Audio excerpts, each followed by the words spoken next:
Harlequin Presents and Harper Audio present Harlequin Presents Young, Hot, and Royal Collection, featuring Princess, Pregnant, Prisoner by Millie Adams, performed by Jessica Jeffries, and King's Captive Bride by Millie Adams, performed by Emily Lawrence, and The Kings Until Midnight by Millie Adams, performed by Jessica Jeffries. Princess, Pregnant, Prisoner. Chapter 1. So it's to be a loveless marriage to a stranger in a strange land. Princess Emerald of Basilia stared up at her older brother, King Onyx, his gaze dark and uncompromising as it ever was, and then to his left, at her brother's right-hand man and her bodyguard, André Ardalan. He might as well have been carved from stone. He was a man who exhibited little emotion, unless you knew him, and Emerald and Onyx were two of the very few people who knew him. Sometimes Emerald could even get a smile out of him, but not today. "If you wish to look at it that way, Onyx," she said, staring her brother down, her rebuttal to his attempt at making her decision sound unhinged, obviously irritating him. "It is not how I wish to look at it," he said. "It is how it is. And what other solution do you see? King Lucian asked for me." King Lucian, ruler of Alabria, the sea serpent of the Mediterranean, the most feared, loathed, and reviled ruler in the string of islands that made up the Jewel Belt. "You are my sister. You are not a political bargaining tool." "Sadly, Onyx, I am. That's what it means when you're born into royalty, and you know that. We have to do what is best for the country. There is no other choice. There are many other choices. King Lucian is liable to bring his fleet of ships to our island and raid the place to take me." André shifted where he stood, his black gaze menacing. "He is welcome to try." Even after all these years of living in Basilia, he retained hints of a Romanian accent. His parents had been fleeing a crime family, so the story went, and they had stowed away on a boat bound for Basilia. But it had sunk, and they'd drowned. André was the only survivor. He'd washed up on shore, and it had been her mother's and father's natures to take him in like he was their own. That poor, lonely orphan had become a symbol of the welcoming nature of their country. But she knew it had never really been about that. It was about love. It was only after that her father and mother had been killed in a car accident, and her brother Onyx had ascended the throne at the age of 16. André had been part of the family by that point. Onyx had appointed him as her personal bodyguard, and so he had become her shadow, wherever she'd gone. The three of them were bonded together by loss, by trauma, and she could understand the pushback from them now. But both of them were far too pragmatic to behave this way. They weren't children, not anymore. They had to put away their fantasies of this place being separate from the world and being their own personal haven. They knew better than that. Onyx knew better than that, whatever he said. He himself was in a loveless marriage with a woman who didn't care for him at all. Emerald and André both hated to see it, and Onyx wouldn't hear a negative word against his queen, because he had chosen her for reasons of diplomacy. Nothing else, and that mattered to him more than anything. She understood that it was hard to watch your sibling take less than what they deserved, but she also understood why he'd done it. Ultimately, she respected him for it, because he was serving a greater need, a greater good. That he didn't see her as worthy of doing the same spoke to the fact that however much he tried to pretend that he saw her as an equal, he didn't. It infuriated her. They were royal. They had a duty to their country above all else, above all notions of love, passion, or even personal happiness. Her mother had given up everything she'd ever known to marry her father, and that marriage had united a kingdom. How could Emerald do less? In honor of a mother who was no longer here, but who had shaped her in every way that mattered. She decided to tell him as much. What's good for you is good for me. What's good for the future of the country is what I must do, just as you did when you married Circe. Don't speak ill of my wife. Do not compare her to a maniacal authoritarian. The rumors about King Lucian are simply that, rumors. We don't know that he killed any of his wives. Even if he killed one of them, it's a wife too many. And anyway, they seem to always meet an end, don't they? There were only two. He's hardly Bluebeard. And this also isn't 1001 Nights. You're not going to be able to tell him stories and keep him from doing what it is homicidal maniacs do. She decided to ignore her brother's hysterics. She'd already reasoned out all of this. She'd been going over the logistics of an alliance between their countries for the past year.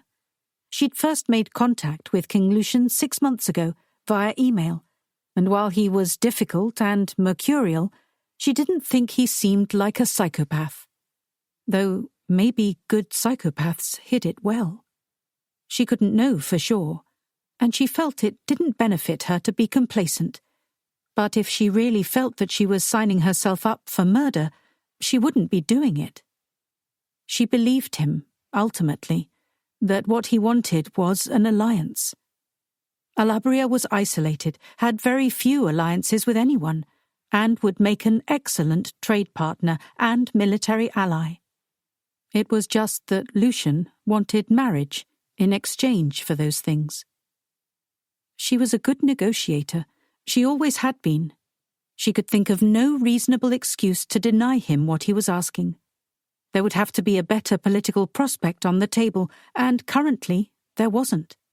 So she'd agreed to the marriage. It was signed, notarized, official. Onyx's objections to it meant nothing, legally. They meant something to her personally, but what she wanted personally wasn't the feature here. She was a princess. With that came an obligation to duty and legacy. That was what mattered to her. The agreement that he sent over is very reasonable and does not have a hint of homicidal ideation. The fact of the matter is, this is a great proposition, a boon for our country, and you know it. I don't like it. In fact, I would like to forbid you from doing it. Don't. We agreed that I wasn't going to be treated like I was inconsequential because I was younger and a woman. I am one of your key political strategists and have been for years. I am not your spare, Onyx. Of course not. You never have been. Then let me do this. Alabria is the gateway to the jewel belt of the Mediterranean. Being able to move through that route freely would change the economy of our country. Alabria is bigger than we are. He is more powerful. I know you don't like to admit that there is any man on earth more powerful than you, but there is a point where ego becomes foolishness. His lip curled, his offence apparent. This is not about my ego. It is about your safety. It was only then she let herself look at André. His eyes burned bright, with a sort of black flame that made her feel a world of things she didn't want to feel. That made her feel... There was regret in taking this marriage offer, of course. There were so many things she hadn't done, so many things that she wanted that... They were impossible, and they always would be. There was, in addition to regret, relief. Relief that she would get the distance she'd never been able to manage before. Relief that she would be safe from this, the tyranny of desiring what she couldn't have. Even though her brother loved her very much, she would always have had to make a union that mattered politically. Always. She could understand why he was opposed to this, but even if it wasn't King Lucian, it would be another king here or there, a noble, a prince. Someone who could provide a beneficial alliance to Basilia. "What are your thoughts on the matter, André?" Onyx asked. Of course he would ask André, his advisor, the chief of his guard, his best friend. André shifted. I don't like it. She could be putting herself in danger. I will not allow that. You are not in charge of me, she said. Your job is only to protect me in the situations that I put myself into. André will go with you, Onyx said. Excuse me? She couldn't imagine anything worse. She could not be followed into her new marriage, into the country by... She couldn't.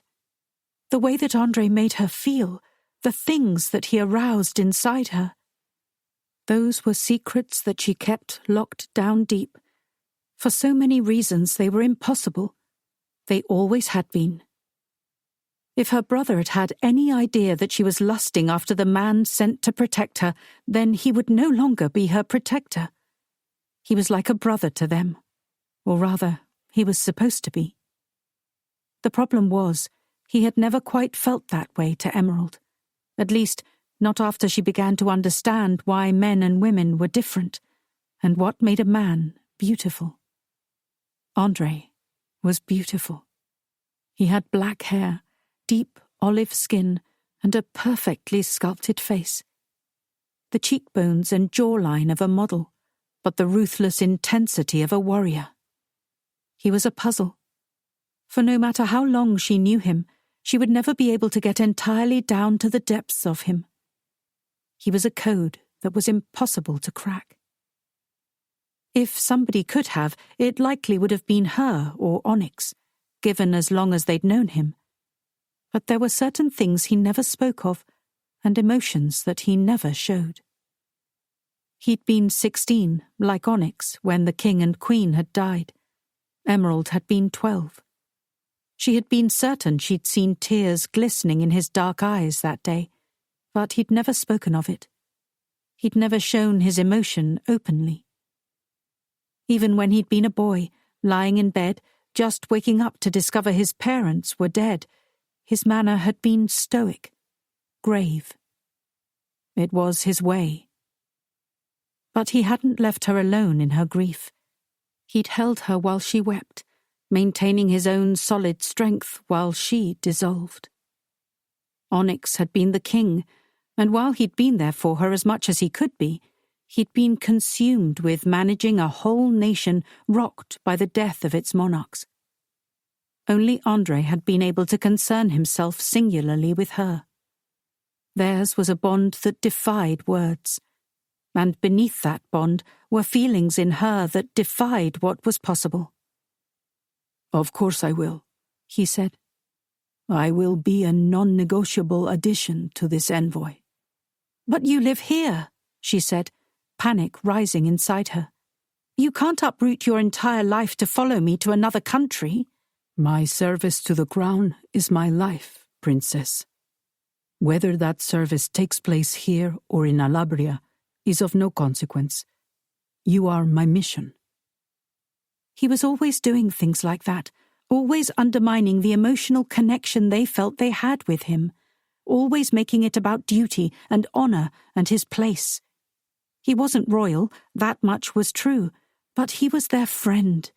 To her, he was a great deal more, whether he would ever know that or not. Whether he would ever admit it or not. You are my mission.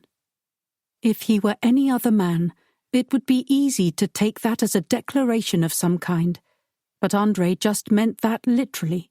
She was a mission, a task for him to see to. And he was ruining this. She needed to be away from him. She needed an ocean between them, a potentially psychotic husband between them. She didn't fear Lucien, because she'd gotten to the point where being near André was the real source of her fear. How long could she bend before she broke? She was hoping to never test it. This is ridiculous. He's not going to make a political alliance with us and then kill me. I will assess the situation, André said. With your permission, Your Highness, I will send a missive to the crown and let them know exactly what the princess will require as she evaluates whether or not she truly wishes to enter into this union. "I've already agreed," Emerald said. "And we shall add stipulations," Onyx said. She threw her hands into the air, rage, desperation, and her own throbbing heart making her lose control. "God spare me the interference of relentless alpha males." She meant that in the most derogatory fashion possible. Storming from the room didn't really help her case. She was trying not to be childish, but she had brokered the deal herself. It was a triumph of international relations. She was throwing herself on this altar, a sacrifice for the greater good of the country. Well, that was exactly what Onyx was objecting to. But he didn't have the right. She wasn't weak. She knew that her duty was to the country. She knew where they were having difficulty, and she knew where she could make things better, easier. King Lucian was the most difficult ruler spread across all the islands in this little belt of countries and principalities. She could tame him. Then she could help everyone. She remembered her mother, so beautiful and serene. She truly believed that her parents had loved each other, but she also knew that her mother had left a small village on the farthest end of the island that previously hadn't been joined together with the nation of Basilia. She had united the tribes there and the rest of the country, had brought services to them, had changed the lives of everyone for the better. She wanted to be like her mother. She wanted to do something that mattered, wanted to unite the nations. She had the opportunity to do that on an even grander scale. It was her purpose. What she knew about life was that it could be short and cruel. Even if she did meet her fate at the hands of King Lucian, she would have tried for a legacy that was bigger than herself. The need to be her mother's daughter in this way was an almost desperate drive inside her. She'd lost her so long ago. This felt like finding a connection to her. "I'm the woman you would have raised me to be, if you had lived." She heard heavy footsteps behind her, and she didn't even have to turn to know who it was. Her brother walked on top of the floor. He was silent. Years of royal training had turned him into an elegant panther. Dangerous, certainly, to some, but smooth. André did not bother to conceal his presence, ever. He was a blunt instrument, a weapon, and he wore that proudly. "You are making a mistake," he said. She turned around, trying to steel herself for the impact of him. Even though she had just been looking at him, she knew that he would make her heart beat faster now that they were alone, now that he was closer. She turned, and she was right. Her heart leapt into her throat like it was trying to escape. "That's not for you to decide." "Perhaps not, but I'm telling you all the same." "I am a princess," she said, "and you are nothing. You would do well to remember that." She immediately regretted those words the moment they came out of her mouth. She didn't mean them, but she was angry. Angry at these men for undermining her. Angry at André for making her feel things that were so at odds with what she knew she needed to do. It was the worst of both worlds. Not only was her plan being hijacked by the most controlling men she knew, but she wasn't getting the reprieve from André she desperately needed. She didn't look at him again. She refused. She was going to prepare herself for the sea voyage to Alabria. King Lucian did not allow flights in or out of the country unless they were his own. Everyone, including the citizens of the country, had to travel elsewhere by boat if they wished to fly somewhere. It had always been rumoured that it was a show of strength, a way that Lucian let everyone know that in his country he even owned the sky. She didn't care what it was. She wondered if the ship's journey would deter André. That made her feel guilty too. But she didn't ask, and she didn't look back. She had made her decision. Whether her brother and André supported her or not didn't matter. She was selling herself into marriage. It was a choice that only she could make, and she had made it. "You could forbid her to go." André was leaning against the doorframe, rage churning in his stomach. Emerald was being a fool, very unlike her. She was the most devoted, level-headed person he knew, apart from Onyx. This was a rare miscalculation on her part, but it was one. King Lucian was a monster. The very idea of that man laying claim to her, he could not bear it. Certainly I could. And then what? Lock her in the dungeon? You have met my sister. She is the smartest person I know, smarter than the two of us combined when it comes to matters of negotiation and the economy. The trouble is, it is a very good deal that she's brokered. Fuck the deal, Andre said. What does it matter? If her safety is compromised. She is also right about the fact that it has never been confirmed he is responsible for the deaths of his previous wives. They're also all dead, Andre growled. So they can hardly testify. Emerald was the most precious thing in his world. He would kill for her, die for her. Whatever was required of him, his devotion to her was complete. He had cared for her, looked after her from the time she was young. This family meant everything to him. When he'd been taken into the palace, he'd seen love for the first time. Real love that wasn't filled with tripwires and toxicity. Unconditional, beautiful love, like they wrote about in stories and songs. He'd loved his parents because he knew nothing else. He'd loved his parents because he didn't know children shouldn't see violence, passionate or otherwise. He didn't know a father shouldn't strike his son or expose him to the dark, twisted dealings of a criminal empire. His father had often showered him with praise, and that had made up for the times when being in his father's sphere was hard. His own concept of love, of family, was so perverted that he'd been completely undone by the purity of the royal family. It had changed something inside him, and he'd sworn an oath in his own soul to protect this family with everything he was. He and Onyx were blood brothers. After Onyx's parents had died, Andre had cut his palm and Onyx had cut his, and they had shaken hands, solidifying their connection to one another. Emerald was something else. His. And yet he knew that she wasn't. She never could be. His desire for her was anathema to him. He did his best to shut it off, to push it down, to push her away. He'd been put in charge of her after the king and queen had died. He'd been made her personal guard, though he'd been young.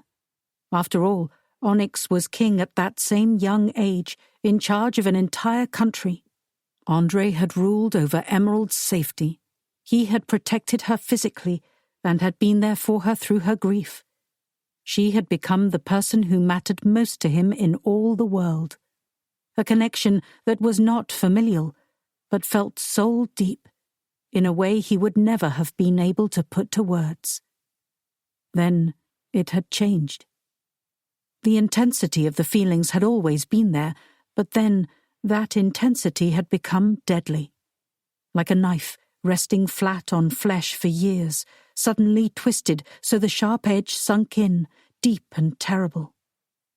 The great and terrible hunger that had taken over him during a dance at her 18th birthday party. An innocent touch of her hand against his, and he'd been undone. The fierce need to claim her, to make her his, to take her until they were both breathless. It had dogged him now for 6 years, this deep caring that had turned into something so much more obsessing. He exhausted his sexual energies elsewhere, faceless, nameless hookups that he found shameful in the broad light of day, especially when he looked at her. But there was nothing that could be done. He was not angry now because she was marrying someone else. That had always been what was destined to be. He was angry because this man, this mad king, could put her in danger. This is why you need to stay with her. Obviously, if you think there is any real danger to her safety, I expect you to put a stop to things. Start a war on your way out if you have to.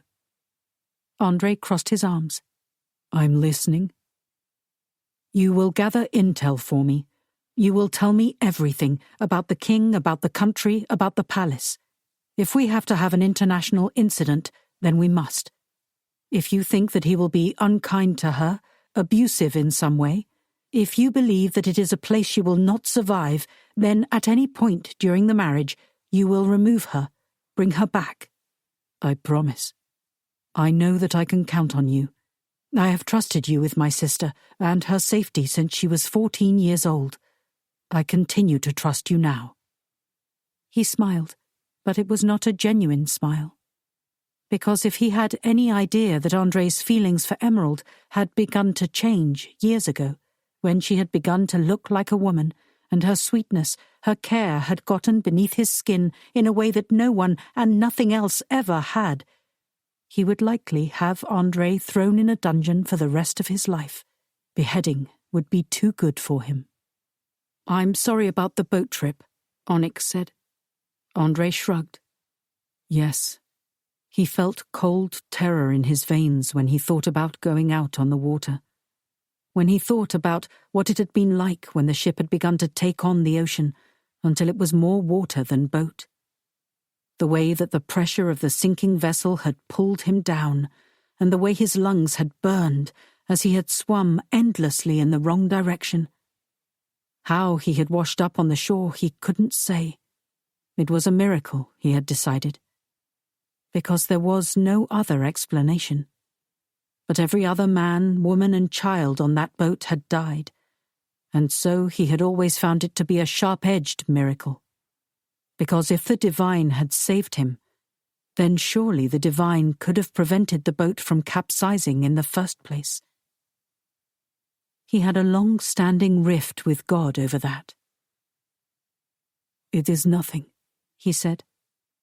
Because when it came to the choice between his own comfort and protecting Emerald, he would choose her every time. And so he would choose her now, above all else. If he had to lead her into this marriage that she had chosen, he would. And if he had to cut her husband's throat to save her, he would do that too. The one thing he would never do was put his hands on her. Chapter 2. She didn't expect to get so emotional packing up to leave the palace. She didn't know what she had expected, but her resolve was so firm, she'd sort of thought that it would carry her out of the palace onto the boat, across the sea. Now, standing on the dock about ready to board the ship, she felt frozen, like her shoes were made of cement. Princess, Andre said, the boat awaits. The boat in question was a yacht, beautiful and streamlined, and with every modern amenity that a person could ever want or need. It was Onyx's, and Emerald had never spent a lot of time on it. She'd taken short trips before, but never anything this long. Well, and never to her potential doom or to a marriage with a stranger. I know, she said, looking up at Andre. Are you okay? He smiled, but it looked more like a sneer. I'm doing just fine. Why do you ask? She immediately felt terrible because she shouldn't have even referenced the very real and horrendous trauma he'd experienced as a child. No reason. Somehow, I thought as much. On wobbly legs, she began to walk up the gangway onto the boat. There was a staff member standing there with a tray of champagne waiting for them. Oh, thank you, she said, taking the champagne and turning to look at Andre. Take one, she said. I do not follow orders, he responded. Do I need to remind you?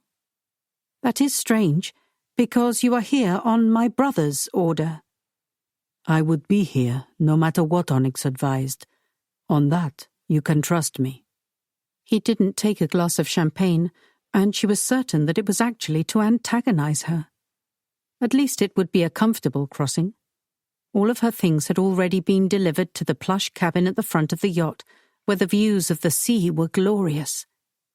The last time she had sailed on the ship, Onyx had given her that room, and she had enjoyed it. But she wouldn't go down there just yet.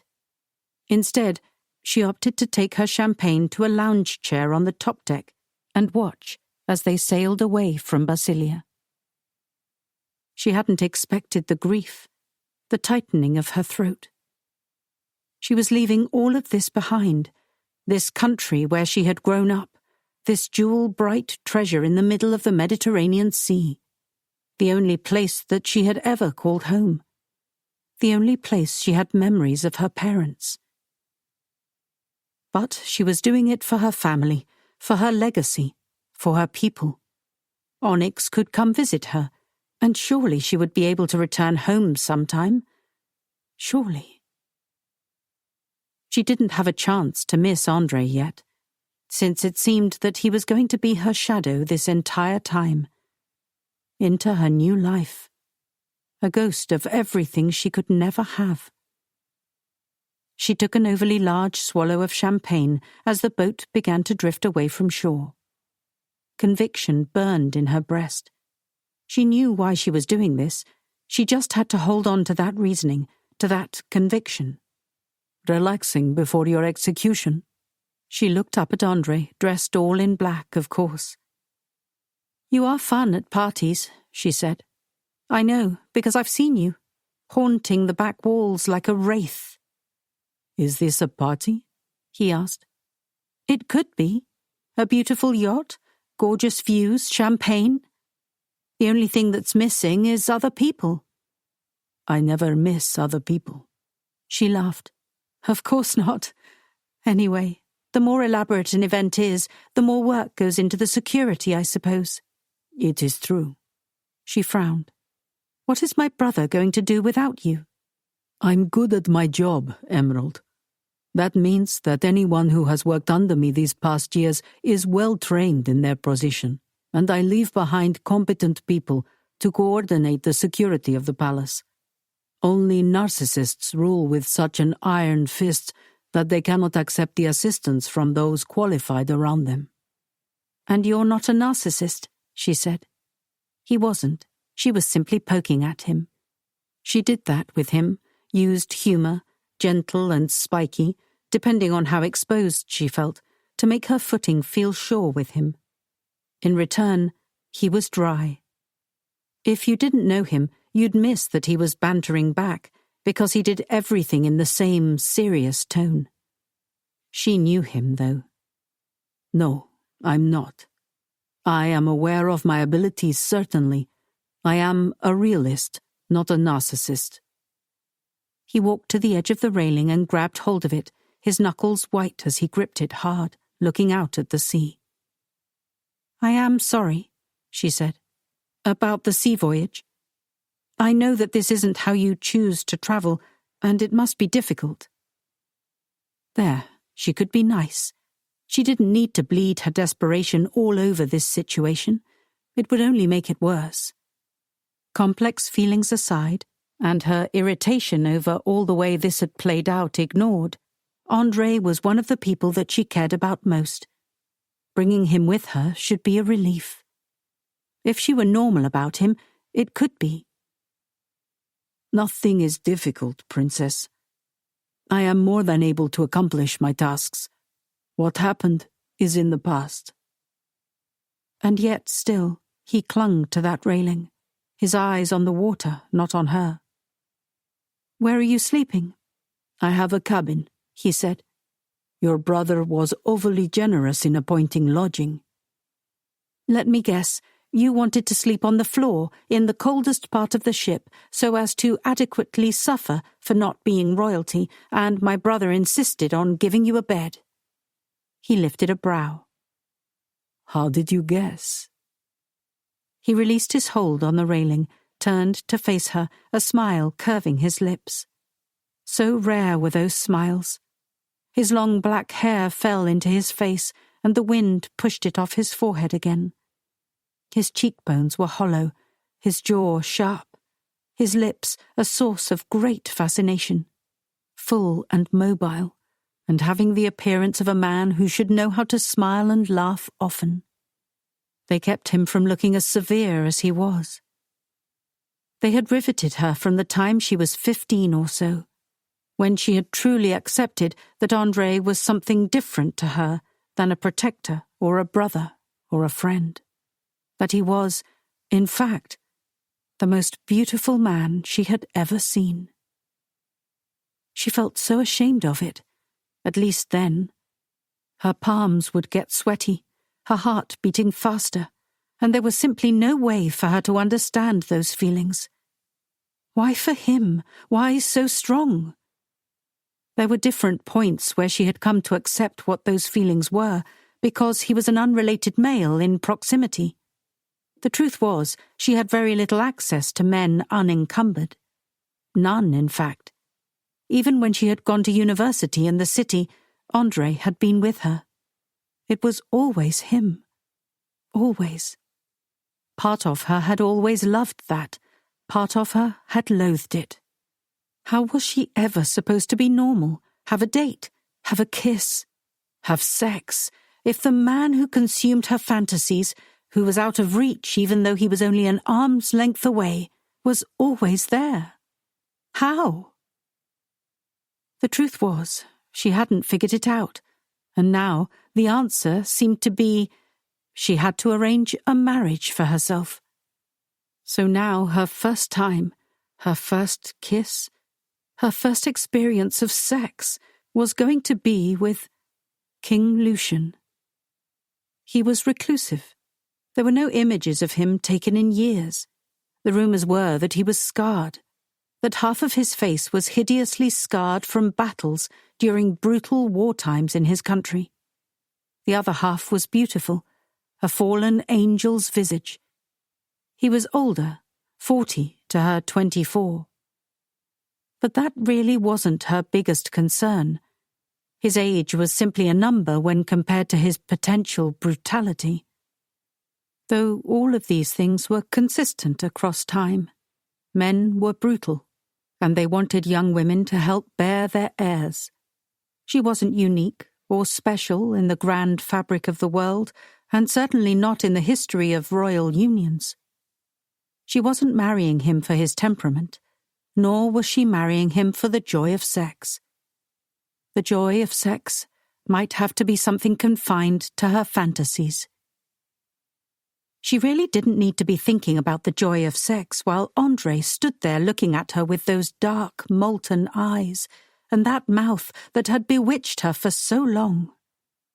Is there any way I can dissuade you from doing this? She shook her head. No. Why do you need to? He walked toward her and, much to her surprise, took a seat beside her in one of the lounges. It has been my life's work to protect you, to keep you safe. I have followed you throughout your life. Every vacation you've ever been on, to university. And I will follow you here. I will guard you with my life, Princess, as I have done these past 8 years. But it would be remiss of me not to ask you, to beg you, to reconsider. André Ardalan, begging. This is truly a momentous moment, she said. But her voice sounded breathless, and it was difficult for her to breathe. He looked at her, his eyes black and hollow. You are everything to me. She was almost certain he hadn't spoken, that she had hallucinated his words, a trick on the wind.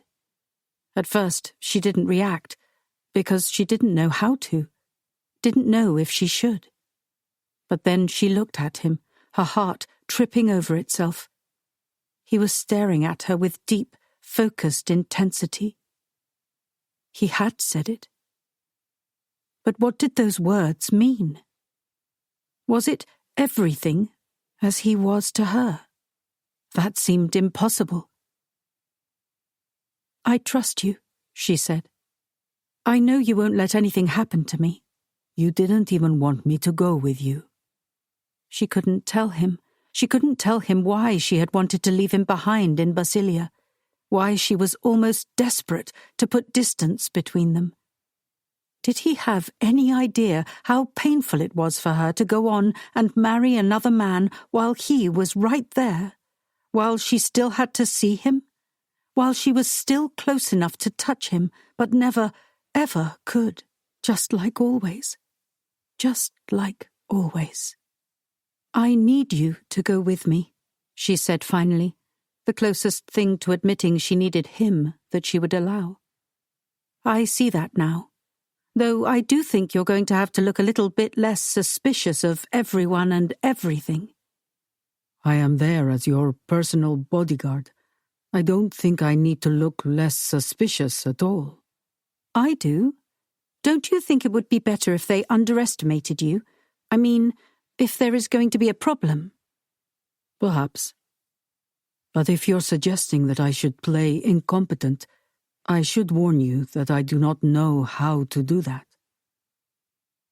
Incompetent at being incompetent. That sounds about right. He made a short sound in the back of his throat and reclined in the chair. He crossed his arms over his broad chest, and she thought not to linger and notice every detail. The strength in his shoulders, how his suit jacket pulled on his muscles. Andre and her brother were addicted to the gym in the palace. They spent hours lifting weights and doing hideous amounts of push-ups and burpees. They enjoyed pushing themselves to their limits. Emerald did not. Occasionally she would watch a movie while walking on the treadmill. That was her version of fitness, and she was comfortable with it. She often felt like Andre and Onyx were attempting to sweat their demons out. Her demons took a different form. They didn't dog her physically. They were in her head, swirling around continually, day and night, asking what her value was, asking what she had done to make her life worthwhile. At 24, her mother had been a mother. She had been a queen. By 31, she was dead. She wondered if all of that had felt like enough for her mother, all the things she'd done. By comparison, Emerald hadn't done very much. What do you see your legacy as, Andre? He looked at her out of the corner of his eye, but otherwise didn't move. My legacy? Yes. Surely you feel like there's something you need to accomplish, something you want to leave behind. We both experienced death at a very young age. I feel like it makes you think about it, and you experienced 2 times what I did.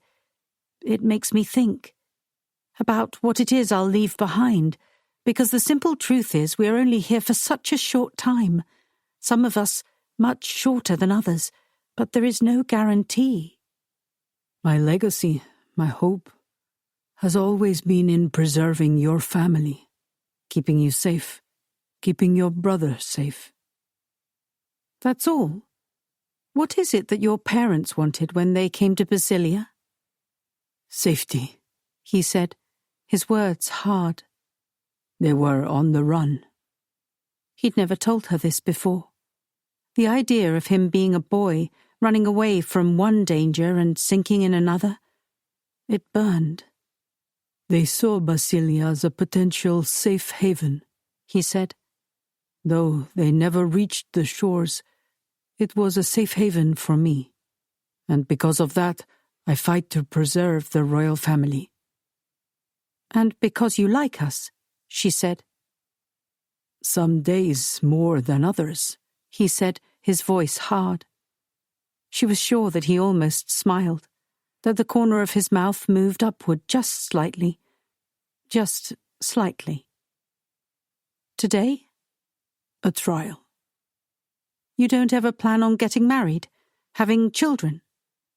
It was a perverse question to ask, but she wanted to try and imagine his life without her in it, wanted to make a picture in her mind of how things would be after she took this husband, after she left her home and him.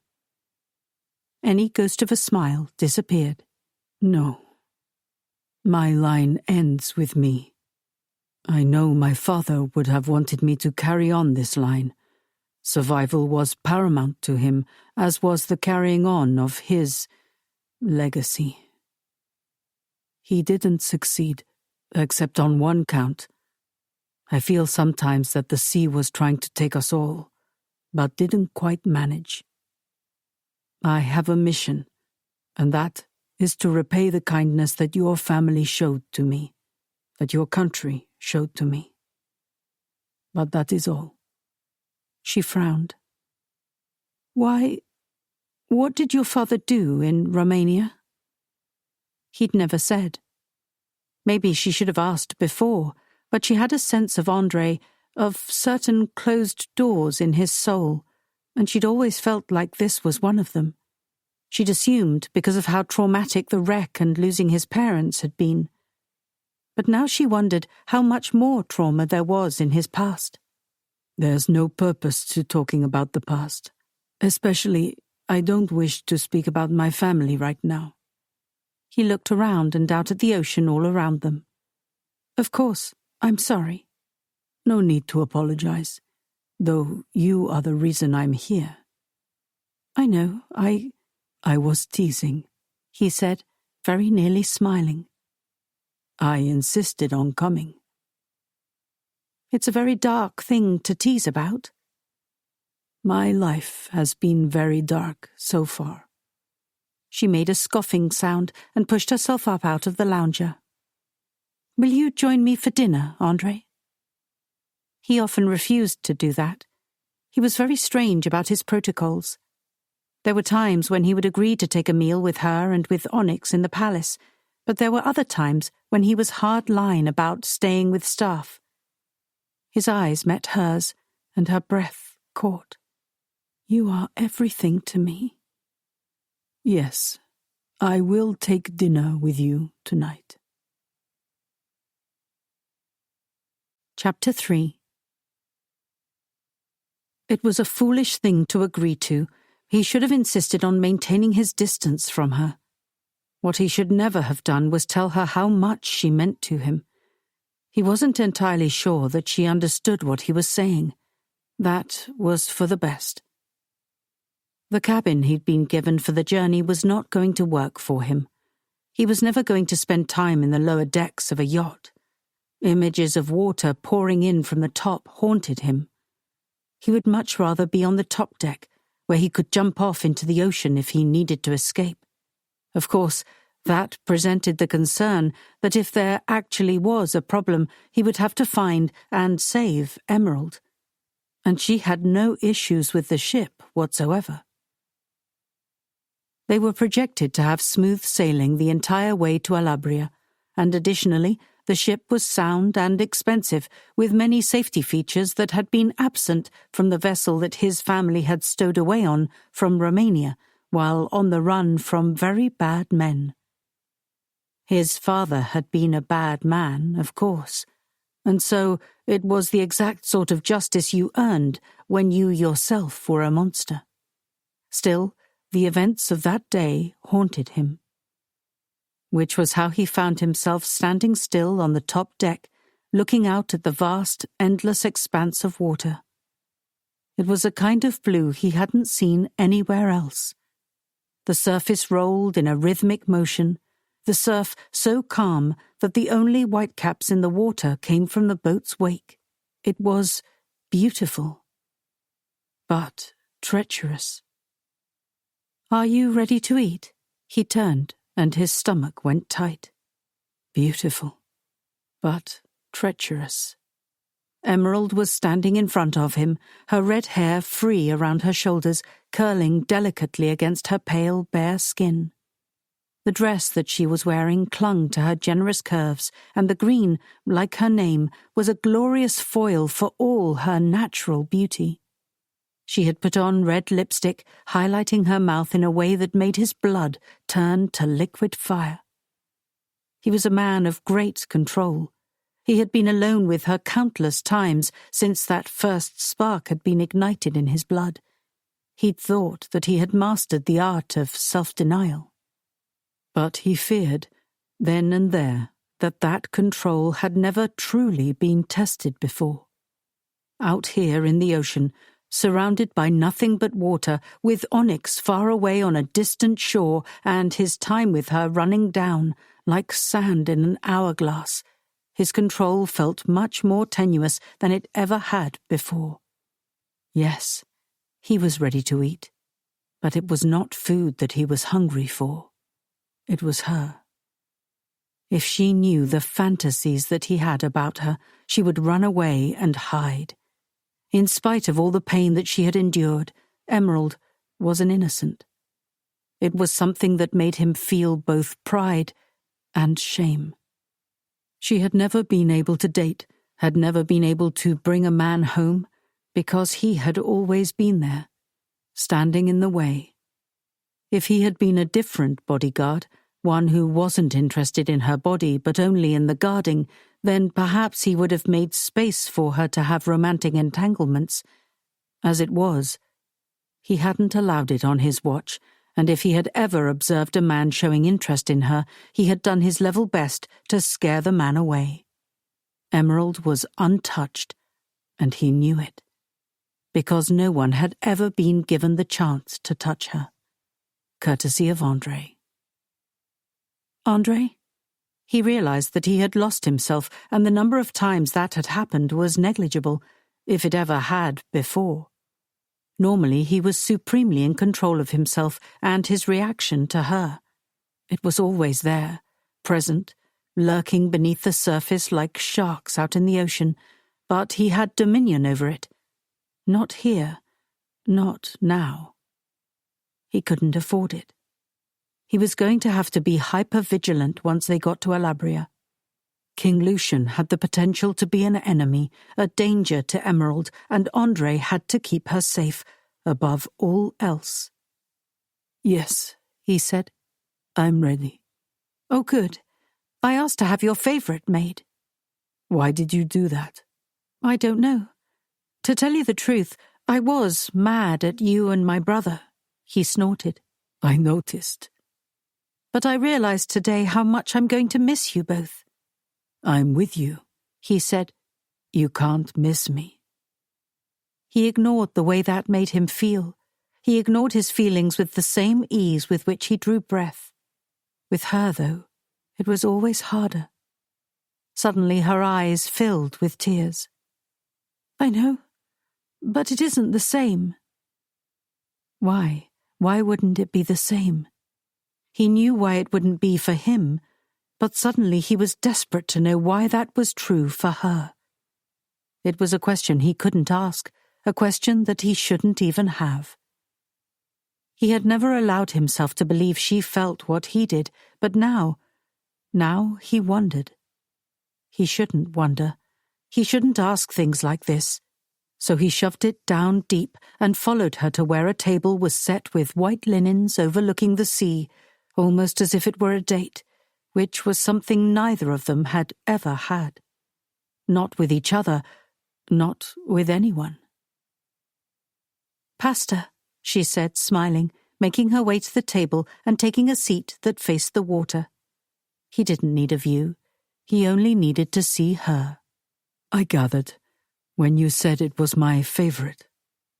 It was one of the first meals he had at the palace, a simple pasta dish with red sauce, and after everything he'd been through, it had felt like salvation.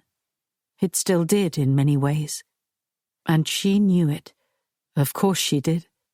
Because Emerald could never be accused of being a spoiled princess. Her actions, even now, were evidence of that. He might not agree. He might wish to kidnap her, take her far away from all of this, but he knew that what she was doing was for the greater good. It was just that he didn't care much about the greater good, not in the face of her safety. He moved slowly to the table, taking his position across from her and putting his napkin in his lap. He had a vague memory of when he had first come to the palace, slightly feral and uncertain of how exactly table manners worked. His father never included children at dinners, which would always have colleagues. People he had discovered later were from crime syndicates. The kids had always eaten in the playroom. When he'd been young, he'd found aspects of his childhood to be truly wonderful, but he'd been in danger, and he'd never known it. Not until they'd had to run away. Not until it had been too late. The king and queen and Basilia had taught him how to be civilized, how to be less feral, at least in appearance. The truth was, his foundation would always be what it was. He would always be the son of a crime lord. He'd thought his childhood was fine because he didn't know better. He did now. There were things his father had instilled in him, shown him, encouraged him to do that had been twisted, wrong, and vile.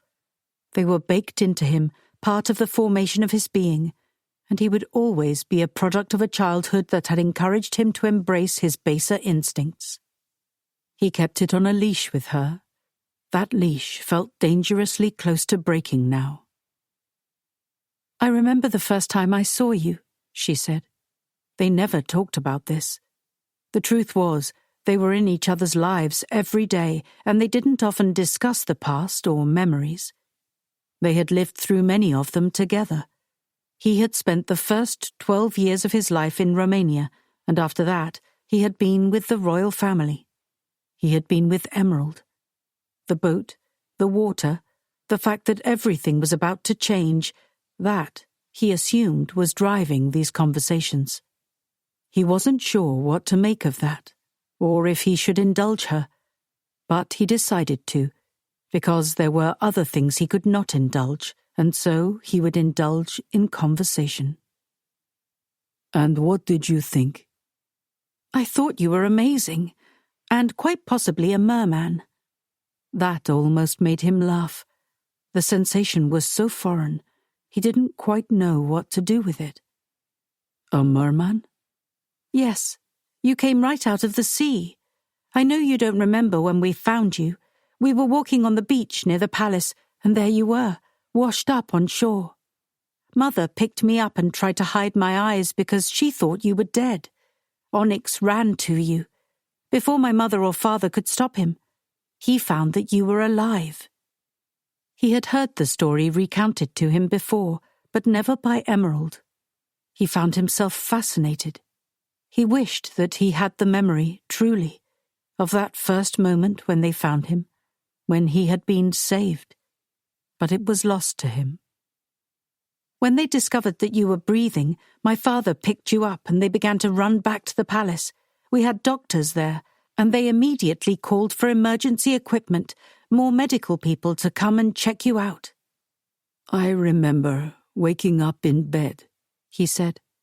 He wouldn't speak of the shipwreck itself. "Warm and safe. I was sure that I had died, that I was in heaven, though I did not expect heaven to have bedrooms." "You didn't?"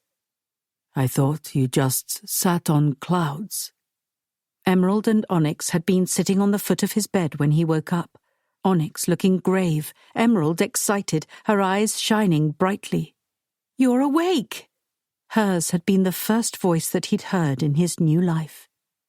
"We brought you spaghetti with marinara sauce and meatballs, and you ate it like you hadn't eaten for months." "It's funny to me that you remember that." "How could I forget?" He refused to put weight to that, refused to apply significance. They ate their dinner as the sun set into the sea, and André did his best to ignore her beauty, his reaction to it, how sore his chest felt. He was not a man given to rumination. He knew his mission. He knew what he had to do.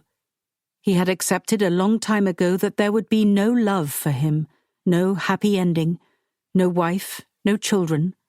It was better that way. Better that he not continue with a poisonous bloodline.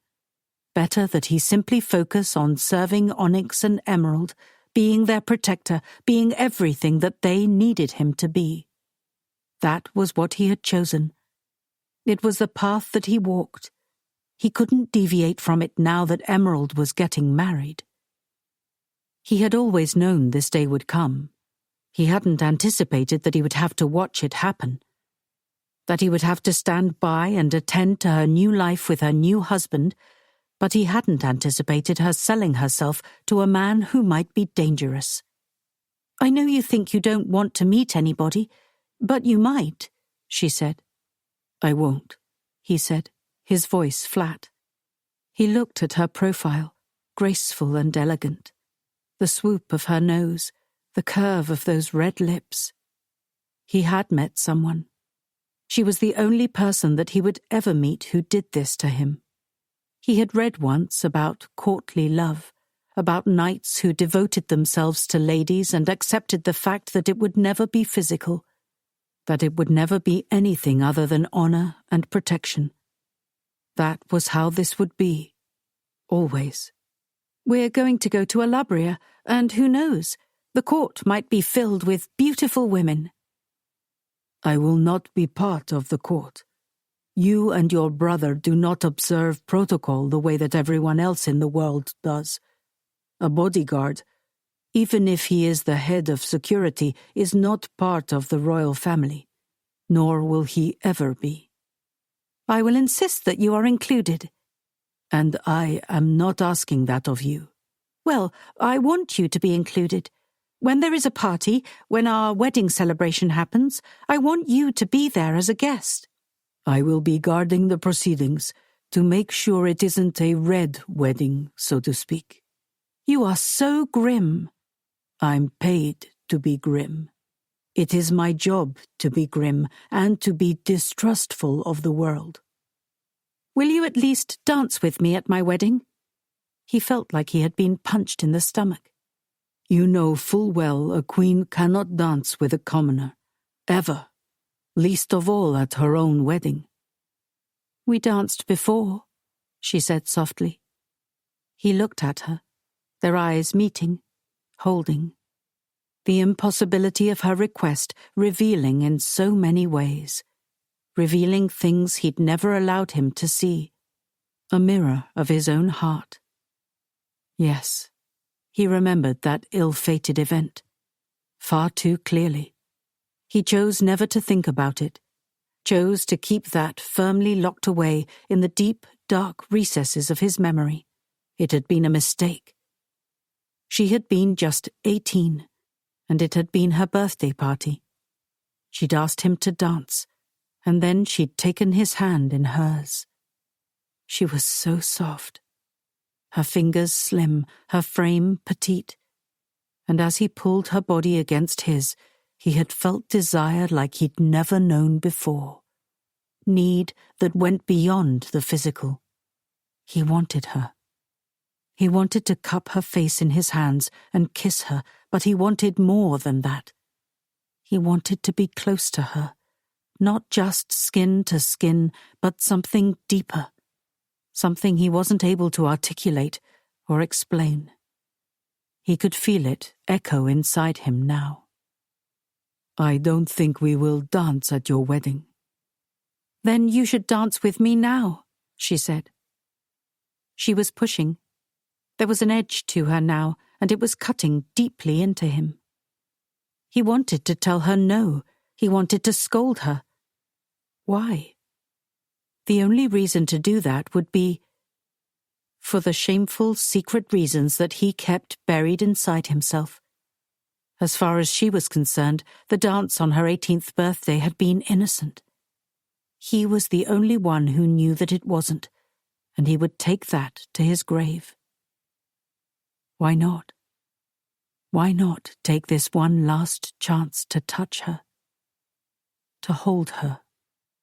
Why not dance with her one last time?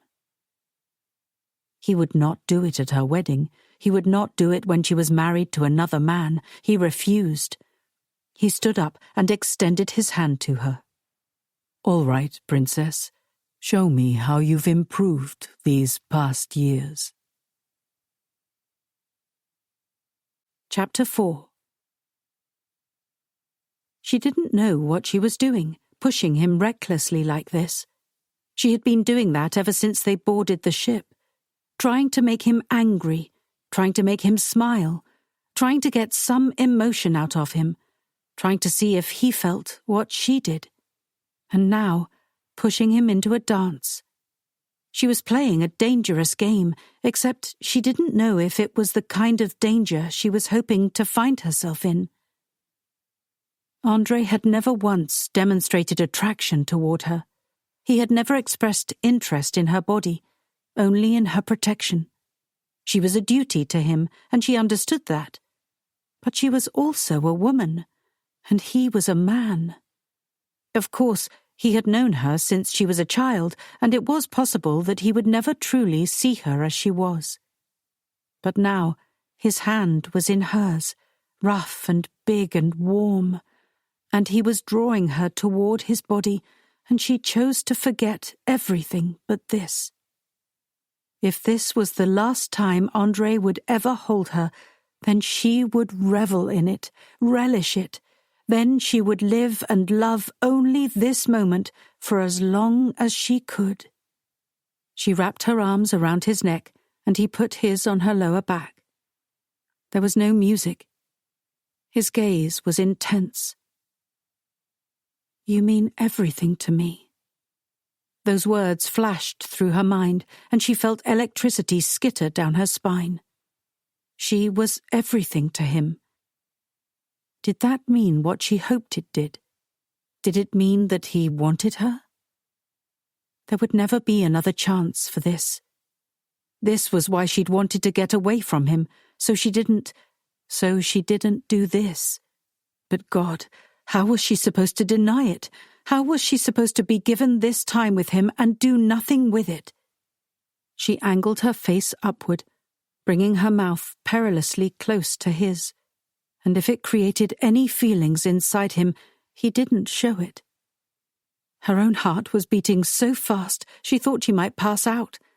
His hands were hot against her lower back, and then he moved them so that he was holding her hips.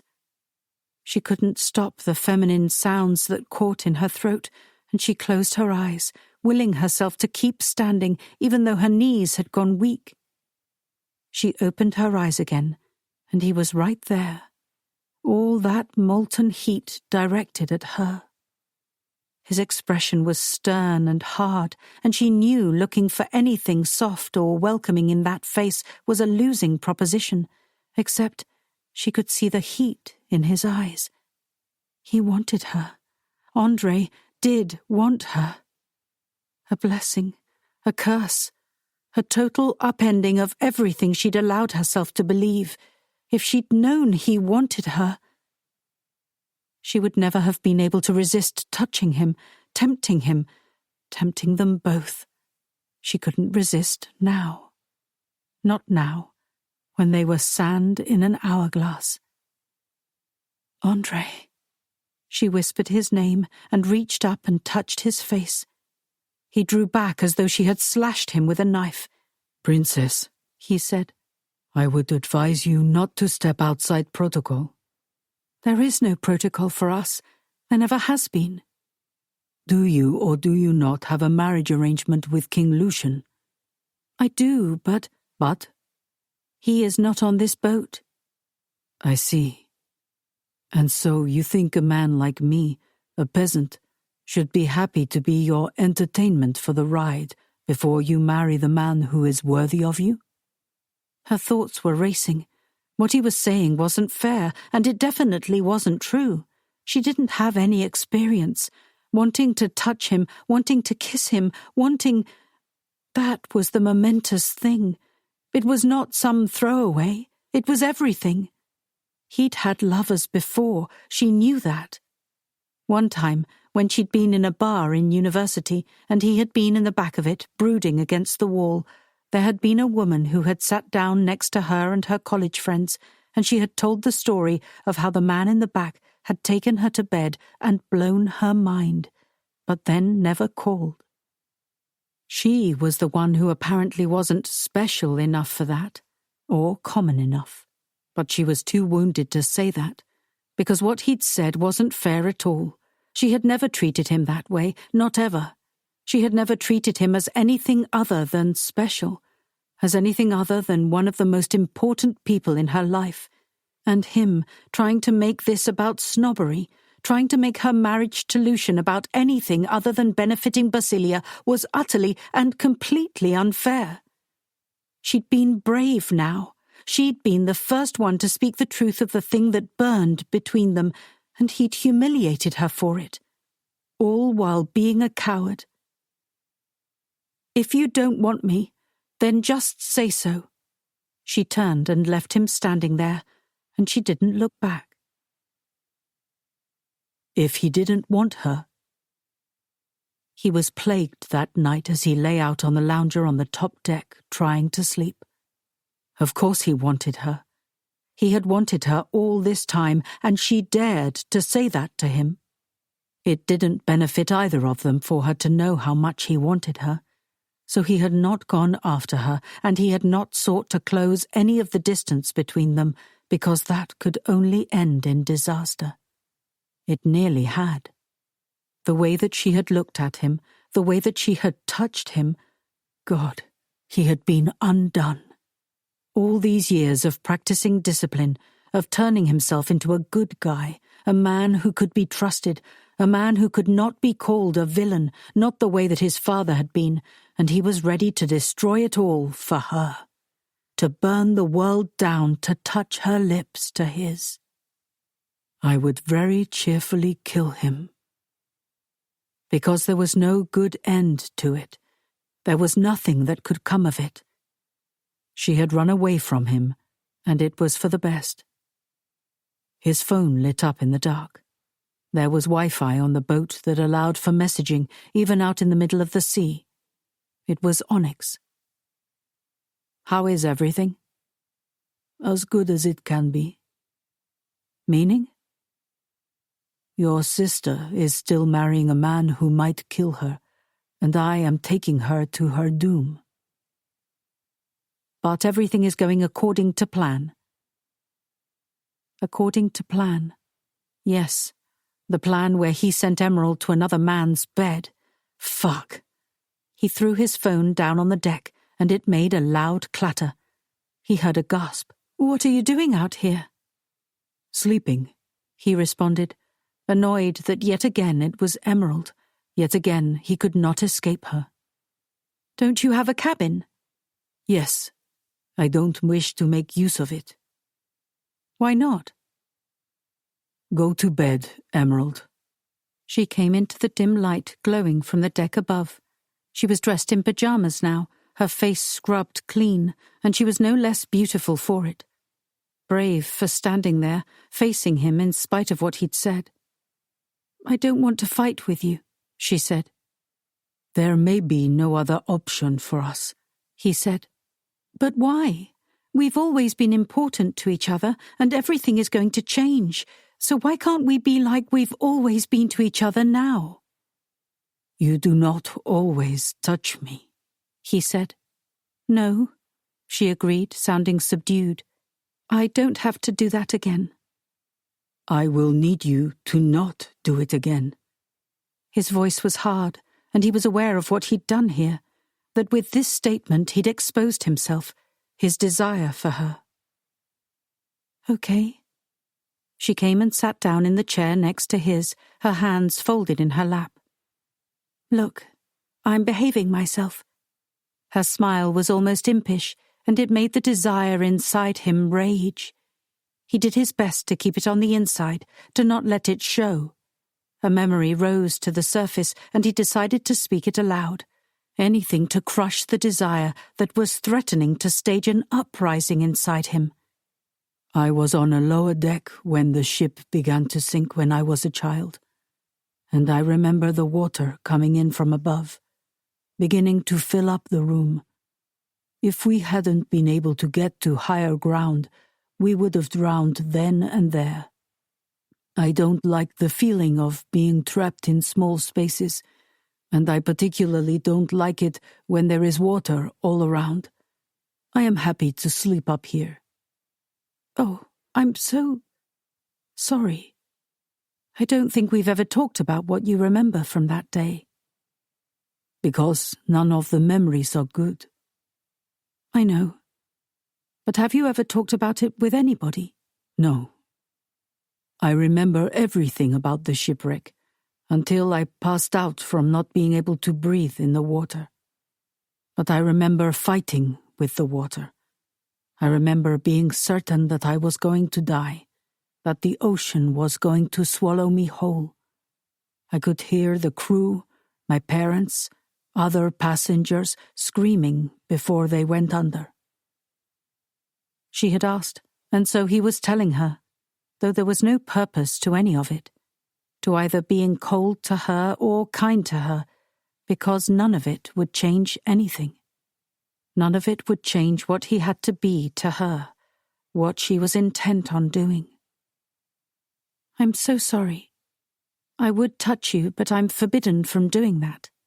"Yes," he said, his voice rough. "You are."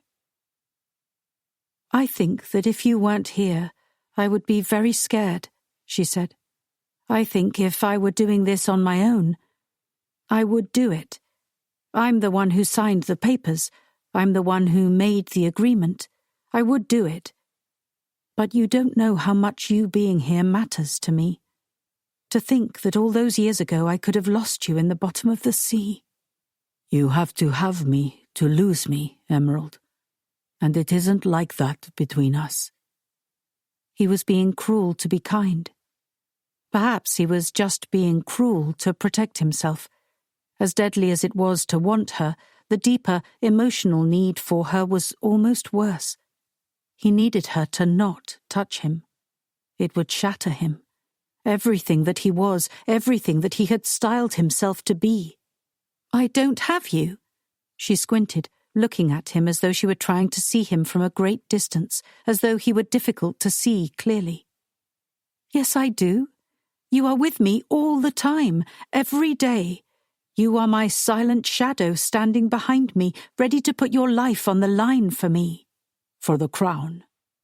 "So, is it only my brother that you care about? Or is it the position? Your loyalty and allegiance to my parents, even in death?"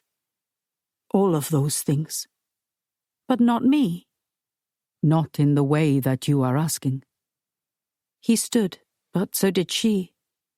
"André," she said, "I'm doing this for the country, because this has always been my fate. There has never been another path for me, just like Onyx." "I know that," he said. "I know that. You must marry royalty. You must marry for the good of the crown, just as I must not marry, also for the good of the crown." "And is that all we are?" "Duty and honor? Yes, it is all we are. It is all we can be." She looked ahead, sightlessly at the black horizon. "I thought it would feel better. I thought it would feel like something triumphant." "Does it not?" She shook her head. "I wonder what my mother felt when she came down from her village, the only place she ever knew, and married a man she had never seen before. I wish that I could ask her." "That is one of the terrible things about loss. It echoes continuously. There are always questions you want to ask, always things you want to tell them, but you can't." They'd never spoken of such deep things, but everything felt different now that their time together would end. It felt like it all might as well be said. She looked at him, her eyes glossy. "I don't know that I will ever feel like the fullest version of myself, because somewhere out there, perhaps there is a version of me who got to learn all of her mother's wisdom. But I didn't. All I can do is study about her in history books, just the same as everyone else who lives in Basilia. All I can do is know her in writing." "But you did know her," he said. "I didn't know what to ask, not then. I didn't know how to ask what I wish so desperately I knew now. I only ever asked her to do things for me, to read to me, to watch me dance. I wish I'd asked her how I should live. What makes a person brave? What made her brave?" "I think that is the burden of growing older. You lose people and realize all that you didn't say. When you were a child, your mother was only your mother, but now you see her as the queen, as a woman who made difficult decisions." "Do you wish that you could ask your parents questions?" "Yes," he said, standing up and moving away from her. "But I do not think that I would like any of the answers. You should go to sleep, Emerald. We have another full day and night of sailing yet. You say that like this is taxing. Perhaps it was only taxing for him. Either way, they are your last days of freedom. He hadn't intended to say it, but he had, and neither of them could fully argue with the sentiment.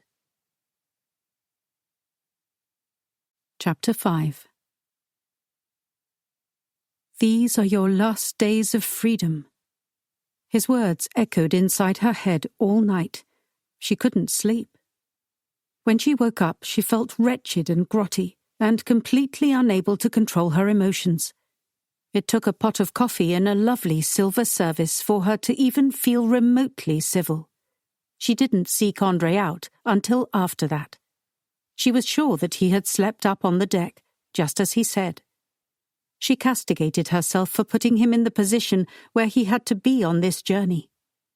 She had been angry at him and at her brother, but the closer she got to Alabria, the more grateful she was for the protection. The more she questioned herself, even if she wouldn't let André know that she did. Though their attraction, mutual, was now out in the open, and it made everything feel electrified. It made breathing feel painful.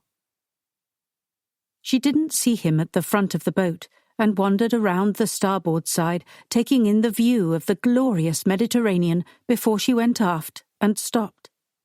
Because there was an even more glorious view there. André, swimming in the pool. He was shirtless, his dark skin glistening in the sun. He leveraged himself up out of the pool, the muscles on his body shifting with the motion, water droplets sliding down the hollows in his chest, his abs. He was wearing tight black swim shorts that did not cover his magnificent thighs. He was a work of art. She had never painted a damn thing in her life, but suddenly she wanted to take it up. Or maybe sculpt him out of something. If it was the only way she would ever know what it was like to touch his body, she would take a hunk of clay right now and try to shape it into him. Because at least then, maybe she could caress the fine lines of his body. Wow, that was an incredibly weird thought. But she was in an incredibly strange state. The door on her self-imposed prison was about to close, and then André would be out of her reach forever. He's always been out of your reach. Maybe. Good morning, he said, his dark eyes flickering over her dispassionately. She looked down at her loose pajamas and felt annoyed. If she were in her underwear, he probably wouldn't be able to look so disinterested. It wasn't fair. He was basically naked. Good morning, she said. How did you sleep? She huffed a laugh. Not well, though I don't suppose that would surprise you. Because I don't like boats? Because of my looming marriage, she said. Manacles, chains, a total loss of freedom. How ridiculous to be so angry about something she had engineered. It wasn't like anyone was forcing her hand. Nothing other than her own desire to positively impact her country, her own obsession with legacy. But sometimes she did feel trapped by that, by her own impossibly high standards for herself and her life.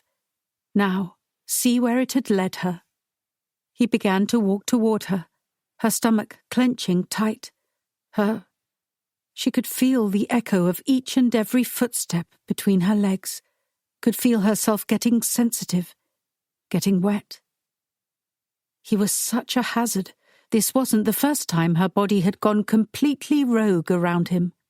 One time, he had tried to show her some basic self-defense moves, and his hands on her body had given her fantasy fuel for weeks. She was absolutely sure that if he had any idea what she'd done to herself in her room after that, he would be horrified. Or maybe he wouldn't be, because, however he had reacted afterward, he did want her. At least, he had in the moment. But he was a man, so it could be that simple. He had a woman's body pressed against him, and maybe that was all it took. Maybe it wasn't about her at all, but just his sex drive. He walked by her, his shoulder brushing against the side of her arm as he reached down and picked up a towel from one of the lounge chairs. He began to towel off his hair, his chest, and she found herself held captive by the motion. His chest, his washboard flat abs, his hip bones. Oh God, don't look there. Right at the center of those very tight swim trunks. The mysteries of the male form in all its glory were beneath those shorts, and she found herself very curious indeed. Not that she'd never seen a naked man in pictures, but she hadn't actually seen one in the flesh, and anyway, he was the only one she wanted to see. Lucky you. In a few weeks you'll be seeing Lucian. A stranger, a man she'd never even met. The idea was like a bucket of cold water poured over her head. It wasn't that he was a stranger, if she was being honest. It was that he wasn't Andre. What do you want? He sounded put out, his temper short. I don't know. I thought that I might seek the company of the person on this vessel that I know best. You are staring, he said. You're a sight to behold, she said, not seeing the point in lying. He must know that he was beautiful. Stop, he said, his words short, clipped. What? You know. He wasn't doing any better than she was. It made her feel strangely powerful. She'd felt alone in her need for him for so long, discovering that he was tortured by it too. It was a heady drug. Maybe. But if you keep denying it, then how will I really know? I'm not playing games with you, he said. Not for the entirety of this journey. Who said that I was playing a game? You know how things are. A game is all it could ever be.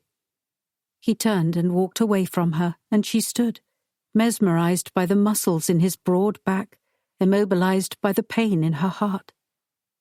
The problem was her. She'd had to decide what she wanted, what she was going to do. This had been her decision, and she had regrets now. Maybe there was a way that she could have fewer regrets. But he was right about one thing. She couldn't play games. She had to be certain. He had been cruel to her earlier, and he regretted it. But he needed his distance. What would she have done if he had grabbed her, kissed her, shown her exactly what he wanted to do with her, shown her exactly how he wanted her? She thought she wanted him, but what she wanted was a fantasy. She thought she could poke and provoke him as she might do some frat boy who approached her at university. If she got a taste of his real need, she would run, terrified, and she would have every right to, because she didn't really know. And instead, you'll let Lucian, the sea serpent of the Mediterranean, introduce her to pleasure. The idea made him feel homicidal, and that wasn't beneficial for anyone. He had to be able to walk into that palace as her bodyguard and not present as a threat to the ruler of the country, or he would find himself executed, and quickly. It was perhaps not a ringing endorsement for his mental state that the only thing that bothered him about that was the possibility that he wouldn't be there to protect her. But in many ways, life for him would end after she married another. Nothing has to change. She can still be yours in all the ways that matter. You will sacrifice yourself for her, devote yourself to her. Yes, that was true. Without ever corrupting her or violating Onyx's trust. Yes, Lucian will get to violate her instead. He growled furiously, angry yet again that he was trapped on this boat. If he didn't hate the ocean so damned much, he might have thrown himself in to swim for a few laps. He was a good swimmer, and had become a better one in the years since the shipwreck. But he did not swim in the ocean recreationally, for obvious reasons. It was growing dark, and they had made no plans to eat together, In fact, he had seen a staff member with a tray of food heading to the lower decks earlier, and he thought that perhaps she had taken dinner in her room. All for the best. He walked around to the forward deck and saw Emerald, leaning against the railing, her red hair a curtain around her face. Her shoulders were shaking. "What's the matter?" she gasped, lifting her head and wiping her cheeks. Then she looked at him, her eyes glittering with sadness, with fierce determination. "I can't imagine." "You don't have to go through with this." He would demand that the yacht turn around now and head straight back to Basilia. Hell, he would jump in and swim them both back. His fears about the ocean be damned. "I do." Her stubbornness sounded nearly petulant. "You can find another husband." "Is that what you think? That this is about me being afraid of King Lucian? No. What I'm grappling with is that there's no way for me to marry someone who isn't you without feeling extraordinary pain." He could say nothing to that. She had said it. She had spoken the invisible thing into existence. She had put into words something that they should never acknowledge, something that he would never acknowledge, no matter how she changed the rules on them now. "Emerald," he said. "You are emotional." She threw herself at him then, as if she was leaping off a cliff, wrapped her arms around his neck and buried her head in the curve of his neck. The warm, soft press of her body against his undid him. He wrapped his arm around her waist, held her there, even though he knew that he should not. "Yes, I'm emotional," she said, "because I'm never going to know. I'm never going to know what it could have been. I'm never going to know what passion is, not really. I waited all this time. I've never been kissed. I've never been touched. I've never—" He kissed her. He could take it no more.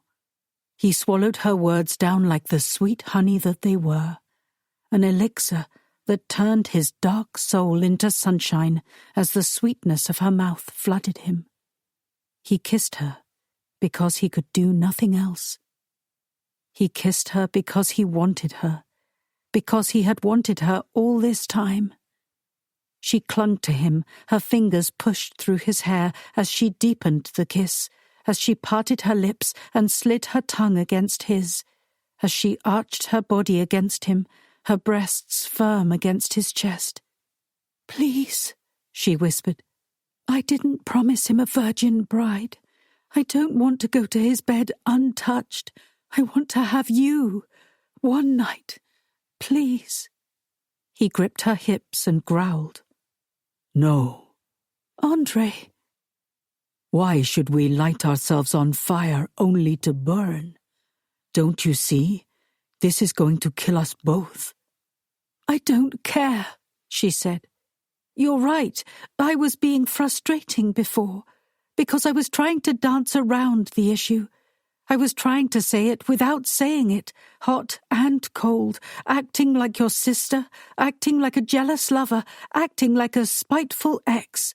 When the truth is, I just want you, Andre. With everything that I have, everything I am, I want you." "You don't know what you want," he said. "You are far too innocent to know what you are asking for." "You," she said. "Inside me, I want you to show me what passion is. I want you to show me what desire is. I want you to be the one to take my virginity. I don't want to give it to him. Shouldn't I give it to you? The man that I cared about for most of my life, the man who has protected me for all this time. It belongs to you." But she could never belong to him, and that was the great and terrible truth. She could never be his, not truly. But did it matter? Did it matter if she could be his for a moment, for a night? Would he take that and give her a lifetime of suffering? He felt like he was standing on the edge of a cliff, balancing on the sharp edge of a sword. One wrong move and he would cut himself in half. But he was going to be cut in half anyway. She was going to marry another man. She was going to belong to someone else forever. That man would always have his hands on her, would always have her body beneath his, because what man wouldn't? So tonight she could belong to him. She could belong to him first. Her kiss had been sweeter than anything he could have possibly imagined, and he wanted more. He wanted all of her. He could have her. And ever and always, all the days of her life, of her marriage, her skin would be branded with his hands. Always she would have the memory of his cock surging inside her. Just thinking of that made his blood run hot, molten like lava, his need for her as deadly and destructive as any natural disaster. Nothing would make it better, nothing. So he could suffer all of his life, not knowing what it was to touch her, to taste her, to have her. Or he could claim this, just this once. It was like drowning, like dying, like not knowing if he would ever reach the surface or if he was swimming to his death. It was like his greatest fear and his salvation rolled into one. He growled, wrapped his arm around her neck, pushed his fingers through her hair, and pulled her in for a rough kiss. He cupped her chin, holding her face tightly in his hand as he held her mouth open for him, tasting her long and deep, making her stand frozen like that as he gorged himself on her. She was a revelation, a great and glorious beauty he couldn't get enough of. He was so hungry for her he couldn't bear it. His heart was hammering so hard he thought it might go completely through the front of his chest, leaving nothing but a bloody hole behind, and that would be a fitting tribute. For Emerald he would give up his heart, his soul, his body. He had already done so. "We can't," she whispered, "not out here. Not where someone could see." He would do that too. Go down below, risk the entire ocean closing in upon them. As long as he was inside her, it didn't matter. If they were his last moments on earth, then he would die happy. He took her hand and led her down the stairs, let her lead him the short way to her cabin, her windows vast and open, facing the sea. What a fitting way for this to end. The ocean stretched before them, his greatest enemy. How perfect that it would be witness to this. He had gone down with a ship once before, and now here he would again. He sat down on the edge of the bed, looked at her. "Strip for me," he said. This would be her first time, and he would make sure that she was well acquainted with pleasure. He would make sure that this was the best sex she could ever possibly have in her life. No other man would ever be able to please her the way that he did, because he had years of fantasies inside him, years of thinking about her and her alone. The curves of her body, the way that her face would look when it reached the peak of pleasure, the sounds that she would make. No one would have all that desire inside them for her, and no one would ever be able to make her feel the things that he did. He knew that for sure. But as for this moment, the one where she unveiled that body to him, he would sit, and he would take that pleasure for his own. She looked at him, her eyes never leaving his as she stripped off her top, a white lacy bra underneath. Then she pushed her pants down her legs, kicked them to the side. Bridal white, innocent white. His. She moved toward him, lifted her knee up, and pressed it to the mattress next to his thigh. He lifted her up off the floor, bringing her close to him so that she was straddling him, his arm locked tightly around her waist. Confession was supposed to be good for this, but the words burning in his chest didn't feel like they would be good for either of them. And still, time felt like a loaded gun pressed to his head, and so he needed to speak.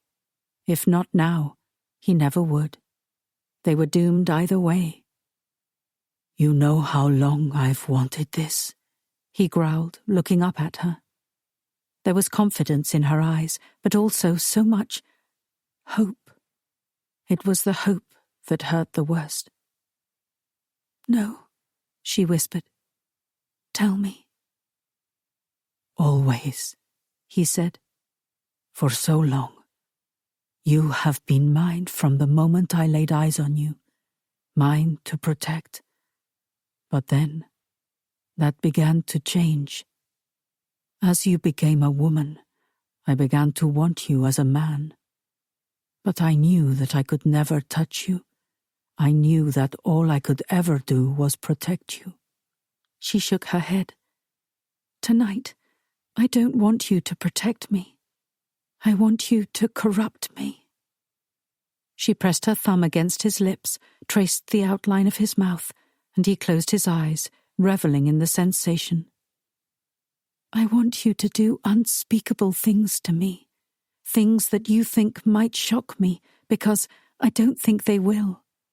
Do you know how long I've fantasized about you? You don't, do you?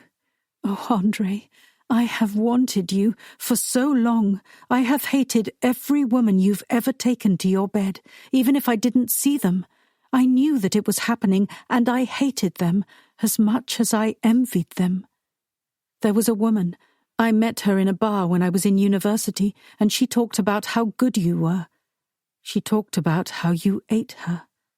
God, do you know how I fantasized about that?" He tightened his hold on her. "It won't be like that between us." "Why not?" "Because I want you more. I don't know who that woman was. I wouldn't be able to remember her face if you tried to describe her to me. I never wanted her. I only wanted sex. But you? I want you. I'm starving for you, and I will remember this for the rest of my life." She reached behind her back, unhooked her bra, let it fall free, revealing her pale, glorious breasts, her peach-colored nipples tight with desire. He had no control left in his body. He pressed his palm between her shoulder blades, brought her toward him as he lowered his head to feast on her body, her curves. He sucked one nipple deep into his mouth until she cried out. Then he moved to the other, his thumb teasing the first one, using all the slickness he left behind to ease the friction. She was grinding her hips against him, against his hardness, and it was all he could do not to free himself then and there.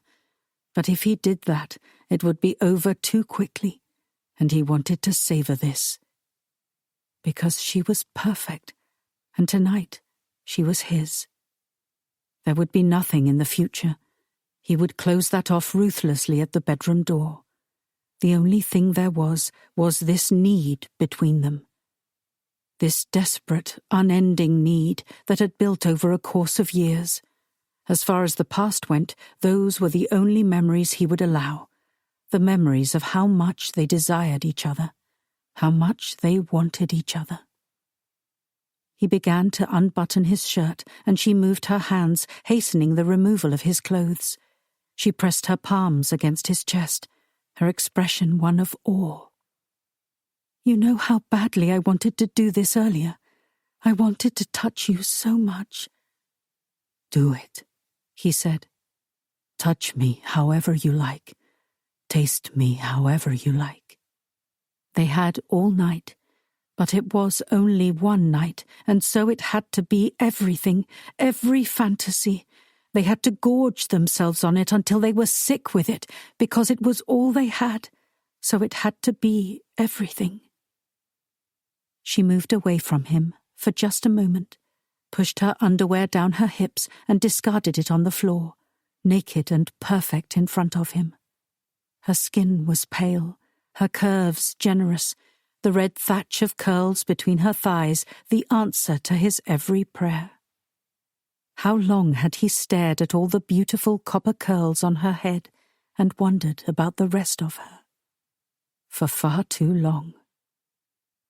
He was seized by the same hunger that had claimed him before, and he grabbed her hips, bringing all her luscious glory toward his mouth, lifting her up off the floor and laying back on the bed, bringing her down over his face. She gasped, reaching forward and grabbing hold of the headboard as he parted her thighs ruthlessly and tasted all of her slick heat. "Andre!"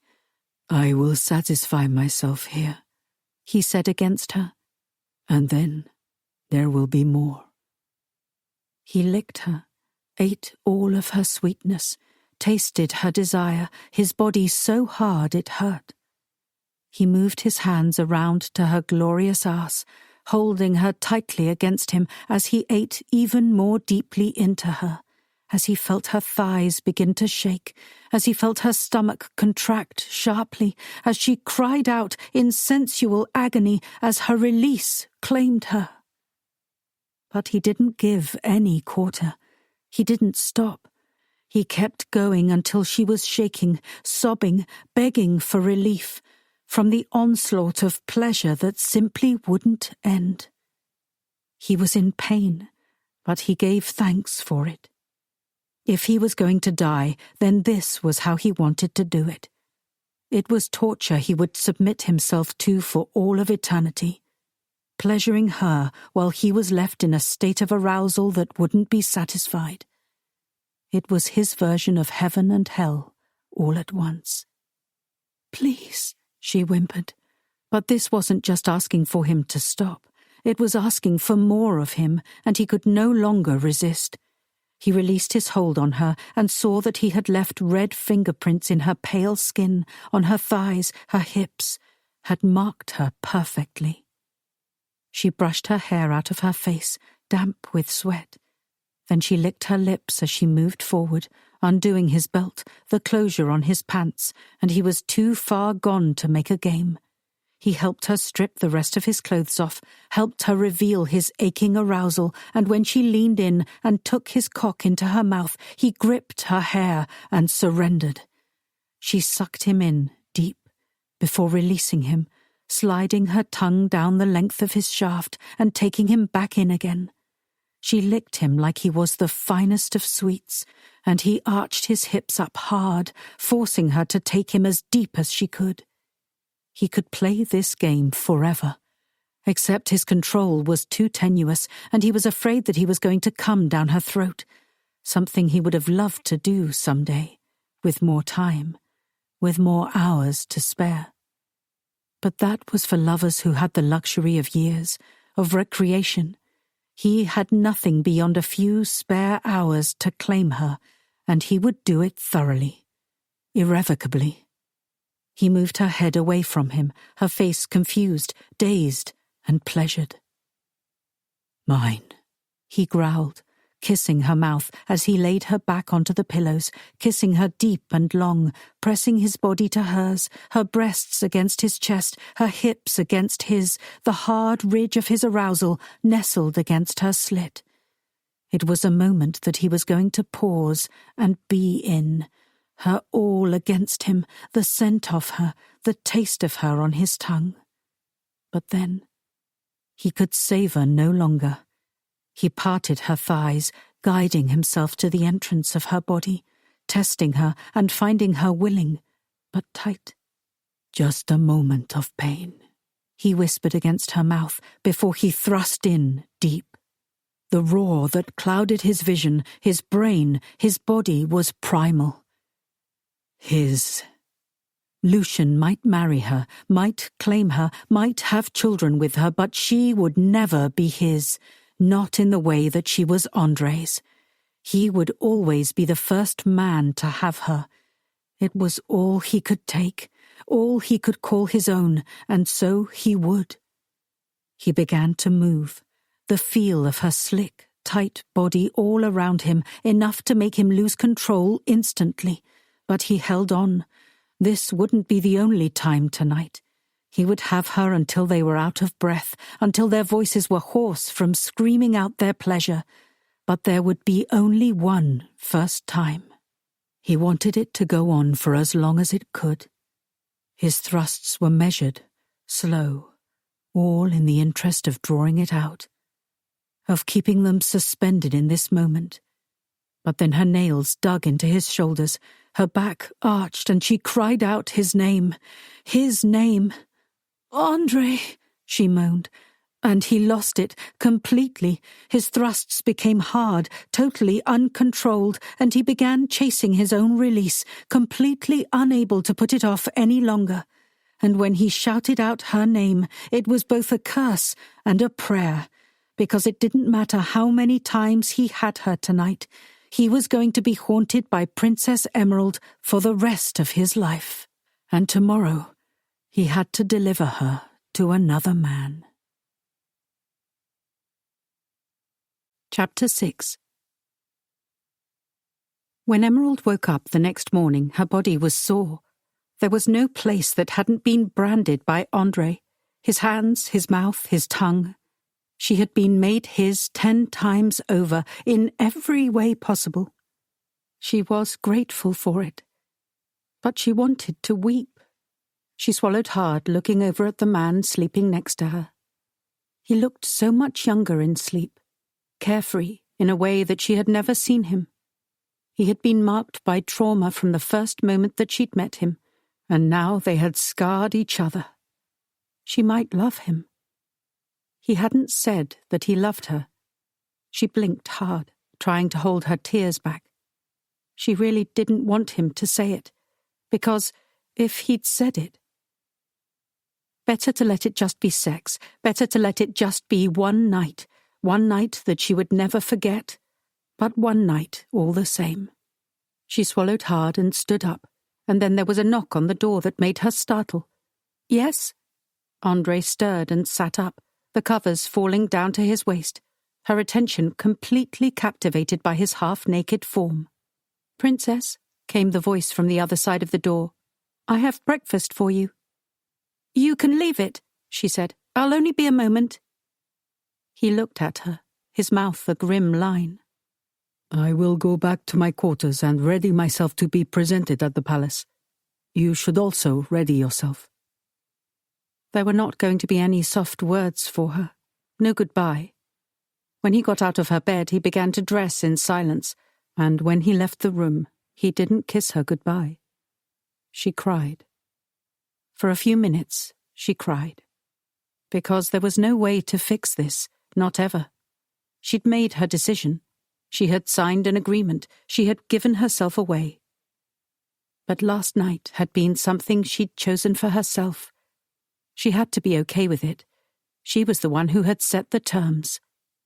Still, she sobbed as she got dressed, forgot that there was breakfast outside, and nearly tripped over it when she opened the door as the yacht moved into the port. She wiped her face, but she knew that she looked like she'd been crying. Maybe King Lucian would like it. It was rumoured that he was a ruthless bastard. Maybe it would suit him. When she looked out at the view of Alabria, she was shocked. It was a rocky, mountainous island, and a large black palace stood on top of the highest peak, like the Tower of Barad-dûr in Middle-earth. All that was missing was the Eye of Sauron. If he wanted the world to think of him as a villain, he had certainly done a great job setting up the optics. Dead wives not required. She had been so focused on the grief that she felt over losing her chance with Andre that she hadn't fully allowed herself to feel grief over the situation she was putting herself in. Because there's no point. Because you made your bed, and now you have to lie in it. Hilarious, because the bed in her cabin still wasn't made. It was demolished from letting Andre have her all night. As soon as the yacht docked, they lowered the gangway, and as they were preparing to get off, they were boarded instead. Andre was immediately beside her, his hands on her as though he were ready to flee with her if necessary. "We are emissaries of the king," said a man dressed in a military uniform. "What makes you think this is a necessary display? This vessel belongs to King Onyx of Basilia, and it is very easy for us to take this as an act of aggression," Andre said. "Of course it is not an act of aggression," the man said. A treaty is signed between Princess Emerald and the king. There is no aggression here.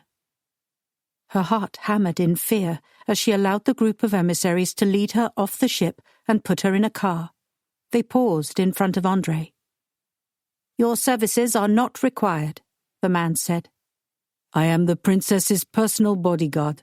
I go with her wherever she goes. I think you will find the terms of that are non-negotiable." The man looked Andrei up and down. "I will leave that for the king to decide." He moved out of the way and allowed Andrei to get into the car next to her, and it was all she could do not to cling to him. She didn't have the right to do that, and he had made it very clear that physical touch, other than him protecting her, was not allowed this side of daylight. The car drove down a long, winding 2-lane road that wound around the mountain, bringing them closer to the evil tower. Reality was setting in very hard. Warring with memories from last night, his hands on her skin, his body moving inside hers. Stop this, stop this, stop this. Her heart was beating a powerful rhythm, and the words echoing in her head were making it ache. The car pulled up to the front of the palace, and they were ushered outside the vehicle, Andrei attached to her like a shadow at her back. The doors to the palace opened, and they were brought inside, into a stark, black antechamber. "The king awaits in the throne room." A throne room? They didn't have anything half so prosaic. Onyx had a study where he conducted correspondence, and there was a sitting room where he entertained people. He didn't sit on an actual throne. But it was clear to her that King Lucian really was stuck in the Dark Ages, just as the rumours said. The double doors to the throne room opened, and she stepped slowly inside, feeling like it was entirely possible that movement might release axes from the ceiling that were waiting to swing across the walkway and cut her to pieces.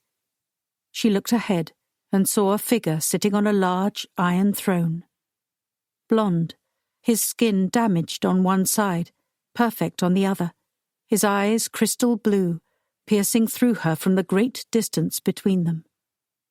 Whatever they'd said about his looks, they had underplayed it. He was, in part, the most beautiful man she'd ever seen. But where he was scarred, that beauty was ravaged. "Princess Emerald," he said, his voice low, his accent indefinable. "Welcome to Alabria." "Thank you," she said, "Your Highness."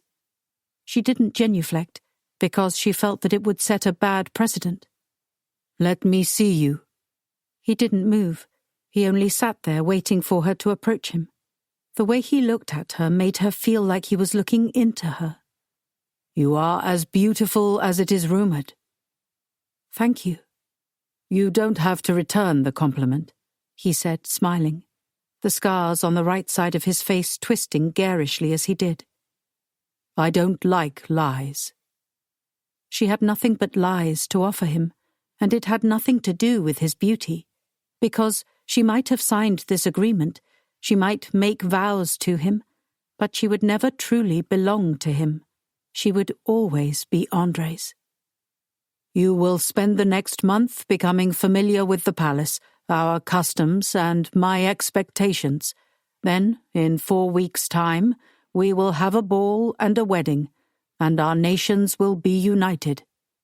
"Of course, your plan is best, Your Highness," she said. She knew that it didn't seem honest.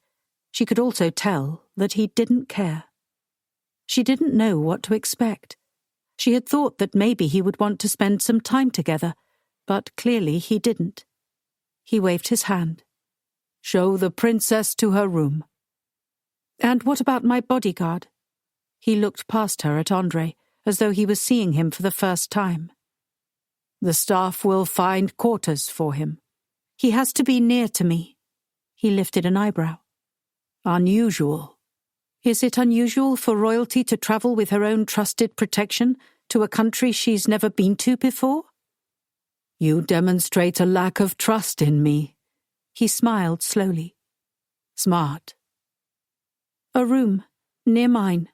She could tell that it was costing Andrei to be silent.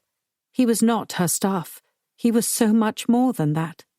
He was a leader through and through, and to be put in a position where another man held power like this was likely offensive to him.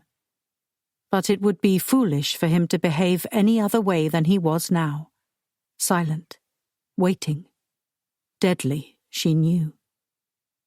With very little provocation, he would, and could, leap across the throne room and tear out Lucian's throat. That she knew for certain. That was how she found herself bundled off to her room, high up in a tower, with André put in the one adjoining. The temptation that she felt to open up the door between their rooms was real, but she knew that she couldn't do that. She knew that it wouldn't be met with welcome, not right now, because she was going to marry Lucian. She had made that decision, she had made that bargain, and for the good of her people, she couldn't turn back, no matter how much she wanted to.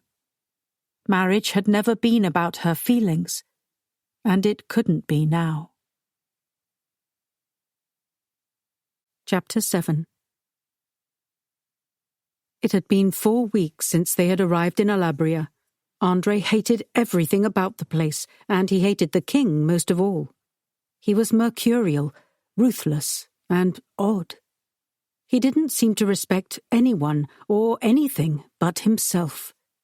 André also found it dishonouring of Emerald in a strange way that the man allowed them to stay in adjoining rooms, not that either of them had used the door. He was standing in his control. He was here to protect her, to protect the crown, the throne, and not to pleasure himself.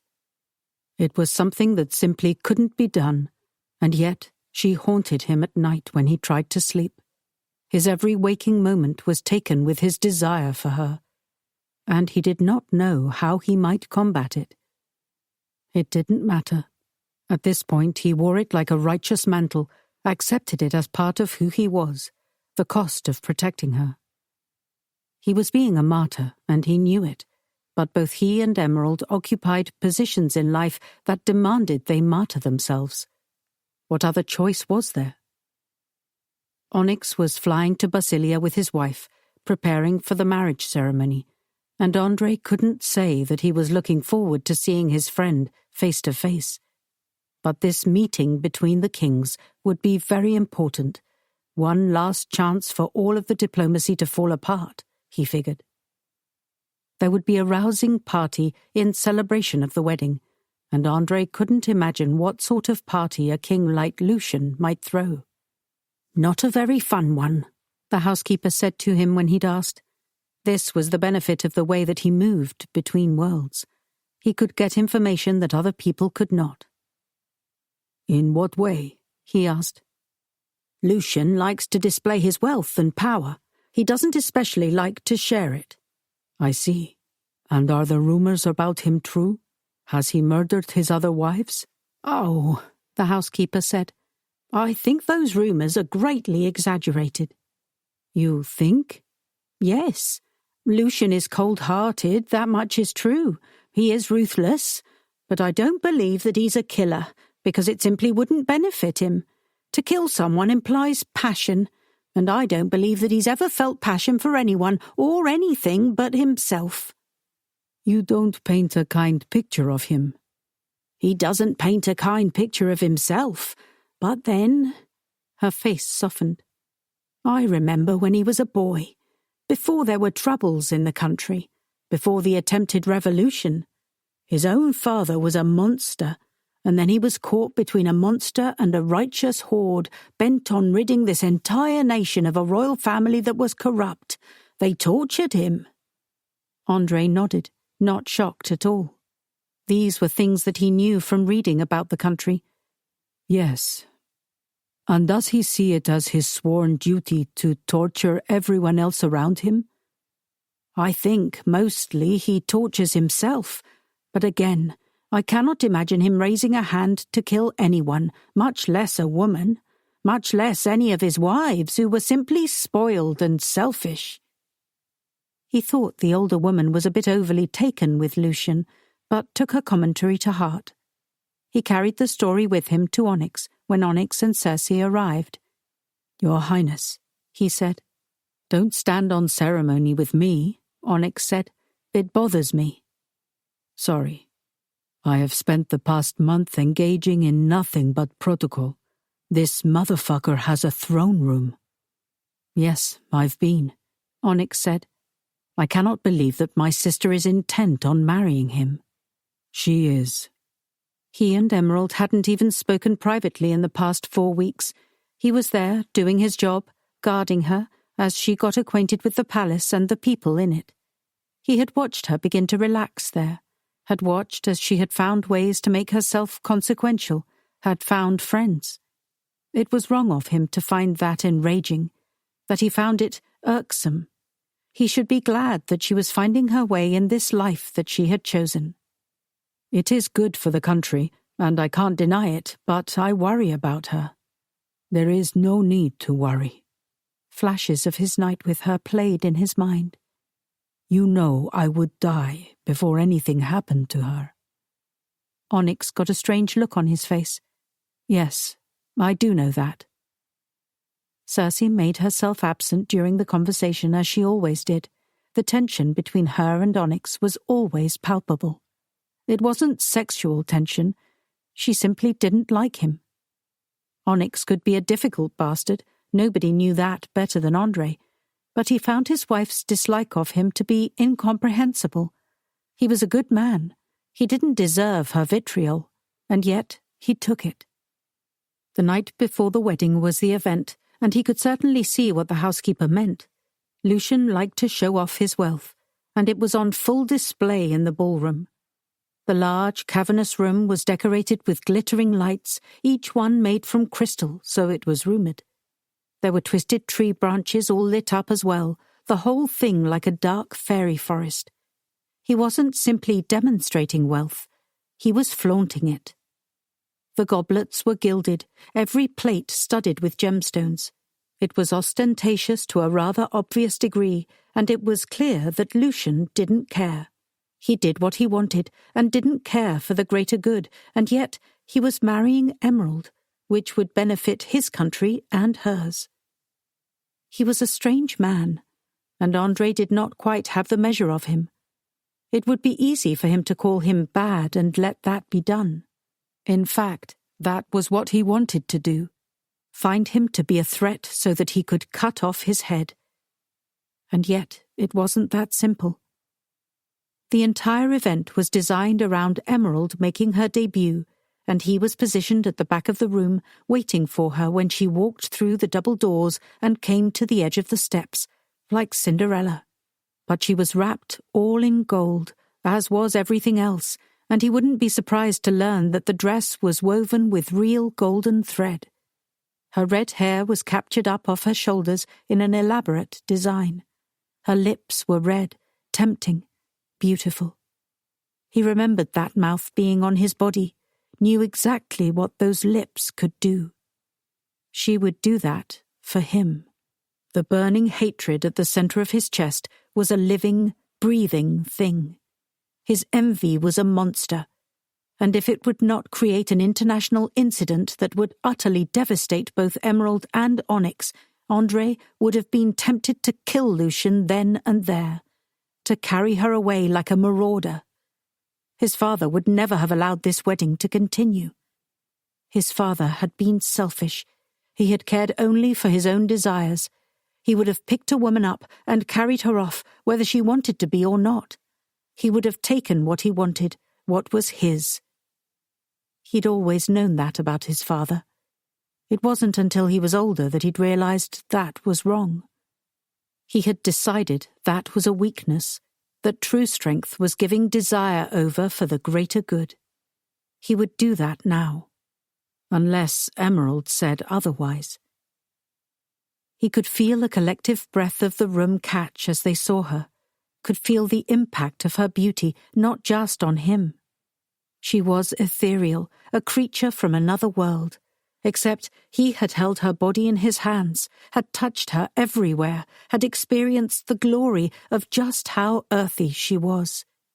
It would haunt him for the rest of his life. But he would rather be haunted by the memory than by what could have been. He watched as she floated from person to person, a bee pollinating flowers, leaving sweetness wherever she went. He watched and felt as if his heart was walking outside his body. He had never loved anything in this world, anything but her. The housekeeper was right. The party wasn't fun, but that could be because it felt like engaging in torture. What a way to die. He would give himself over to her protection now, to her mission.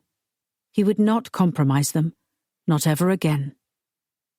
He repeated that mantra the entire evening, and when it finished, it was up to him to accompany Emerald out of the ballroom, down the hall, and to her bedroom door. "Good night, Princess," he said. He turned away from her. "Andre," she said. He turned back to her. "Yes?"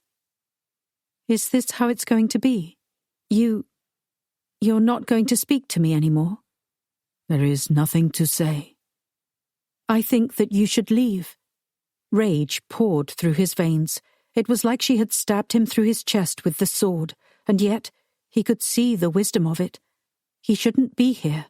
He shouldn't look upon her every day, and yet he didn't trust anyone else to protect her. There could be no one else but him. "You're a fool," he said. "It's right, and you know it." "Then I will speak to your brother after the wedding tomorrow." "Good night." "If it pleases your Royal Highness, after all, next to you, I am nothing." With that, he bowed with no respect at all and left her there, along with a piece of his soul. Chapter 8. She went into her room and closed the door firmly behind her. He went into his own, pacing, reaching. He wanted to tear the place apart, brick by brick. He wanted. Tomorrow she would marry another man. Tomorrow she would give her body to that prick. Without thinking, he jerked the door open that separated the rooms, the first time it had been opened since they had come here. She gasped, turning around, her hand on her heart. "If I am to go, then I will leave you with a parting gift," he growled. He crossed the space and pulled her into his arms, kissing her savagely. There was nothing tender about it. It was none of the expression of tender feelings that had happened that night on the yacht, where they had lived out so many fantasies in a short space of time, where he had devoted himself to the worship of her.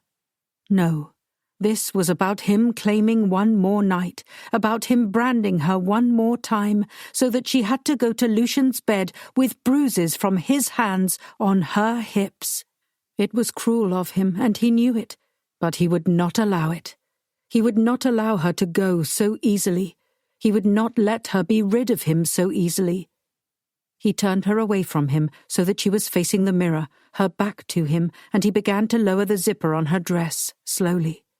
Her breath hitched, her eyes closing. "Your body belongs to me," he said. "Don't you forget that." Her dress fell away from her curves, and he leaned in and kissed her neck, before putting his hand around her throat, tilting her face upward so that she had to look at them full in the mirror. "You belong to me." She couldn't breathe. This was wrong. But then all of it was wrong. Nothing was right, and it never could be.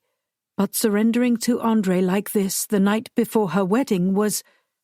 It was a mistake. But she couldn't stop herself, any more than she could stop him. She looked in the mirror, at the two of them, at her face, which was like a stranger's. Her eyes were round, dark with need, fear, desire. She looked hungry, starving for him. Such pointless honesty in a moment where it was too late. It made her want to rage, but all she could do was stand there staring, looking at the picture they made in the mirror. "Watch what I do to you," he said, commanding in her ear. "And you can think about it later when he touches you. You can watch yourself in the mirror as his hands move over your body. Watch and see if the pleasure is there, the need. It won't be. You will never want him the way that you want me." "You're cursing us both," she whispered. He was, cursing her to a life that would never feel quite right, cursing her to an existence that would always feel like half of what they had experienced together that night on the yacht. She welcomed it in a perverse way, wanted to sacrifice her sexual desire on the altar of André and let it go up in flames, wanted to punish herself for doing this to the both of them, for choosing to marry Lucian in the first place. This was nothing like the first time they'd come together. There had been a joy mixed in with the bitterness, a sweetness. There was none of that here. He was angry, and she couldn't blame him. She could do nothing but take it, because she deserved it. She had done this. He tilted her head to the side and bit her on the neck. Then he released the strapless bra she was wearing, exposing her breasts, his dark hands cupping the pale globes before skimming down her stomach beneath the fabric of her panties as he roughly pushed his hands between her slick folds. She gasped, moaned as he began to tease her, torment her. She could feel the hard pressure of his arousal against her rear, the insistence of his desire. "Watch," he commanded. He pushed her panties down her hips, just above her knees, placed his fingers between her legs, spreading her lips open so that she could see her own slickness, the pink flesh there. Then he began to circle his finger around her clit before thrusting it deep inside her. Watching it felt obscene, and she was powerless to do anything but stare. Was powerless to do anything but watch as he pushed a second finger inside her, before dragging his fingers up towards her lips and demanding that she open. "Taste yourself," he said.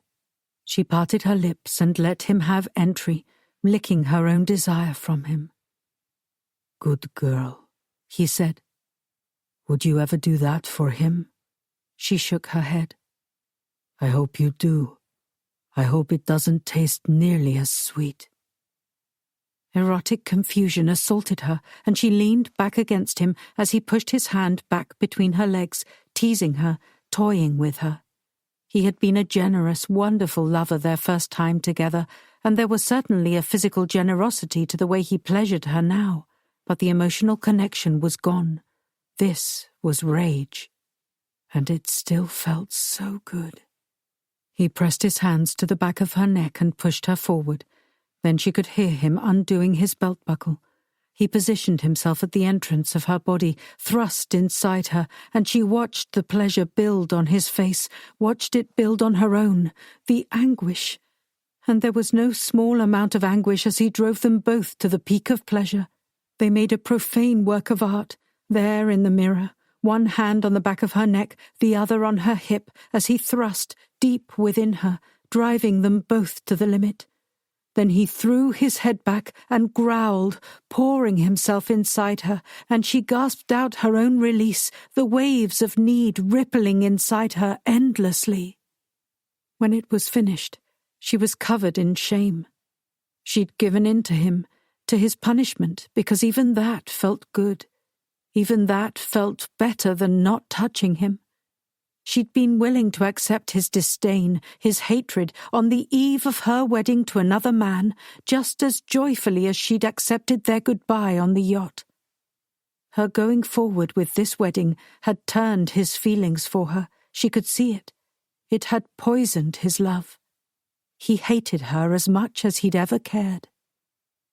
"Get out," she said. "As you wish, princess." Out of her room, out of her life. Then he was gone. She wondered if he would even go to the wedding tomorrow. "Do you even want him there? What kind of sick person are you? There is nothing left for the two of you. Nothing." She tried to sleep, but it was fitful. It was the night before her wedding, and it felt like a death march. But even more so when early in the morning she realized that for the first time in her life she was late. And by the time the sun came up, she had answered the question about why. Thanks to the help of a sympathetic nursemaid, she acquired a test and got her answer. She was pregnant, and it was not with her future husband's baby. She knew what she had to do, because King Lucian had said that he hated liars, and if she walked down that aisle carrying André's baby, then maybe he'll set you free. No, he wouldn't. He would kill her and the baby, at least if his reputation was to be believed. Her heart was hammering hard when she entered the throne room. I need to speak to the king in private. It is bad luck for the groom to see the bride on the wedding day, Lucian said, and you should believe that, because my brides have had very bad luck. I will risk it. He waved his hand and the guards melted away. And where is your ominous shadow? I assure you I don't know. I see. And what is it you have to tell me? I'm pregnant. I have been told my virility is powerful, but I believe this is pushing the limits even for me, he said. Obviously it isn't yours. He shrugged. That is of no matter to me. It speeds along the production of an heir, but don't think that it will spare you the wedding night. You don't care? No.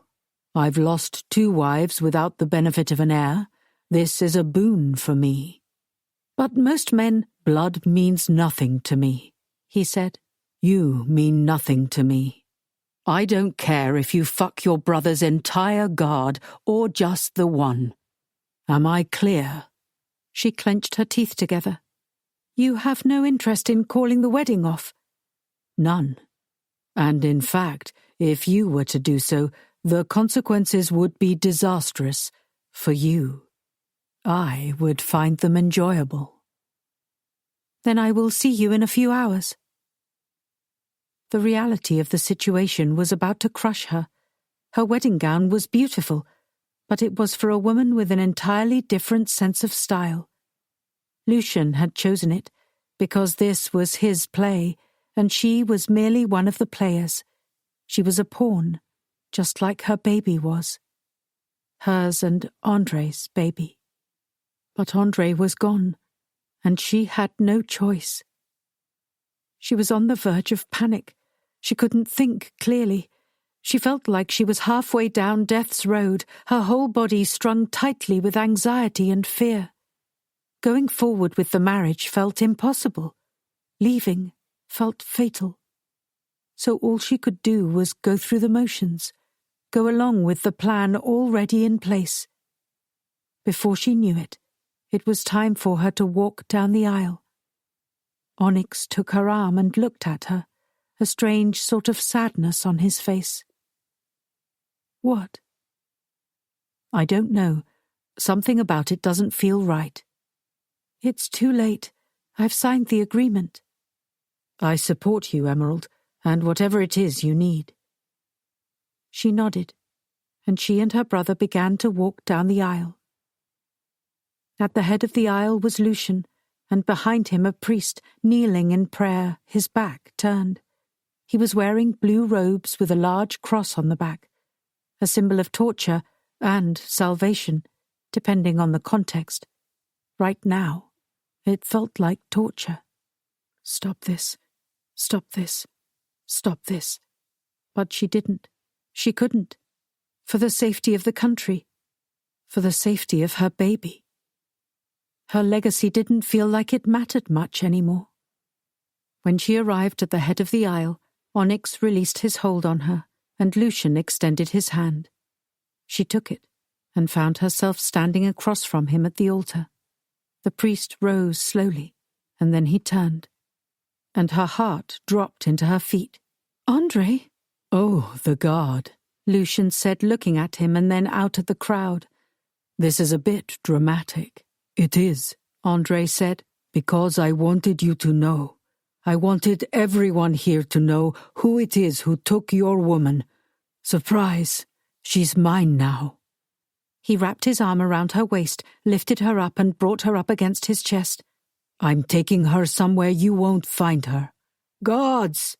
Lucian shouted. But André was too quick. He had a plan. There was a clear route, diagonally and through the back door, and then they disappeared suddenly into a side passage that spit them out outside, and somehow no one followed them that way. "What are you doing?" "You didn't think that I was going to let you marry him. I'm only shocked that you let yourself get that far." She looked at his face, and she saw that something was irrevocably broken between them. Whatever feelings he had for her before, they weren't there now. He was being driven by fury, possessiveness, rage. He must have found out about the baby.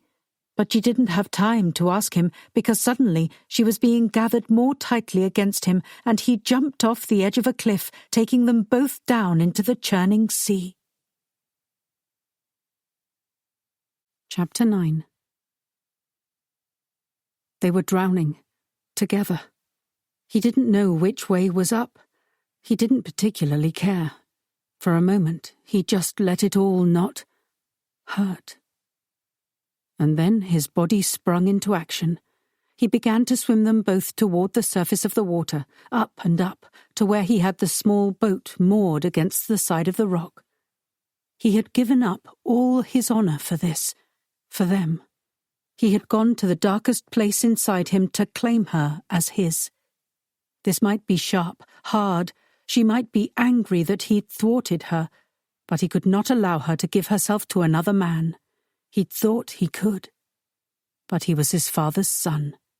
He'd run from that all his life until he'd needed to run to it, and now he was embracing it, along with his fury. She should have felt the same way. She shouldn't have been able to go through with it, as he hadn't been able to allow it. She hadn't, and he was angry about that. But he had her now, and no matter how angry he was now, he wouldn't let her go. Not ever.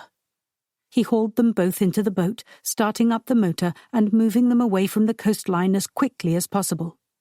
"Are you insane?" she sputtered, her white dress in tatters, her hair a wreck. "Yes," he said. "You could have killed us both."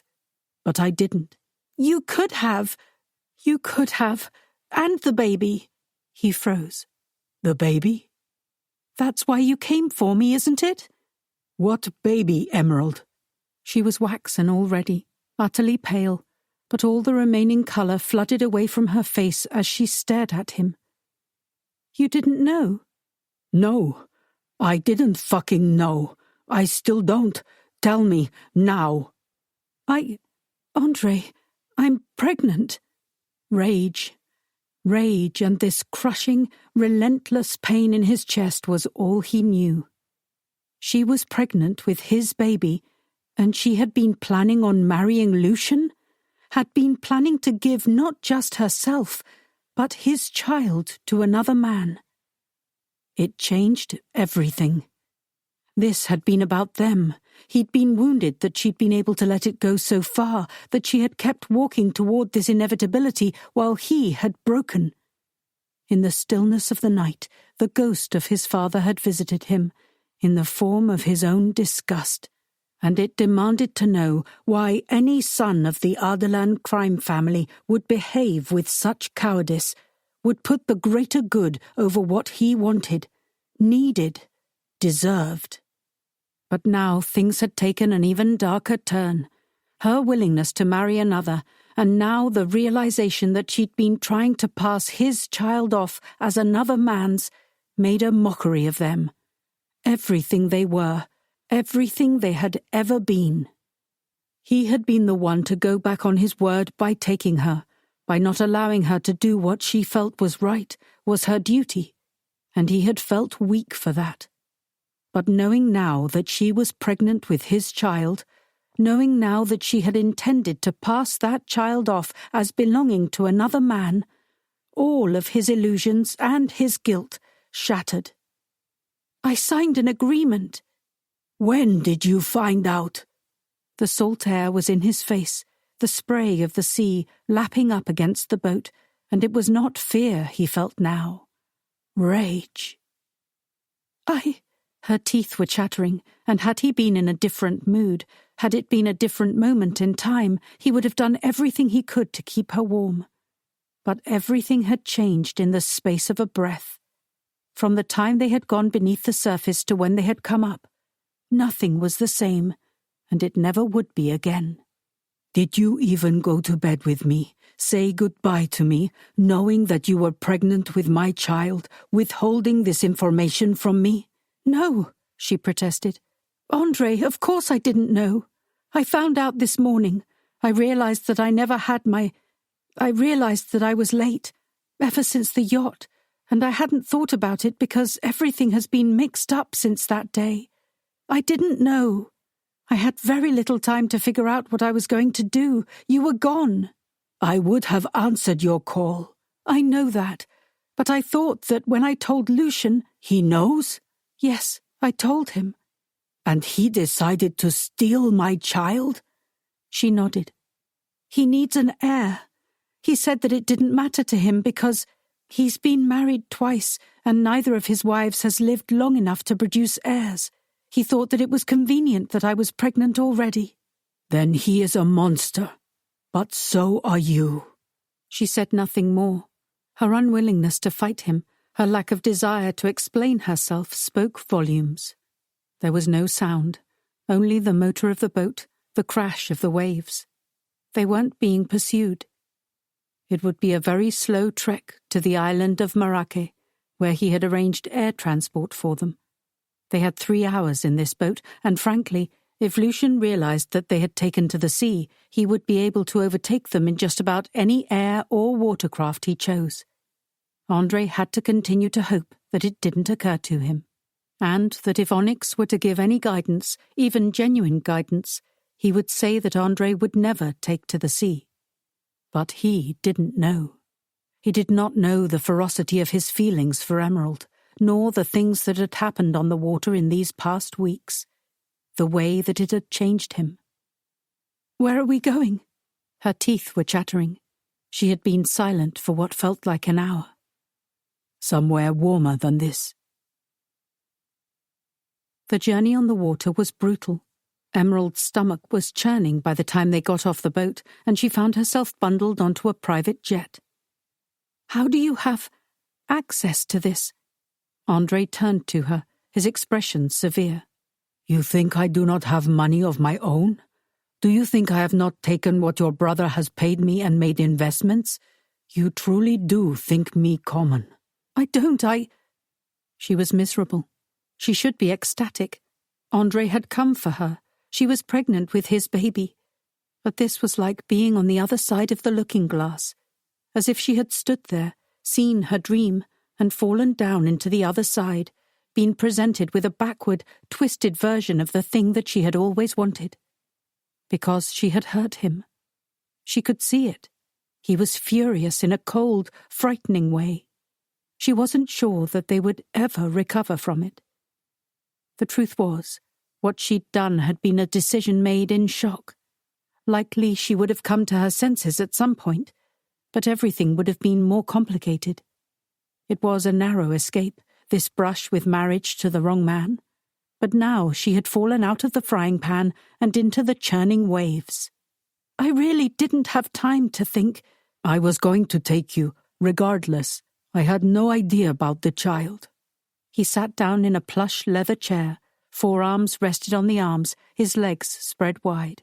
He was wet and furious. She stood, unwilling to sit down, unable to. Her whole body was trembling.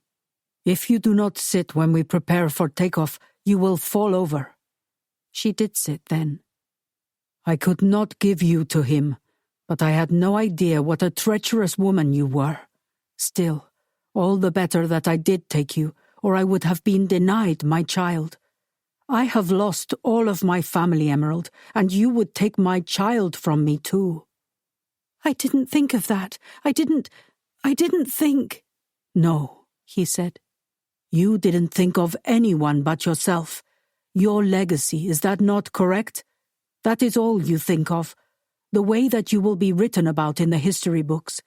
Well, I don't know about the history books, but what happens today will surely be written about in headlines the world over, and our child will be able to read those headlines. What do you think they will make of them?"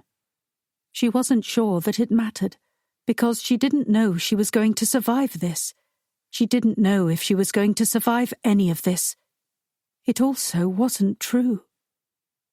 It isn't about what they write about me. I wanted to do the right thing, she said. How could right have ever been this? She had no idea, but every moment since this morning had been the shortest and longest of her life. She was tongue-tied. She hadn't said half of what she should have said, to him or to Lucian. Now she had been kidnapped by a man who hated her. She was pregnant with his baby. Everything felt like it was imploding, and Lucian might start a war. Lucian. You know there's going to be consequences for Basilia. Yes, he bit out. I do know that. But I have kept your brother out of this. He knows nothing, nor does he know where we're going. He's going to find us. He won't. We are going to disappear. You seem so confident in that. I am. I am the head of security for a major nation. Do you think that I don't know how to hide? You think that I do not understand what is at stake? Do you think I did not calculate these risks? Pity that there was one major factor I wasn't aware of: your faithlessness. She sat down in the chair, shivered. That isn't fair. I told you what I would be faithful to. I told you what I was going to do and why it was essential for me to do it. You knew. You knew what was important to me. You knew that I was fixed on this, that I was doing this for Basilia. Everything changed. But why had he only taken her now? Why hadn't he offered her anything before? She wanted to cry, because he was right. Everything had changed. Not just when she had discovered she was pregnant, but from the moment they touched. And now she had fractured them. She was not her mother. She wasn't brave. She made the wrong choice, and she didn't know how they could recover from it. Are you going to tell me exactly where this plane is taking us? No, he said. She didn't have her phone anyway to message anyone, and also there was no way for her to be tracked. She imagined that was a handy side effect of her being kidnapped straight from the altar. How nice for him. You should go and get changed, he said. I'm fine. You are not fine. You're going to catch your death. She was in a wet wedding dress. It really was quite ridiculous. The fabric was ruined, sodden, just like everything else. I don't have anything with me. Foolish woman. You think that I took you without making preparation for you? Do you think that I planned to fling you into the sea without providing you with warm clothes? He got up and went to the sideboard, took out a bottle of whiskey and poured himself some. You cannot have any. Therefore you will have to warm yourself by getting dressed. She stood, her hands trembling. All right, I will. She tried to keep her head held high, tried to hang on to some semblance of pride. She didn't like that he was giving orders and that she was obeying them, but this was an order that she really quite wanted to obey. All things considered. She was freezing. She went into the bedroom at the back of the plane and opened a closet in there. Turbulence rocked her and the hangers just slightly, and she cursed that she tripped over the wet, sodden dress. Then she dug through all the clothes, found a pair of sweats, and elected to go with those. She had no one and nothing to impress after all. It was such a funny thing. She had treasured, obsessed over, and loved André for so many years, and yet he had seen her in sweats, pyjamas, and now nothing. He knew her better than anyone, and now he hated her. It was an extremely brutal reality that she found herself living in. She stripped the dress off, her skin clammy, and tossed it into the bathroom that was next to the bedroom. Then she slipped on the sweatpants, the sweatshirt, and as she was doing so, she had the full realization of what had happened today, of what André had done.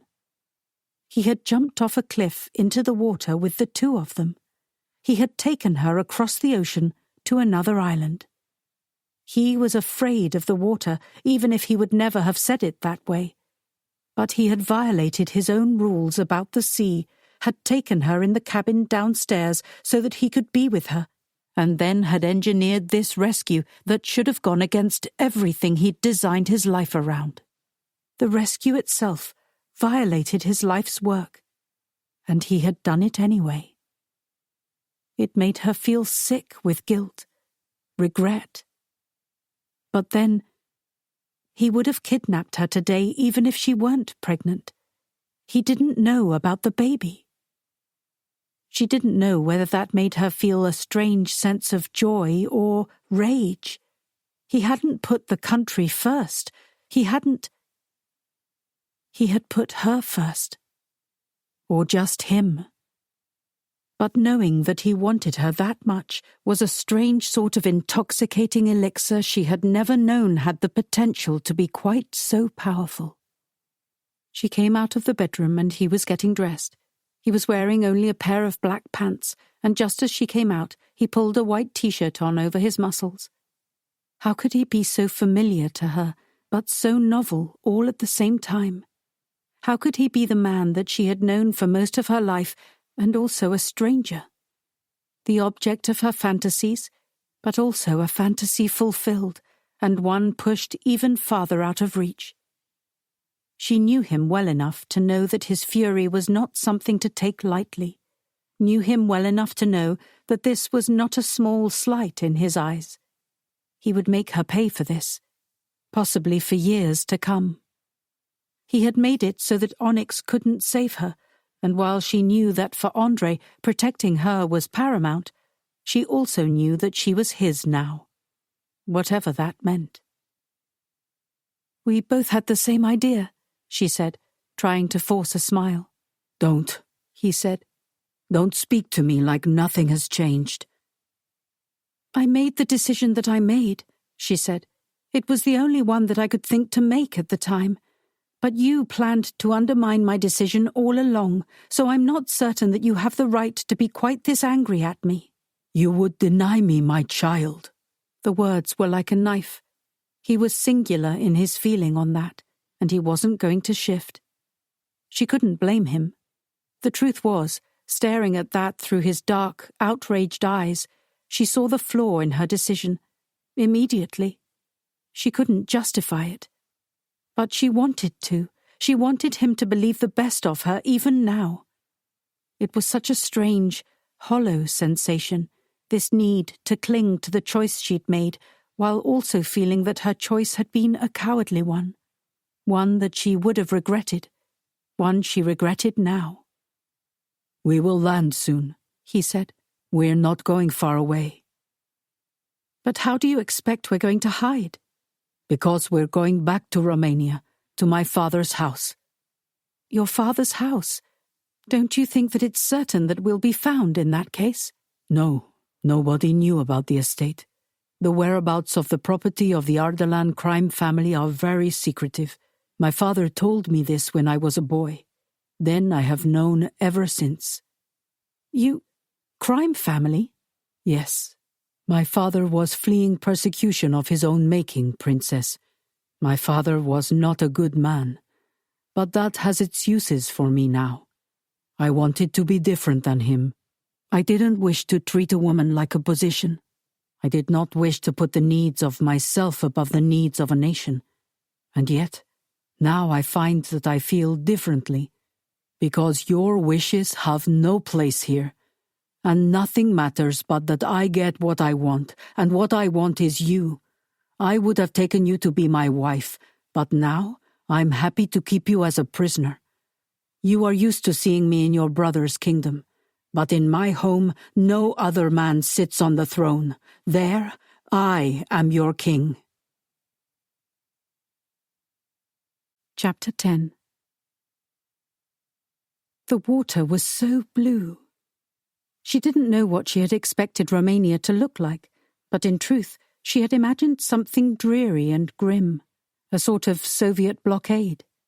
But this was all green mountains, wreathed in mist and the unfiltered light of the sun.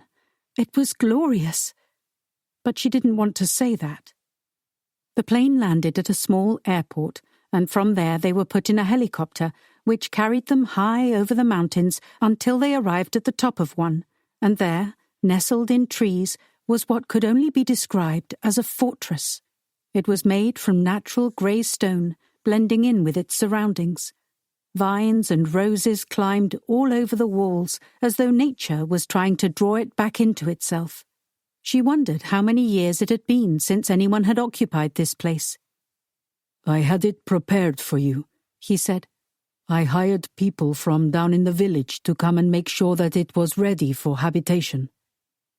Since he seemed to be reading her thoughts, his words going directly into her ears, the headphones she wore for the helicopter ride making that possible, she decided she might as well ask the question. "How long has it been since anyone lived here?" "Since we left for Basilia, under cover of darkness. We did not take a helicopter. We hiked through the mountains, swam through the rivers, until we arrived at the sea." Oh.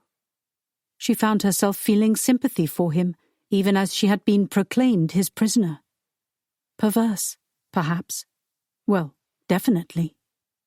The helicopter began to descend, and she found herself looking for something to hold on to.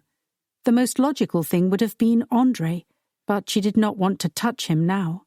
It seemed wrong. The helicopter landed in a barren field, and she and André got off. Nobody got off with them. And once the helicopter lifted back up in the sky, the wind howling around them, they were the only ones there, shrouded in the wilderness, enveloped by trees. She could still hear the helicopter rotors in the distance, but otherwise it was all birds. He was looking around, marveling at the place with just as much interest as she was. "Have you been back here at all?" "No. I was pleased to discover that it was still standing, though the condition will be an interesting thing to discover. I was sent photographs, but I had to act quickly. Now you see why I say you will not be found." "And you think that we can just stay here forever?" "I think that we will stay here until I say otherwise. Don't worry, I will contact Onyx." "I want to talk to him." "Not now." She felt a sort of hollow, cascading terror. This was nothing she had ever expected. This was a side of André that she had never seen. But he was right. She had always seen him in a country that wasn't his own. She had always seen him next to her brother, to whom he had sworn a level of allegiance and loyalty. But obviously there was a breaking point to that. She had found the breaking point. He began to walk ahead of her through the dense trees, and she hurried quickly after him. Whether she felt any symptoms from her pregnancy or not was difficult to say. She felt nauseous, that much was certain. But there were a lot of reasons for her to feel nausea right now. The trail was overgrown, and even though he hadn't been back here since he was a child, she was beginning to suspect that he might not know exactly where they were going. Until they came to an overgrown gate. He looked up, and she was certain that there must be security cameras. "André Ardalan is here to take his rightful place." The gates opened, and he went inside. He didn't touch her. Of course he didn't. Of course he didn't. She went after him and into the garden. It was like an enchanted space. It wasn't only the walls that were overgrown. Here, ivy had taken over everything. It was glorious and wild, utterly unexpected. But then, none of this was expected. They walked through the shaggy hedges, the untamed greenery, until they came to a small door, not the main entrance of the house. It opened for them without him having to knock, and there was a small woman standing there, her white hair captured in a bun. "André," she said, "I knew you would return home one day." His face shifted, shock on his features. "Rebecca? Of course. We kept this place for you. We knew that you were alive. Word of your survival made it back here." "And why did Ricardo never come for me?"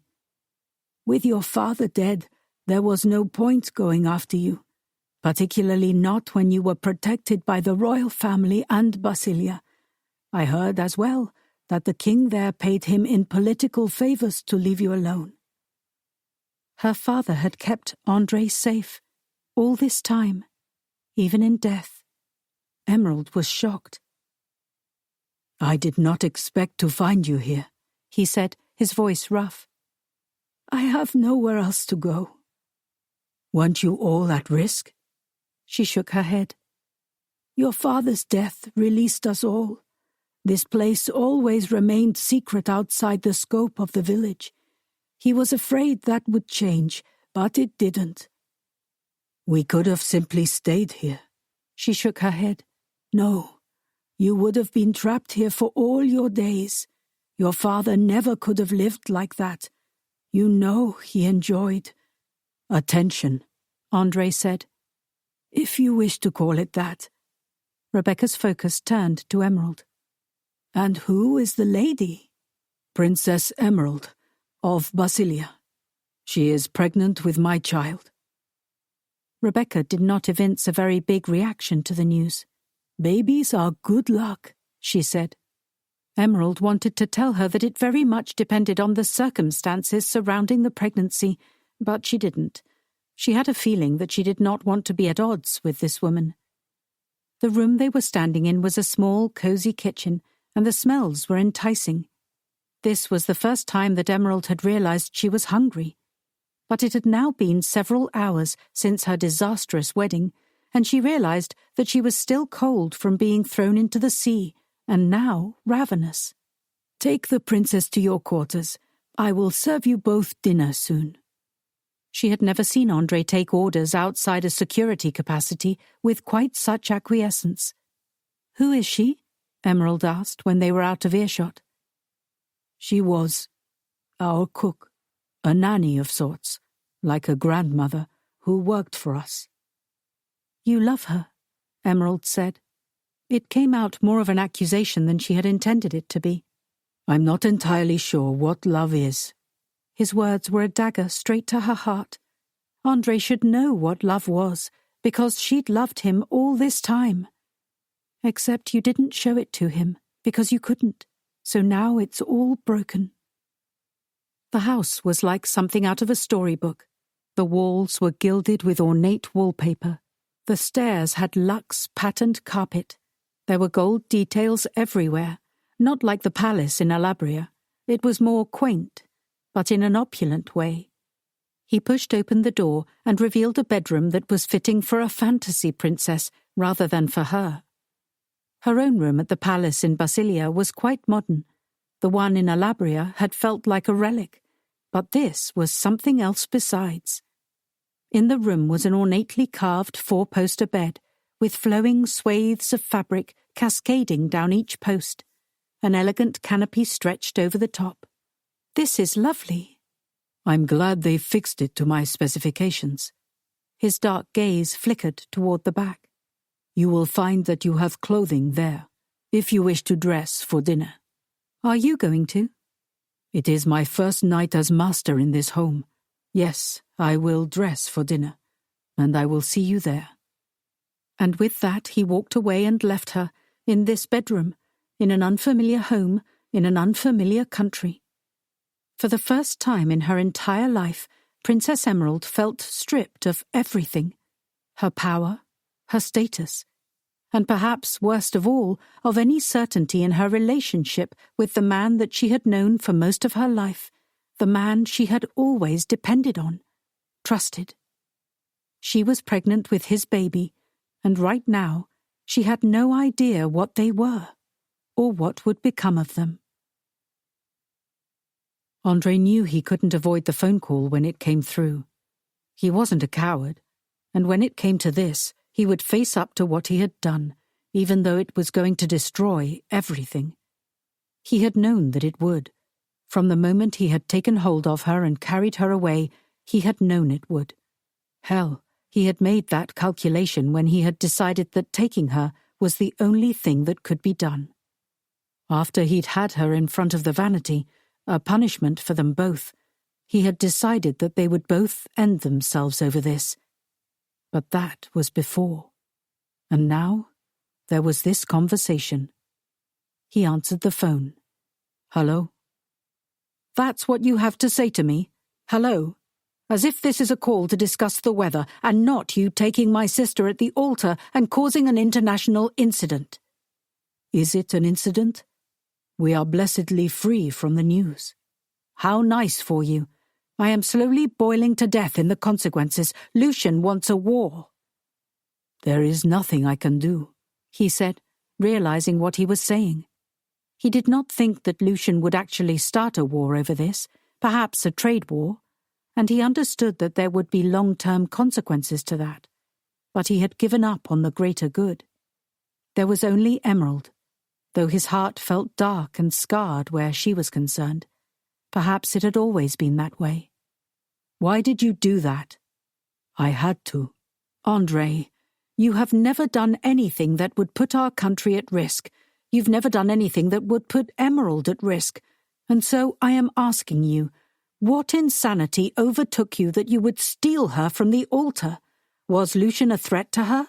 Because I can accept that. If Lucian had put her in danger, then you did what you had to do. But there is nothing else, short of that, which justifies your actions. He was not a threat to her, André said. But she's mine. This is what I feared. Are you telling me that you... Did you lay a hand on my sister? I laid more on her than a hand, Onyx, and I will admit that before a firing squad if it comes down to it. I trusted you. And I was trustworthy, until I was not. This doesn't explain anything to me. I can't explain it to you. What happened on the yacht is between Emerald and me. The decisions that were made. You are a good friend and a good king, Onyx, but you don't know everything, not about your sister and not about me.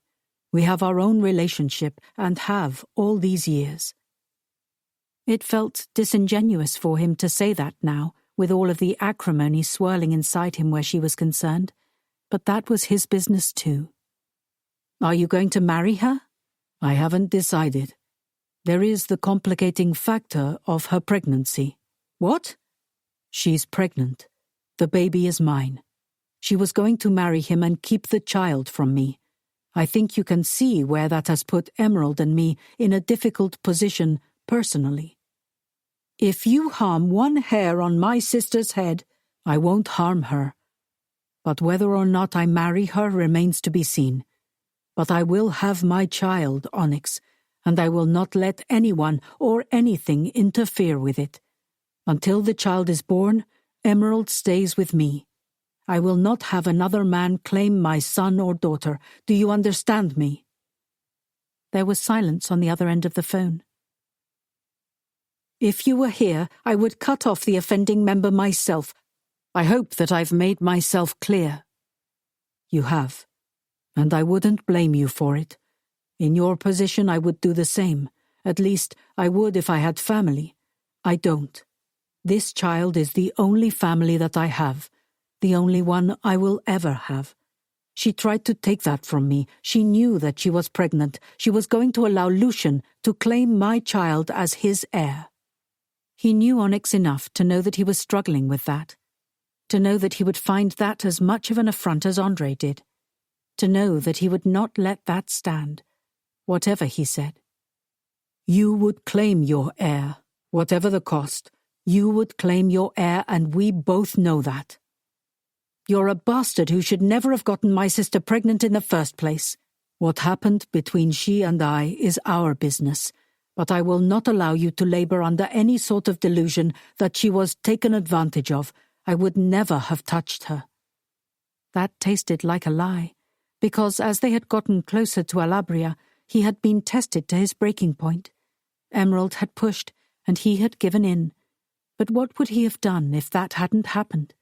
He couldn't say for sure, not now, not given what had happened in her room at the palace in Alabria, that he would have kept his hands to himself. I don't think that you would force yourself on her, Onyx said finally. Of course I wouldn't. Are you in love with her? Whatever I felt for Emerald is clouded at the moment. There was another long pause. Where are you? I cannot tell you that. For God's sake, André, is there no trust between us? No, André said. I can trust no one and nothing. Where we are is none of your concern. He'd thought he could trust Emerald. He'd given her more of him than he had ever given to anyone.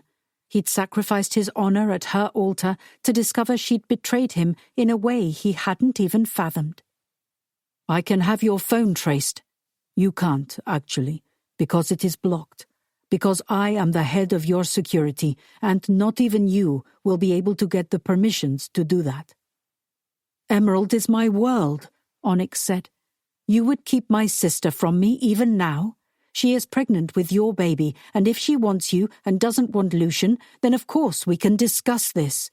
I cannot. I won't. You are dead to me, Onyx said. There is nothing complex about that. Then you can forget that either Emerald or I exist. He hung the phone up and threw it down onto the floor, crushing it beneath the heel of his shoe. He did not think that Onyx would be able to track it. It was a completely blocked and protected phone, but if he was able to somehow break that and find a location for it, Andre wasn't going to assist him. He buttoned up his black jacket and walked out of the bedroom, heading down to dinner. His mood was black, and he almost felt sorry for Emerald that she had to deal with him, except she had created the situation. He walked down the stairs, surprised at how much memory of this house was inside him. He hadn't realized. He didn't think about his home in Romania. At least, he hadn't done so until he had needed it. Until he had needed to call upon the strength and ruthlessness of his father to save them both. And he'd thought that she would be happy. He'd thought he would be. But the baby made it a betrayal in a way it hadn't been before. And now? He knew it had been there all along. He had suppressed it, for honor, for the sake of duty, because he felt that he owed Onyx fealty. Now? He would owe no one but himself. It was a devil's bargain, this, embracing the poison of the Ardalan blood. Yes, it was a trap. And now that he had snared himself in it, there was no going back. He had chosen this road, this path. He walked into the dining room, and Emerald was already sitting there dressed in green. He had specifically requested that they make as much of her clothing as possible green. He loved her and that colour. At least he had, when he didn't look at her and see half enemy, half lover. "Your brother called," he said. Her eyes went wide. "Is he?" "Furious." "I want to call him." "Well, that will be difficult now, because I destroyed my phone. And so the two of us find ourselves here without a means of communication to the outside world." "You're insane," she said. "I've known you for all these years, and you have never behaved this way." "And you were going to pass my child off as belonging to another man, so I suppose these are unprecedented times for us all." "I didn't know what else to do," she said. "And what you did was the wrong thing," he said. "How nice of you to have such a clear view of it as it affects you." "And what other view should I have?" "I asked him if he'd set me free. He said no. And as far as I knew, you were gone. So what else was I supposed to do, Andre? Free myself? Run past a gauntlet of guards?" Her words affected him, and he didn't want them to. He wanted to stay in this space he'd gone to when he'd decided to capture her. This place that was filled with anger, justification for his actions, for his hurt. "I've given up on duty. It's done. I burned it all to the ground.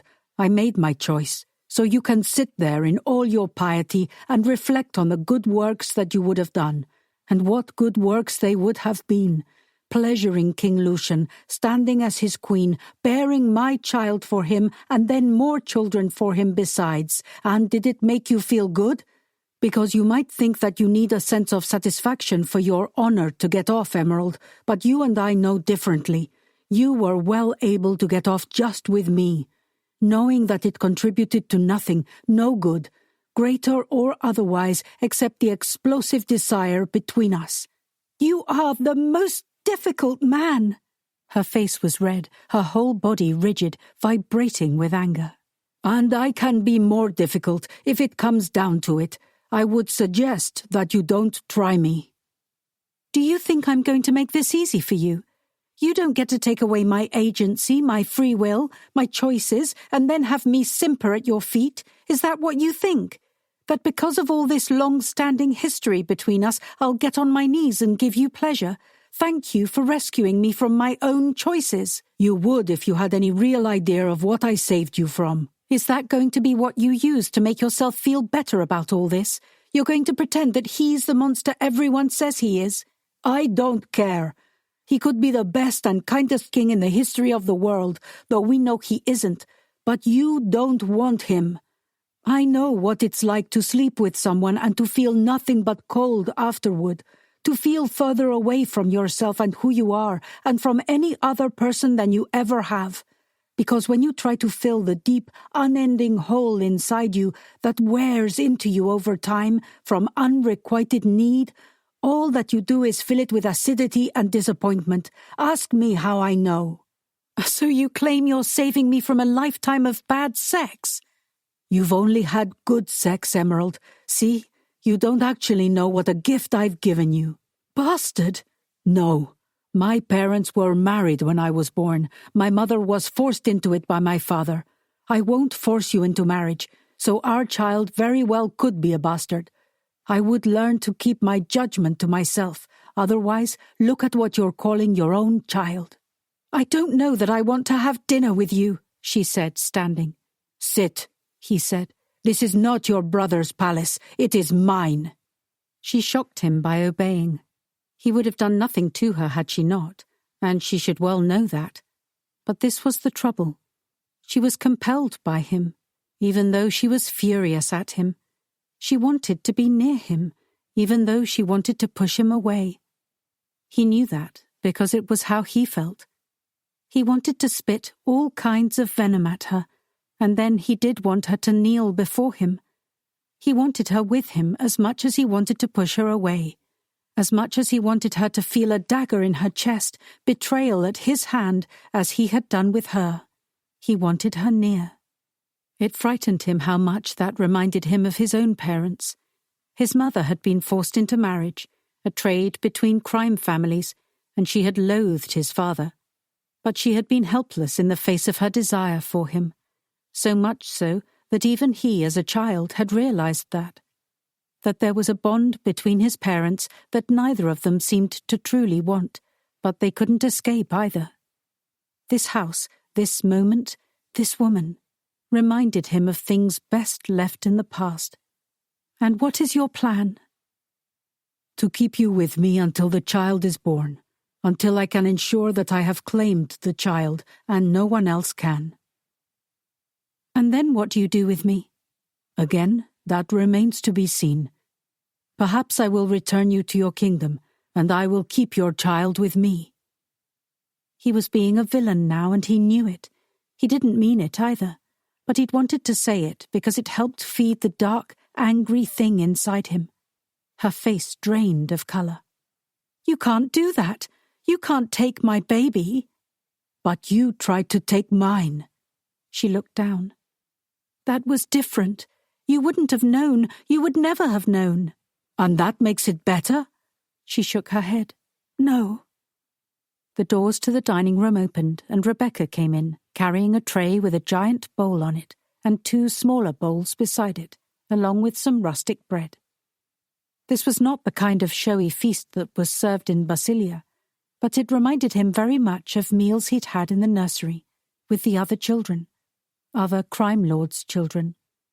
He wondered if any of them had survived to adulthood, if any of them had been able to decide their own fates, or if, like his mother, all of the girls had been married off to dangerous, ruthless men, if, like him, the sons had been in danger of being collateral damage in a war, and if some of them had died before ever becoming men. Likely. They hadn't known it, not then. They'd had fun like other children did, especially when they were able to be with each other. Rebecca set the tureen on the table and dished a helping of soup for him, and another for Emerald. "There is also bread and butter," she said. Then she looked at André for a very long time.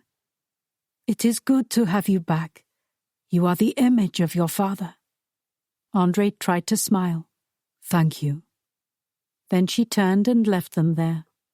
Emerald looked angry, but took a bite of soup, which turned into 2, and then 3, as she ravenously attacked it. "Hungry?" "Yes. I was stolen from my wedding and brutally dragged into the sea. It works up an appetite." "I would imagine." His own stomach growled, and he reached for the butter and the bread, lathering on a thick layer before dipping it in the soup. The taste of home was undeniable. Strange. He wouldn't have said that he missed this, that he missed Romania, or anything about the life he had before. But this reached down deep, into corners and memories that he hadn't known existed still. This made him feel... Whatever the feeling was, he couldn't say that he cared for it. "You grew up here?" "Partly," he said. "My father had many residences, for many reasons. We would have people here to visit us, but they would have to switch modes of transportation to make it confusing. They would come blindfolded, guarded." "And they were okay with that?" "I don't think you understand. What Boris Ardalan demanded would be done.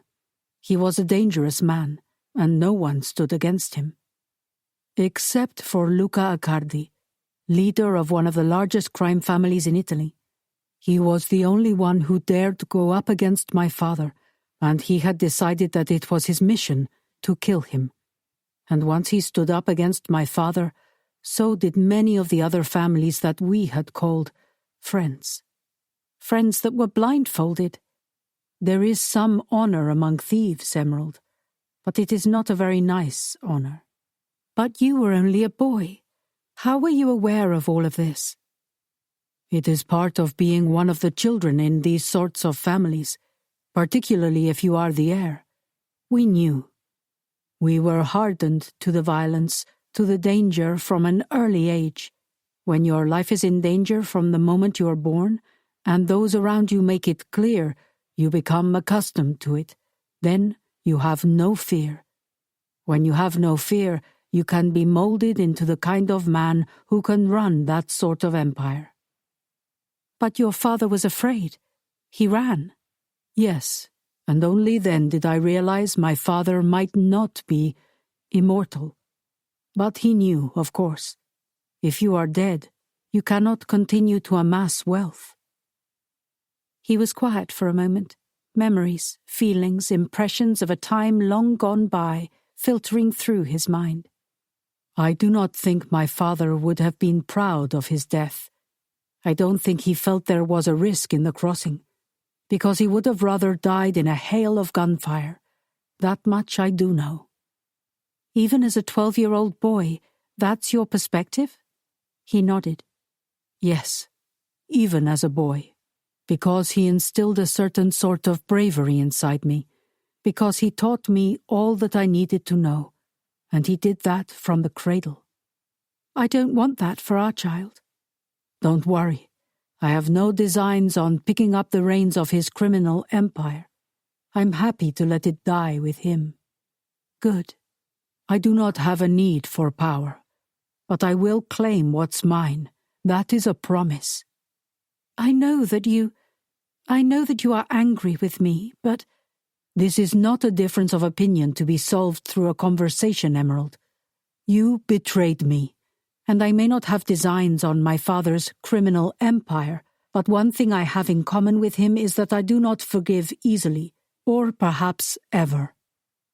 He was not capable of feeling guilt. He had thought that perhaps he was, but the way he felt in this moment proved to him that he was more like his father than he had previously realized. A pity for them both, but a reality that he was beginning to embrace. She finished the soup and pushed the bowl forward. "I find that I have spent as much time in your company as I can bear." "Good night." There was no reason for her to stay. He might want to spend another hour or so in her presence, but why? It was only mutual torture. The part of him feared that a lifetime filled with the mutual torture of wanting one another was going to be a hallmark of their relationship. It had always been thus, and when they'd had each other, they'd shattered the world. So back to this it was. It was too late to change course now. Chapter 11. She couldn't sleep. The bed was beautiful and comfortable, and she was exhausted from everything that had happened in the last 12 hours, but she still couldn't sleep.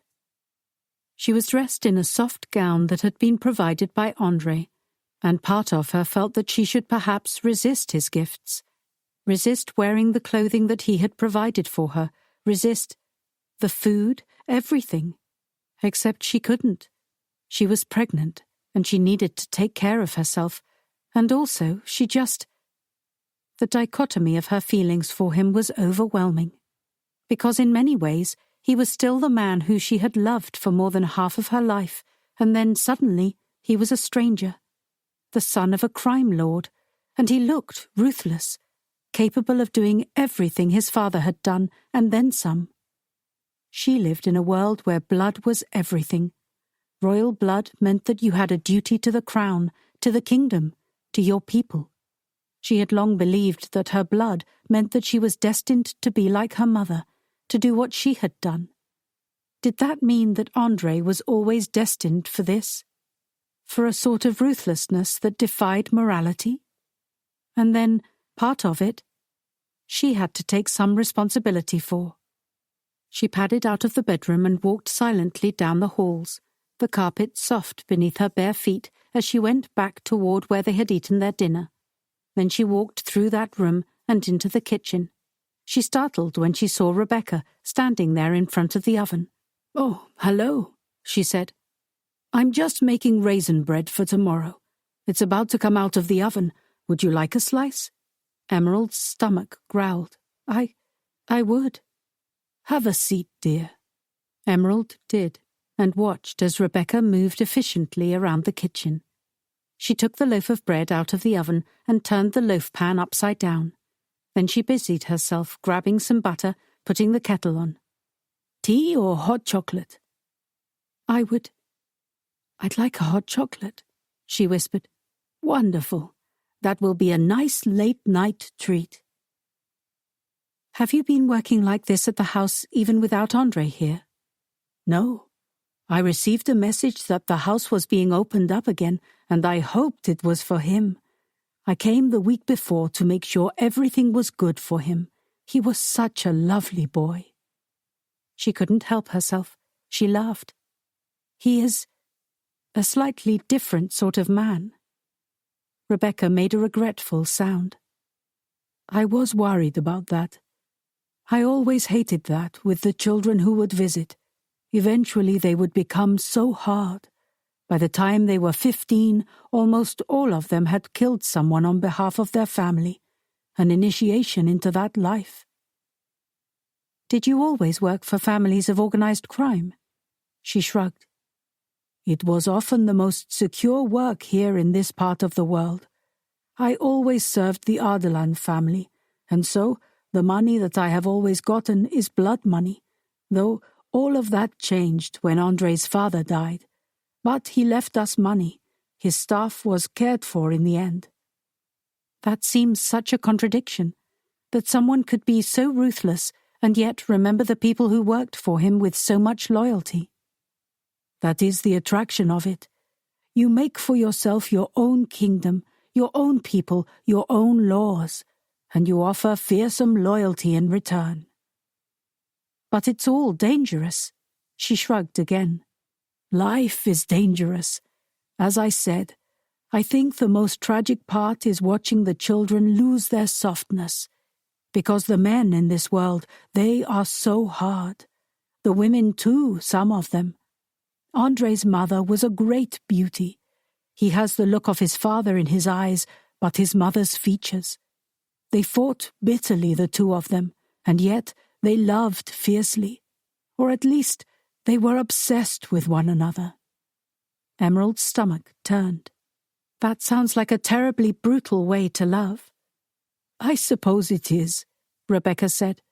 "But then, I think none of them knew another way to be. I think none of them knew another sort of life, except this painful life and death allegiance. She set the cup of hot chocolate in front of Emerald and then slipped the loaf from the pan without using an oven mitt, her hands obviously toughened from years of cooking. "Do you have a family?" She shook her head. "No, I was devoted to the children who came here. When they left, I lost everything. I helped raise Andre's father, too. Andre was different. He was kinder from the beginning. When I heard that he had escaped, when I heard the news of him being in your country, I rejoiced. I had hoped that it might make him less feral." "I thought you said he was lovely." "He was, lovely and feral." "Well, some of this is my fault." "I find with passion, it is often just messy."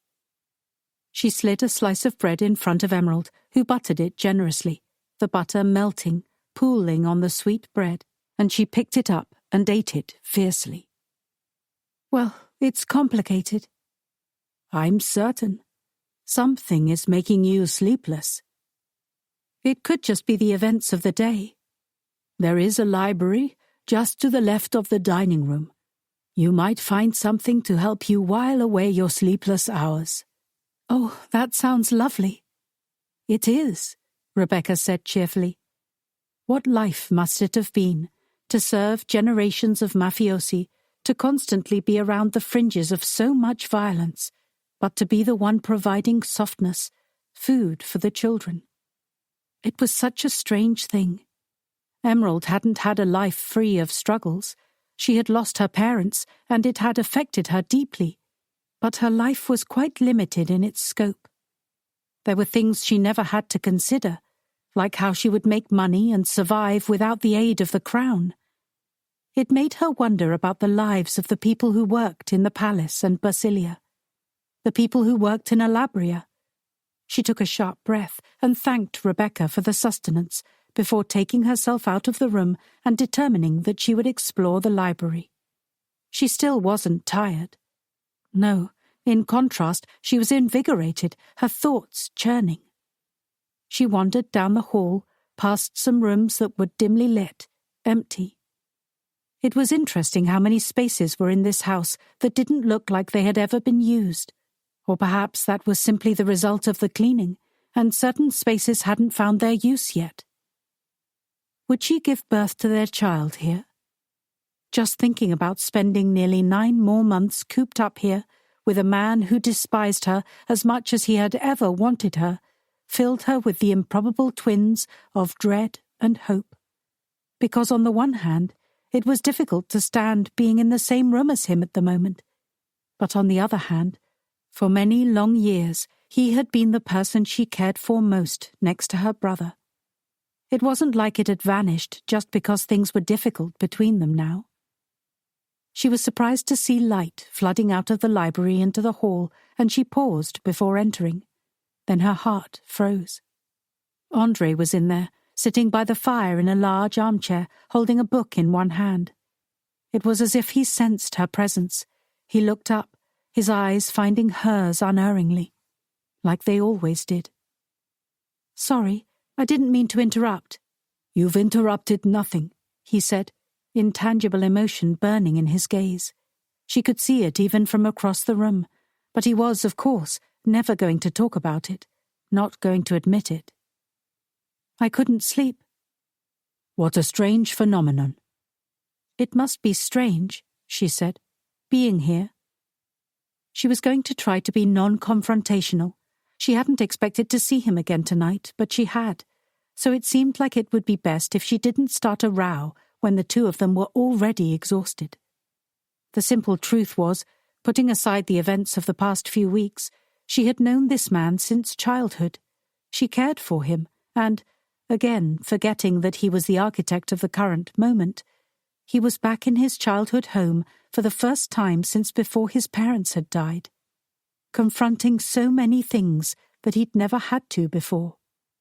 She could perhaps find it in herself to simply connect with him, to do for him what she would have done had they not slept together, had he not kidnapped her, had they not eroded the foundation of all the care they had for one another in a single night. No stranger than anything else, he said. I have been a man outside myself ever since that ship went down. Basilia was not my home either. It was, she said. My parents cared for you very much. They chose to bring you in and make you part of the family. If they were still alive, what? Longing expanded inside her chest. If they were still alive, things would be so different. If they were still alive, she would never have sought the marriage with King Lucian. She wouldn't have had to. There would have been other treaties, other ways that her father handled things. Why do you think that? Do you really believe that Onyx isn't the king that your father was? No, she did. But Onyx was young, not even 30 yet, and he didn't have the time on the throne that her father had. If her father were a king now, 50, and with all that experience behind him, then things would be different. They would all be different. She wouldn't have felt so desperate and driven to do this ultimate thing to honor her mother. Everything would be different. But it was not my home, he said. It was not my destiny. This was, but I cannot even return here and find my destiny because it is gone. You said that you didn't want it. I don't. But it is not a real choice, is it? All of my father's legacies have been burned to the ground, Emerald. There is no less crime in the world, no less pain. Power vacuums are meant to be filled, and when one man falls, another rises. And so, many men have risen in the years since to take my father's place, and they have died, and others have been reborn to replace them. It's exceedingly grim, Emerald said. Life is exceedingly grim. Or have you not come to understand that yet? Your parents were good people. They took in a half-drowned boy, and it was not their responsibility to continue to care for me once I healed. But they did. And they are dead, just the same as my father, who never lifted a hand to save anyone or anything but himself. But my parents have a legacy, she said. A legacy of kindness, of care, of sacrificing for their people. He said nothing, but he looked around the room and then at her.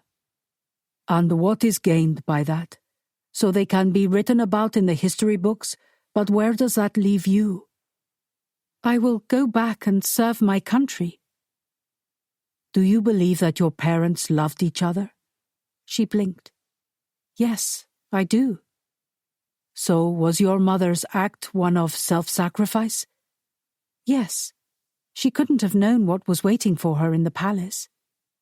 It wasn't the Dark Ages. She had seen pictures of your father. Certainly she knew that there was an attraction there. Well, I saw pictures of Lucian, and I went anyway. You have so romanticized martyrdom.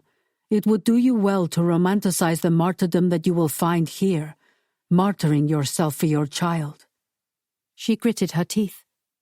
You're blaming me for this, she said, and I don't deserve it. You think that if you hadn't found out I was pregnant, you would have taken me here, and we would have what? Married? Been blissfully honeymooning by now? Tangled around one another, saying sweet words to one another? No, because the only thing that you are equipped to do, Andre, is long. Pining is what you're most comfortable doing, for the things that you can't have. Now that you have me, you don't actually want me, because there's something broken in you, she said, completely losing track of the rule that she had made not to fight with him. She continued on at him. You know how to want, not how to have. You do not know how to experience happiness, joy, nothing. And it suited you to make me the object of your desire and have me ever out of your reach. I just tested the limits of your self-control, and I think that's what you're really angry about. Your lack of self-control put you in this situation, because you would have let me go. If you weren't so jealous, because you had touched me, because you knew you had taken my virginity, then you never would have taken me from that altar. You would have enjoyed your life, fantasizing that you love me better than he ever could, better than he ever did, without ever actually having to do any of the loving. Because now that you have me, you despise me. That isn't just about what I did, that's about your own inability to feel." She began to turn to walk out of the room, but he was lightning fast, out of his chair, grabbing hold of her arm before she could do so. "You do not speak of me that way." "What? Don't speak the truth to you?" "I don't love you," he said. "You are right about that. But I wanted you. I wanted you with such a ferocity that it made my bones ache, and the reason that I didn't take you was that I knew nothing could ever come of it. You speak as though I am afraid. I am not afraid. I did you a favor. I could never have offered you marriage. I could never have offered you what you wanted, not and continue to let you live the life that you had before. Princess Emerald of Basilia could not marry the son of a crime lord. There is no noble blood in my veins, there is only selfishness. But it didn't change because I have you. Lust is not love." He had succeeded in hurting her, and she despised him for that. It shouldn't hurt, not when he was lying. "You said that I meant the world to you." "You have to understand what that means coming from a man like me. My own father never loved anyone or anything more than himself. That is the life I know. I know how to swear allegiance and loyalty to a cause. I am very good at that. You were my cause for so many years, and so there was no more glorious torture than desiring you, than desiring to break that vow that I made to protect you, to keep you safe above all else. Yes, that's who I am. A man who only enjoys the sacred because they are forbidden. And perhaps you are right about one thing. I was ill-equipped to have the forbidden, and now I do. But don't turn it into something more beautiful than that. Do not adorn it with the flowers of love when it is only base, common lust." She slapped him. She didn't even think. Her hand was flying through the air, connecting with his face. She had never committed an act of violence in her life, but she had loved this man with all of herself, and he was doing his level best to dismantle it, to dismantle everything, because not only had he taken away her legacy, he had taken away her ability to do the one thing that she had needed to do in order to sit secure in her place in her family tree as one who had done well, but he had taken away the strength of what had happened between them. He was destroying it, undermining it, making it into something that she knew full well it was not. He held the side of his face, glared at her, his dark eyes filled with rage, but he did not make a move toward hurting her. "What would your father have done?" "He would have given you as good as you gave," he said. "But I have no appetite for hitting women, even if they are spoiled brats." "Yes, because the act of a spoiled brat is to sacrifice herself for the greater good of the country." "You keep telling yourself that, but you stand there and you accuse me of not being able to have emotions. Are you any different? You have no idea what it means to be alive, no idea what it means to be human, apart from your sense of honor. And so what do you do now, Princess Emerald, if you have no one to live for but yourself?" "I have my child," she said. "I will live for them." "So comfortable with a cause. You are but a vessel, for justice, for your kingdom, for our child. What else are you?" "Whatever I am, at least I'm not a monster." Then she did turn, and he didn't stop her. She put her hand to her chest and tried to still her throbbing heart. How dare he? How dare he ask those questions and lead her down roads that she didn't want to go down, because they were right, because he was right. He was her weakness. She knew it. He was her weakness, and he was the thing that had caused her to stumble.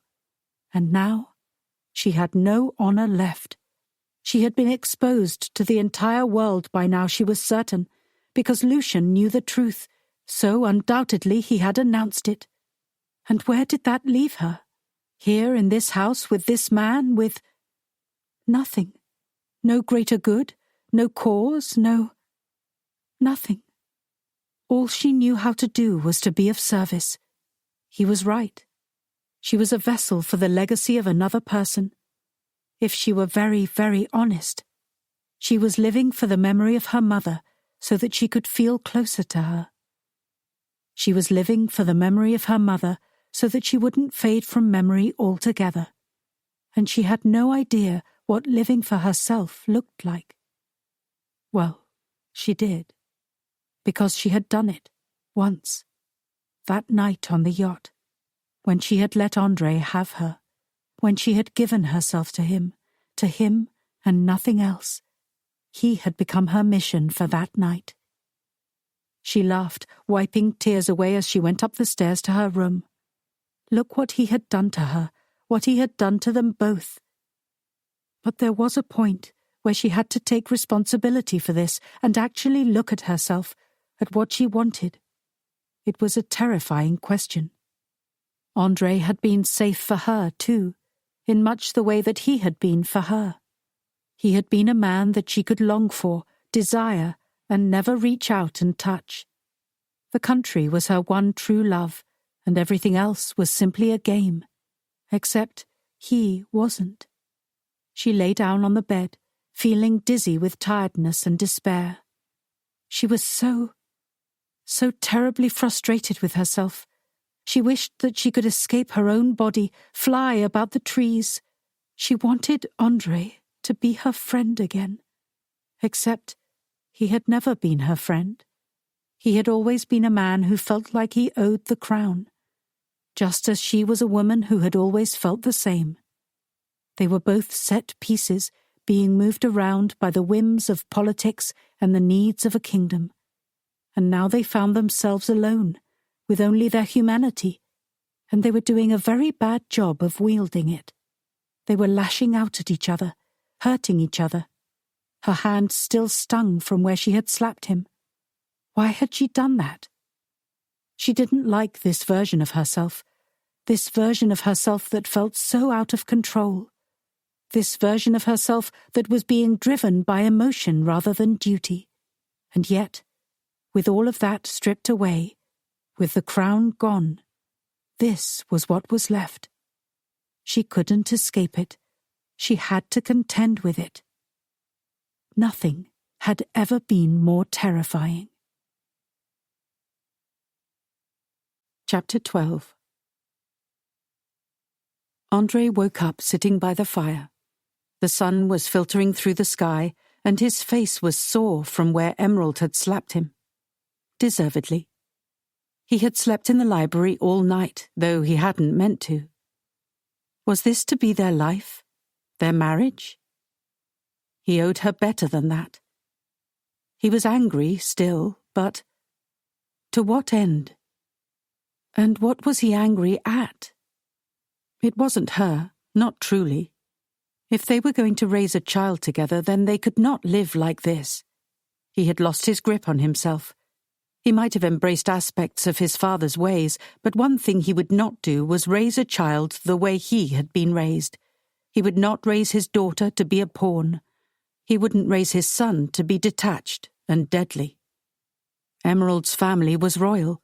She had treated herself in much the way the mafiosi's daughters did. That grim determination to use what she had available to her to make things better for the family. In her case, the country. And yet, the end result was the same. He got up and walked into the dining room. There she was, seated already, drinking a cup of warm liquid and eating a pile of toast. "Good morning," she said. She looked up at him almost shyly. There was none of the antagonisms from the night before. "I'm very sorry that I hit you." "It is nothing," he said. "It wasn't nothing. It was a total failure of maturity on my part." "I antagonized you." "Yes, you did. But that doesn't mean that I get to behave that badly." "Sleep seems to have restored some of your civility." She nodded. "We've known each other too long to fall apart." He made a short noise in the back of his throat. "I suppose so." I realized something. I don't know how to live when it isn't for the greater good. You are right about that. I am ill-equipped to handle my emotions because I have never allowed them to take center stage. That is, it's very difficult, and I don't know how to do this, so I'm going to make mistakes and occasionally be deeply unpleasant. I am always deeply unpleasant. You didn't used to be. I was doing my job. Yes, and part of your job was suppressing yourself as a man. He nodded. I have long thought that it kept the world safe for me, because if I carry elements of my father with me, and these last days have proven I do, it is best to keep it under wraps. But I will not be like my father with our child, and to that end, we must find a different way of being, you and I. She put her elbows on the table, put her head in her hands. This is so complicated, because even if we make peace with each other, we might have plunged my country into war. Trust Onyx. He'll figure out a way out of this. You and I must focus on each other, on our child. You very casually put all this on my brother. Only because I devoted so much of my life to him. Asking him to devote a small portion of his to me, to you, is not entirely unreasonable. She looked like she was considering that. All right. So what are we to do then? We are just in hiding? We have all of these grounds. We can do anything you like. I just need to rest right now. Fair enough. He sat down at the table. Have you experienced symptoms of pregnancy? The question felt stilted and stiff, but that was fair enough, because so did he. Not really, though I might be having a little bit of nausea, extra tiredness, but it's very hard to say, given everything else. Yes, I suppose so. I don't know what to do, she said. What do you mean? Even when I went to university, I got a degree that was about making me the best leader that I could be for the country. It was never about what I wanted. Because there has only ever been one real thing that I thought I could do. I was destined to be a political leader. And is that what you want? Well, I think I would enjoy being a diplomat more than a queen. I'm going to say this to you gently. You have done a terrible job with diplomacy between the two of us. She laughed, the humor in the moment deeply unexpected. Well, yes, I suppose I have. But that is what you would prefer to do. Yes. I got such a thrill organizing the marriage deal. And if it had just been a trade deal, I think it would have been such a triumph.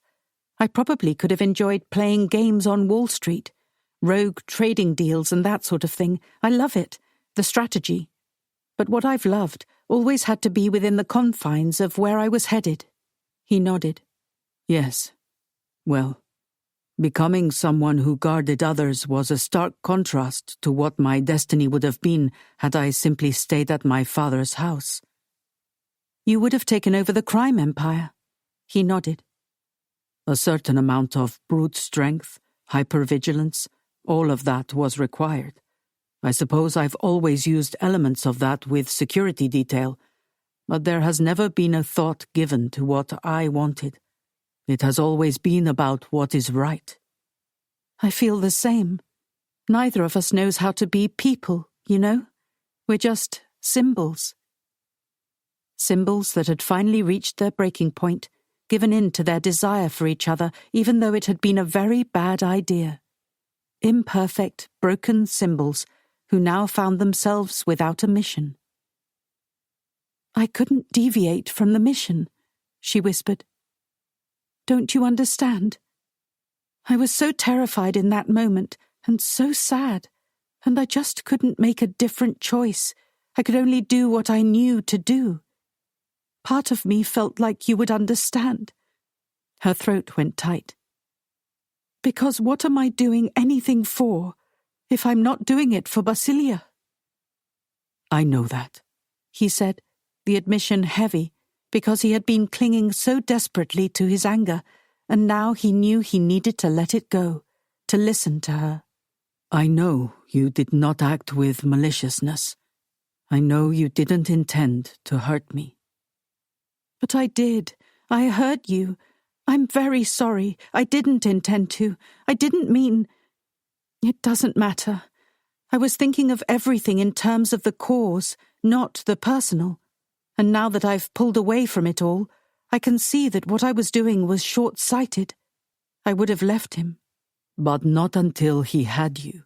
She nodded slowly. I would have tried, but I know that I would have regretted it. I know that I would have called for you, because you are right. I have idealized this idea of living for duty and honor. But I don't know how to live. These things that you love about your mother, you love them in hindsight. What did you love about her as a child? Surely it wasn't the things that she did for duty and honor. No, she said. I loved her softness, her laughter. I loved it when she read me bedtime stories. Your mother is not only a symbol. I know. Her eyes filled with tears. But it's so hard to... You might remember her even better than I do. It is possible. My memory of her is that she was extremely kind, extremely soft. If I'm honest, Emerald, you remind me more of your father. He was very determined, always excited about another plan, a diplomatic gain. He enjoyed the game of it, but in a way that was always generous and considerate of others. He was a very good man. Yes, she whispered. He was. But they did live. They did have lives that weren't simply symbolism. She nodded. I do know that. Why don't you rest? The idea of rest was foreign to her. She was always doing things, always spearheading a committee, starting another project. It feels wrong. It is not, he said. You are having my baby, and I have thoroughly antagonized you. I would prefer that you took your rest. It was his form of an apology. He had never truly had to admit that he was wrong before, and with her, he knew he had been. His treatment of her had been unfair and had been about his own feelings, not about her. Rest, he insisted. And maybe, for the first time, try and figure out what it is you want. She was beginning to feel lazy. She had spent days lying in bed since that strange conversation she had with André. She felt tender, thinking about her mum as a human, as her mother, especially thinking about becoming a mother herself. It made her think about legacy in a very different way. She'd made it less of a personal thing because really remembering her mother hurt. André had offered her so much insight into her parents, and he had been so kind, and she didn't know where it had come from. She also didn't really know how to get deeper than that. He was such a strange brick wall.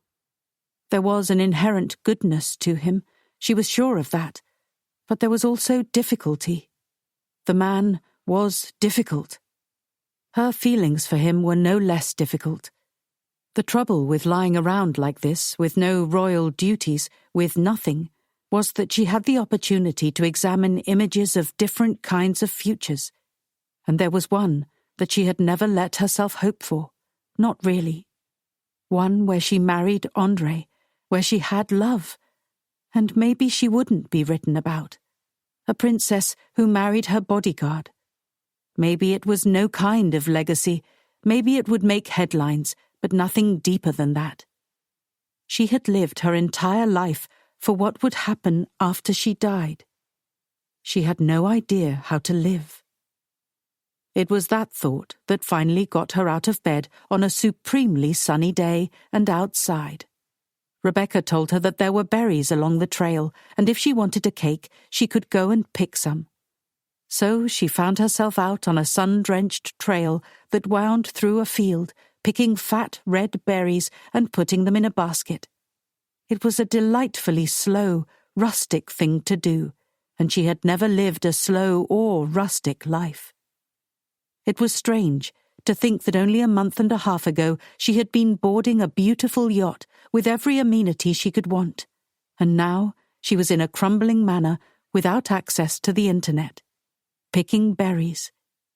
But without the input from the rest of the world, it was like she could finally hear herself. "What are you doing out here?" She turned sharply, startling for a moment, because that there would be anyone out here was a shock, and her first thought was that Onyx or Lucian had found her. But it was Andre, thank God. "You scared me," she said. "Sorry. I didn't expect to see you out and about." "I'm tired of myself," she said. He laughed. "It's a common malady these days, I fear." "Are you tired of yourself, Andre?" "Yes. One thing that living for a cause gives you is the relief of the weight of your own humanity." She had to laugh about that, because it was true. All she was left with now were her own petty fears and discomforts, her desires, the things that she wanted, even if she shouldn't or couldn't. It was exhausting. It was better, actually, to worry about things on a global scale, because her personal economy was far more troubling, and also it felt even more out of her control. "I'm picking berries for a cake, because that at least feels like something." "Can I join you?" "I would like that." "We used to come out here all the time when I was a child, pick berries." "You and who else?" "There were often children, of associates of my father. It was such a strange childhood. There were times when we were left to our own devices, left to run wild, and other times—" She looked at him. "What?" "I don't want to spoil a beautiful day with things about my childhood." "Tell me." "My father saw it as his duty to prepare me to take over the family business. That meant that when there were people who needed to be, when violence had to be dealt out, he would ask that I watch. You get used to it. You learn to stop thinking about how much it must hurt the other person. Slowly, over time, it begins to kill your empathy. That's the idea behind it. He didn't want me to have empathy. He didn't want me to care what happened to other people. He wanted me to care only about the mission. And so I am very good at that." It was such a strange thing to realize that he had been shaped by something so dark and sinister, and yet it had turned him into a very similar person to her. Her own parents had been sweet, lovely, well-intentioned. She wanted to honor them, and that was where all of her feelings came from. His father had simply bent and twisted him into a vessel, one that could contain all the violence his family required. And then he had transferred that loyalty, to her and Onyx. "It must be really hard to be back here, actually." He shook his head. "I have some of the nicest times of my life here. I cared very much about all of my friends. I think that is actually the difficult part. It was not a miserable childhood entirely. I suppose children are resilient, and they are determined to create fun no matter what. But there were things that were quite miserable." "I wish I had known this about you." "Why? It wouldn't have changed anything. You and I were always going to be bound by the rules we made for ourselves." He was right. Only in childhood had there ever been any lightness for either of them. When she was a little girl, she hadn't thought about her legacy. It was only after her mother had died.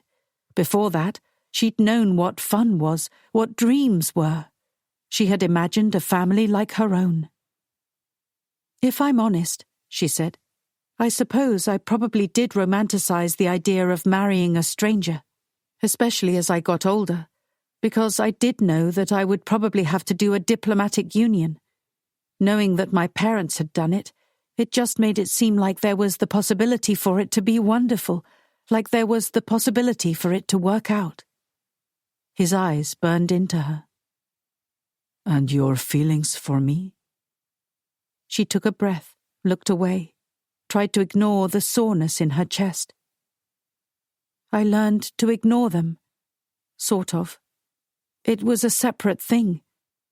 I wanted you, but I knew that I could never have you, so it was sort of its own kind of beautiful tragedy, I guess. But please don't call it lust. It isn't. It isn't just lust." He nodded slowly. "I won't." "Good." They finished picking berries in silence, and then she was surprised when it turned out that the offer from Rebecca for cake meant that she had to bake it. She had never baked a cake in her life. "She tricked you," André said. "She's done the same for me." "You will help her," Rebecca said, which was how she found herself in the kitchen with André, baking a berry cake, which was far less disastrous than it might have been, but perhaps a little more disastrous than it should have been, especially given that they were two adults with decent educations and a fair amount of competency between them in other areas. But the cake turned out lovely, and the lemon drizzle on top only made it that much better. They had that instead of a proper dinner, and afterward he asked if she wanted to go for a walk in the moonlight. Was this what being a person was? Eating and baking and laughing? Going for walks because you could? Not sitting at a table for ages, doing multiple courses and observing formalities, working on royal administration at all hours of the day. Not that there was anything wrong with that, with being busy. But this slow slide into humanity was lovely. The moon was full and cast a glow on the overgrown garden, and she followed André through the maze of paths. "I bet you had a lot of fun in here when you were a child." "Yes," he said. He didn't elaborate. It seemed like the happy memories were almost as difficult for him as the painful ones. But then she could understand how that was difficult, how it would pull you in multiple directions, because it wasn't all bad, and it was so much easier when things could be absolute, so much easier when they could be clean, so bad that you wanted to wash your hands of them, so good that you wanted it to go on forever. Maybe that was part of what she was looking for, living a life of duty and destiny. A cleaner, simpler life that didn't have all of this complexity, all of this potential for heartbreak. And in a way, it kept her mother with her, but only as this simplified version of herself. But it helped alleviate the grief that she felt over the way she hadn't gotten to know her through the years, as an adult, as a woman. Now she was going to be a mother herself. She put her hand on her stomach. It still felt unbelievable. She looked up at André, the moon casting a glow on his features. Why was this so hard? Why did neither of them know how to be together? "This tree," he said, gesturing to it. "We used to climb up to the top, see how far we could see, until my father put a stop to that. He thought it would help the other kids figure out the location of the house." "You're kidding me." He shook his head. "No, I'm not. He was an extremely paranoid man, as you must be when you sow the seeds of violence." "You loved him, didn't you?" "I think so, though I am not certain what love meant to me then, as I'm not certain what it means now, not inside me. I depended on them. I knew I was supposed to be like my father. I was in awe of him. My mother was beautiful and volatile. I still carry grief for them, even though they were very flawed." He reached up and grabbed the lowest branch on the tree, and then he hoisted himself upward. "What are you doing?" "Climbing, because I can." "I'm going after you," she said. "No," he said. "You're pregnant." "I'm pregnant," she muttered. "Not made of glass. I don't intend to fall out of the tree. You know full well we climbed our fair share when we were kids too." He kept on going, and she went after him, until he stopped at a very wide branch that sloped out from the tree and neatly made a basket to sit in. She joined him there, their hips touching. It had been far too long since they had touched, other than her slapping him, which really didn't count, and hadn't been good. What if they had met just like this? Just as Andre and Emerald. If he didn't have a crime empire in his lineage and loyalty to the throne, and she weren't a princess. It had never even occurred to her to imagine a different life. Her life was exceedingly privileged, and she did her best to live it with the knowledge of that, with gratitude. But right now, she resented it. Because what would life have been like if she could just be her? No other baggage, no other responsibilities. She leaned in and kissed him on the cheek. He turned to her sharply, surprise on his handsome face. "That was an apology for the slap," she said. "You already apologized for that," he said. "I know, but it was more than that. I imagine being up here with you all those years ago. If we were just kids and we met and there was nothing else." "But there is something else. So many other things, and that will always be true." "I know, but I don't want to be my father," he said, his voice stern. "Being here, being in this house, it is haunted by memories that are both good and bad. I find myself burdened by them." "Why?" "Because I loved him, and loving him was toxic. I won't be that for my child. We can find a way to fix this, a way to serve the greater good. We are good at that, Emerald, aren't we?" "You just accused me of having no idea who I am if I don't have a cause." Perhaps that is a good thing." He turned away from her. "Emotion in all its many forms is messy. Love is a liar. But we could unite and make this better. We can fix all this. For us. For our child." "I agree," she said, moving away from him just slightly. She did agree, but it hurt her. She'd been so happy with him a moment ago, so carefree, and now she felt like she was losing her grip on that happiness. This felt more normal, more what she was used to, this distance, this need for a wall between them. But what he said was true. "We have known each other all our lives, and yet we don't know each other. We need to disentangle the difficult feelings between us. My father and mother's version of marriage was toxic, twisted up in their lust, in all the sharp feelings. When I took you, as I did in Alabria." "I wanted you." He let out a rough sigh. "That isn't better." Maybe it wasn't. Maybe her desire was sick. Maybe it was as damaged as they were. She wished she knew how her parents had come to love each other, what they'd shared. But she didn't know because she'd been so young when they died. She had no blueprint. She had nothing. Nothing except this ache inside her that she wanted so badly to make smaller. This ache that only ever seemed manageable when she was doing something, when she felt like she was fixing something. These past few days here in the estate had been lovely, but she couldn't live like this. She had to keep moving. They had to make a decision about their relationship because they couldn't stay here forever. It wasn't what she'd wanted him to say, but she'd slapped him. It had been wrong of her. It had been because of the way things were between them, so disordered and filled with emotion. He was right. They had a common duty, one to their child. That had to be the mission. "We must call a truce," he said. "We are not enemies. We are to be parents." She nodded. "A family." He nodded, uneasy. "A family to me is difficult." "It doesn't have to be. A family can be like mine. It can be happy. It can be—" She thought of her mother and father laughing, reading to her and Onyx, holding them. The pain and anguish it created inside her almost took her breath away. It didn't have to hurt. She would learn from it, let her change her.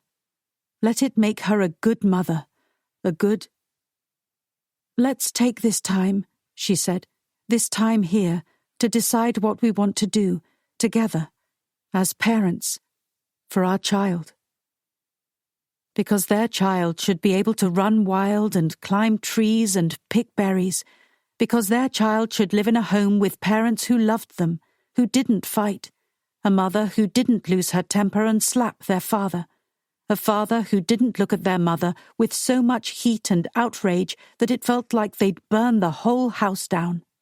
She and André knew how to resist each other. They'd done it for years. If they could do it for the sake of the throne, surely doing it for their own child would be no more difficult. Surely. Chapter 13. The library became their neutral ground. They spent much of the day separate from one another, and André felt that it was a decent testament to how they would manage everything once the baby was born. He could imagine, very comfortably, the two of them having a life here. They would be friends, he supposed. Something so much less toxic than his parents, throwing dishes, shouting, disappearing to their room for hours. His mother crying. His father had been particularly good at twisting the knife in his mother's ribs when he wanted to get a reaction out of her. And his own love, as he'd known then, as he knew it now, served as a reminder of how emotions could be twisted and manipulated. He'd been so young, a vine that had been easily twisted around a trellis to grow around the wrong ideas, feelings, and conclusions. It was only the royal family that had allowed him to understand love, but even then, in himself, he could not trust it, for good reason. This place was so haunted. It held so many memories, good and bad, and often the good and bad twisted around each other. He didn't want his child to grow up that way, and that made him feel all the more resolved in this. They took meals together occasionally, but tonight Emerald was having dinner in her room. She was having bouts of sickness at all times of the day. She insisted that it was normal and all completely fine. She was on a diet of herbal tea and extremely pungent pickled cabbage that made his stomach curl, but that she seemed to enjoy. Or rather, craved, which she had informed him was slightly different from enjoyment and had more to do with necessity. He had been an only child. He had never really been around pregnant women. It was an experience. He heard her behind him and he turned. She was wearing a nightgown, barefoot, her red hair swirling around her shoulders. There were circles under her eyes, and he wished he could go to her and wipe them away. But he didn't, because that would be to break this spell between them. Everything was good right now, and he didn't want to break it. "And how was your day?" she asked, floating into the room and moving to sit in his chair. A little quirk of hers, or she was trying to be annoying. The thing that was really annoying about it was that he found it cute, and he supposed it was okay for him to find her cute. Maybe they would co-parent. Maybe they wouldn't even be a couple. The thought of that made him taste something metallic in the back of his mouth. "Fine. I did some work." "What work do you do exactly?" "I have investments, mainly in companies that make military-grade weapons." "That sounds like the most legal way to be adjacent to the kind of work my father did?" "You would be correct, but I understand it." "It wasn't a judgment. I help run a country. I understand how these things work. Or, I guess I did run a country. Who knows what will be there when we get back?" "Well, nothing catastrophic has happened so far, though the headlines about this are hysterical." She narrowed her gaze. "You have internet access, and you've been keeping it from me." "Not consciously, but I did figure it might only upset you." "That's not for you to decide," she said, sniffing.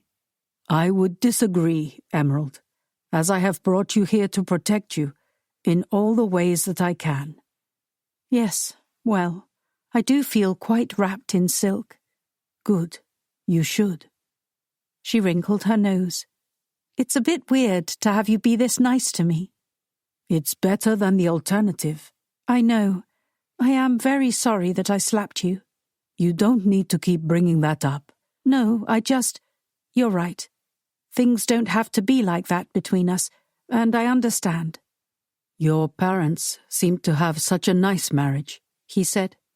Yes, and they were strangers when they met. It's so funny, because I know that in the modern world that's a very strange experience, but in the grand context of history, it's not. It's the way things used to work, and they made a lot of happiness out of it. My parents didn't. Or rather, they had excitement. I fear very much that my mother loved my father more than he loved her. But then, I'm not certain my father loved anything more than he loved himself. No, I know he didn't. Because, in the end, he held on to his position in the crime family for far longer than he should have. He should have gotten out earlier. He should have done something to save my mother, to save himself, something more than running as he did. It probably wouldn't have changed the outcome. Maybe he would have been able to get safer passage if he hadn't been taking the only vessel available. And maybe my parents could have taken a different route, left 5 minutes later, not gone out at all. We can't know these things, and the truth is, you probably don't even have a clear view of your parents' marriage. That is the terrible thing about being young when your parents die. He laughed. My parents were not the king and queen of a country. I guarantee you I have a distressingly clearer view of who they were than you do of your parents. Also, remember how old I was when I realized what they did in their room with the door closed for so many hours. They would have meals delivered and not come out. Marathons. I mean, I knew, but I didn't fully understand. Goodness. And my father was not soft with her, or kind. It was barbs, coldness. It was extremely painful to be around, even as a young child who didn't fully understand. I'm sorry. It was much like his relationship with me. We would go outside and play catch. He could be warm and fun. And then he would bring me in to witness the beating of a man who owed them money, and would tell me that I needed to get used to it, because it was the reality of running a business. Oh, André, that is terrible. It was my father. Darkness and light, good and bad. And God help anyone who loved him. Honestly, I don't want to be like him. I told myself that I needed to be, to claim you. I cannot subject either of us to that. But most of all, I will not subject our child to that. You're not him. I can never trust that. What I know is that my feelings cannot be trusted and cannot lead. I need to. He looked at her, his gaze locked firmly on hers. He wanted to stay here because he felt like he had all the power here, because there was no king but him. He was God in these mountains, and he did not have to deal with Lucian or Onyx or the responsibilities that Emerald had in her real life. But that wasn't realistic, and it wasn't the right path. That was the sort of thing his father would do. Consolidate his power, protect it above all else, damn his wife and damn his child. Damn them all to the same level of hell that he was destined for. He couldn't do that. He had made the decision to keep things platonic with Emerald, to keep from descending into that madness that had captured both of his parents. But now he had to answer that dark part of himself, the one that wanted to keep her here, keep her away from everyone. His child was royal, even if he was not. Emerald loved her country. And there was more to life than this compound. That was the life the child of a crime lord had to lead, locked away, with so many enemies beyond the walls that you were never truly safe. All because of your father's ego. He was still acting from a place where his ego was making decisions, especially with Emerald and his refusal to marry her. This cannot endure, he said. Emerald looked at Andre, certain she was misunderstanding him. What can't? We are in hiding here, and it is sadly far too much like the last couple of years I spent with my parents. I will not do that to my son or daughter. What are you proposing? She asked, the calm, tranquil feeling she'd had a moment ago turning into something cold, afraid. I think we need to go back, face all of this mess. And what if Lucian orders your death? Come now, Emerald. I would not be so easily defeated. I would not be defeated at all. Do you not know me? I do. You're arrogant and difficult, and I don't want the father of my baby to die. She didn't want him to die. She didn't want to say that, not now while he was in this space of cold, remote detachment. We need to marry, he said. I thought you weren't... I don't wish to force you. You will not be my mother. I will not be my father. But I think it is the only way forward. So logical. And correct, if she was honest. But it hurt all the same. Are you proposing a marriage in name only, or... For now, he said, his tone rueful. There is no way for us to manage all the things we must if we let ourselves get lost in lust. That is what harmed us in the first place. He was taking a lovely moment and turning it into something so cold. He was right, though. She didn't know what to do with all the feelings inside her, so big and unwieldy. She didn't know how she was going to be a mother, a princess, a wife. And the idea that they had a problem to solve together, that felt manageable. Sorting out the issues between them, much less so. All right, Andre, she said. I will marry you. It had nothing to do with love, passion, or desire. Nothing to do with what they'd felt for each other before everything. What a strange realization. He'd cared about her more before they'd ever made love. Now there seemed to be nothing there at all. He'd locked it down inside himself, closed it behind him. Now, when she looked at him, she could see nothing but duty and honor. She'd hurt him with hers. Now he was killing her with his own. Good. We will travel back to Basilia tomorrow. You will speak to your brother. Leave Lucian to me. Chapter 14. With Emerald safely deposited in Basilia, he decided to make the journey to Alabria. She was resistant to the idea, and she was angry. But she needed to deal with Onyx and her position in the country in her own time. He would not allow her to face Lucian. Ever. If the man were any kind of threat to her, then Andre would kill him with his bare hands. Given the situation they were already in, that was probably only going to make things worse. And he had to fix this, for their future, for their child.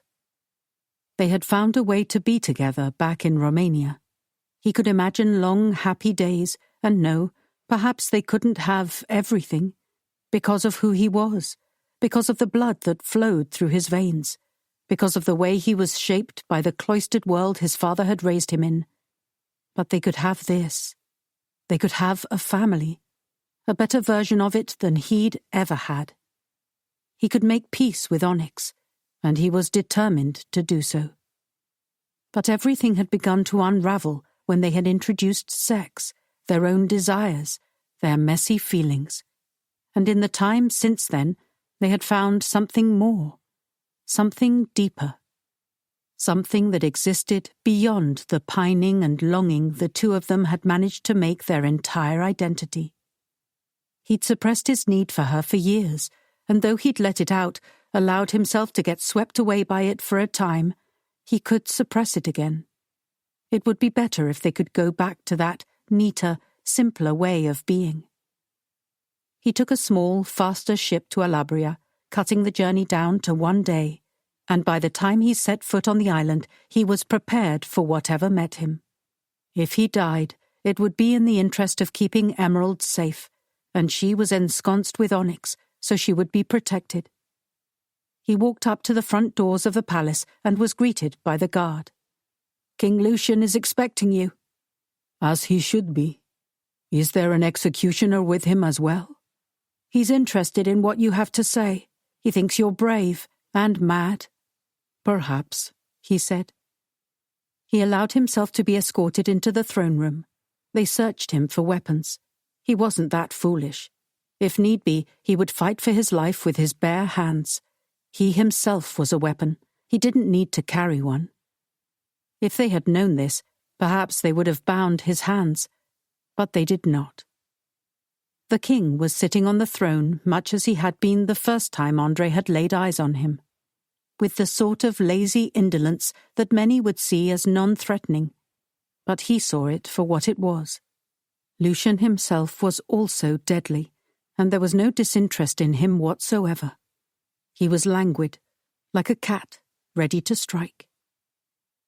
"My bride, thief. Here you are.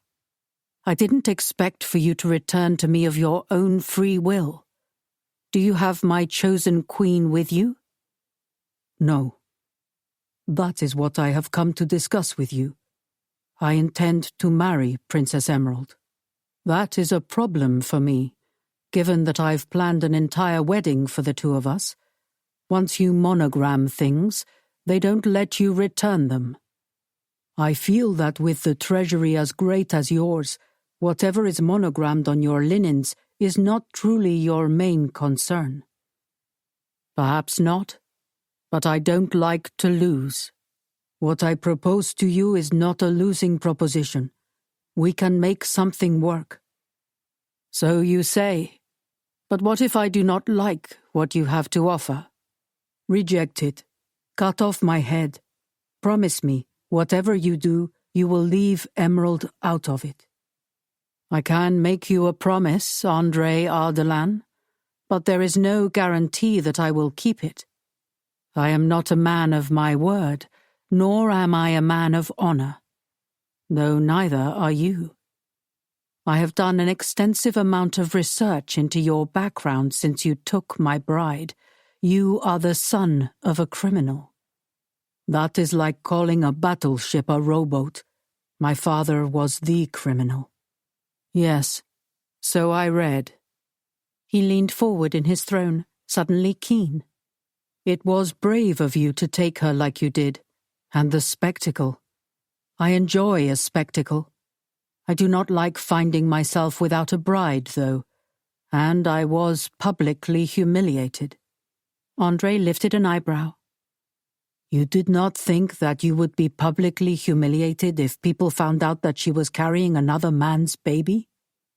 No one would have ever discovered that." "Really?" he snorted. "Can you be that naive? I heard that you were a great terror, and yet your perspective on this is giving Babe in the Woods. Do you not think there would be speculation? Do you not think that somebody would try to sneak a DNA test, anything to undermine you in your power? Why would anyone do that? You are hated, reviled. You are also blonde, and Emerald is extremely pale herself. The chances of the child coming out looking very much my coloring should be a concern for you." "A good point. Besides, you strike me as a despoiler of virgins, and Emerald is not that." "I do enjoy a good despoiling." He looked thoughtful. André was mindful of the fact that he could not make any of this too much his idea. King Lucian was the sort of man who liked to believe that everything was his own decision. André didn't have to know him to know that. "Find yourself a new bride. Get her with your own child. Avoid the incident." "I do suppose this adds to my lore. I also like that, as much as I enjoy spectacle." "Did you murder your wives?" He smiled, just slightly. "No." Why is it you allow the rumors to persist? I told you, I like a spectacle, and I like for people to not know which direction I'm going to come from. It suits me. I don't give a shit about my reputation, honestly. But I do care about somebody making a threat to my throne and its sovereignty. And you present a good point about the heir. What will you offer me in return? For you have cost me a lot of money and trouble. Military alliance, trade alliance, everything that Emerald promised you. In addition to that, one of the things that I do in my own time is invest in new military technologies. If you would like to have access to the newest and latest advancements, they can be yours, for significantly reduced rates. Free, he said. If it pleases the king. Very little pleases the king. I am bored. And one thing I will say about the most recent events is that they were not boring. I have no taste for killing you, Andre Ardalan. You will make a good ally and an even better enemy. So I would prefer that you stay on this side of the ground. Don't expect an invitation to my wedding. I wouldn't go anyway. It would be a terrible black mark on my reputation if I were seen as being the bigger person. I'll send a gift. It rather felt more like a threat than an offer, but then most things of King Lucian did. I'll look forward to receiving it. He was done, and now all that was left was to plan the wedding. I was worried about you. Emerald was awash in anxiety, waiting to hear what had happened with Lucian and Andre. She was worried for his safety. When she had arrived back at Basilia, Onyx had given her some reprieve. He hadn't demanded an explanation immediately, but today, all bets were off. I'm sorry, she said. I wasn't the one who spirited me off to Romania with no means to contact you. What were you thinking? Why would you decide to marry Lucian when you wanted Andre? Because I had decided that I couldn't have him. Why? He isn't royal. That is high-level bullshit, Emerald. I certainly never told you that you had to marry a man with royal blood. I never even suggested it. Andre is my best friend. He is the most trusted man. Well, he was the most trusted man in my employ. I would have given you to him happily. This was what she had been afraid of, this conversation. She realized that now, as her brother looked at her with confusion and ferocity in his eyes, he would have allowed them to be together. Of course he would have. He didn't demand that she make something more of herself. He wanted her to be happy. She was the one who hadn't been able to accept it. She was the one who had been fleeing these feelings for Andre, and now she was stuck in this great and terrible middle ground with him, where there was something of a truce, but no more passion. It was her own fault. It was her own fault because... She tried to take a breath. But I wanted something more. I wanted to make something out of myself. I wanted... She closed her eyes. It made me feel close to Mum. This idea that I was going to have a dynastic marriage, one that changed something. I wanted to be like her. Because I can't know her, I can't be with her. And if I have to accept that I just have to accept the grief, it's just so horrible, it's endless, and The past is undeniably tragic, Onyx said, for all of us. Yes. She looked at her brother, who had a remote expression on his face. She knew he missed their parents, she knew he loved her. But he could be so detached sometimes, like it was what he had to do in order to be king. But she wished sometimes it wasn't that way. I do not give this my blessing, Onyx said. He kidnapped you, he forced you down the aisle. You are clearly in a state. I'm not asking for your blessing. I'm just asking you to be my brother, while I try to figure out the situation that I've gotten myself into. I am always your brother. You always have me. And Andrei? He and I will take some time before we repair our relationship. He took you away from me. He put you in danger. He didn't tell me where you were. He didn't trust me. It will take time for me to get over that. And fair enough. But he is the father of my baby. And he is that simply through donation of genetic material. To be called a friend is something he will have to earn his way back to. The doors to his study opened, and Andrei came in. She had to fight the joy in her chest, fight to keep from flying out of her chair and into his arms. That wasn't the relationship that they had. They decided it was for the best. It is done. He has agreed not to pursue any type of retaliation. I've made military alliances with him in exchange and offered him technology. You don't have the authority to make those deals, Onyx said. Andrei looked at him, hard. Would you like to make this more difficult than it needs to be? You need to remember who you are, Onyx said. I know who I am, Andrei returned. I know who I am, and I have taken steps to ensure that I will behave with honor either way. I am going to marry your sister, whether we receive your blessing or not. She and I just covered that. I do not extend my blessing, but I will not stop it from happening. She hated this, the feeling of the rift between them. He was a mess and she knew that, but she shared the blame. She'd been a coward when he'd needed her to be brave. She had been resisting her feelings for Andrei to protect herself. And now? All this had happened. It was such a huge mess that needed cleaning up. But at least they had started. As for the issues between the two of them, she didn't know that it would be so easy. How quickly do you suppose we can plan the wedding? It should be easy enough, she said. With my money? Onyx asked. Andrei turned to him sharply. I will pay. It does not have to be a royal wedding. We can have it anywhere.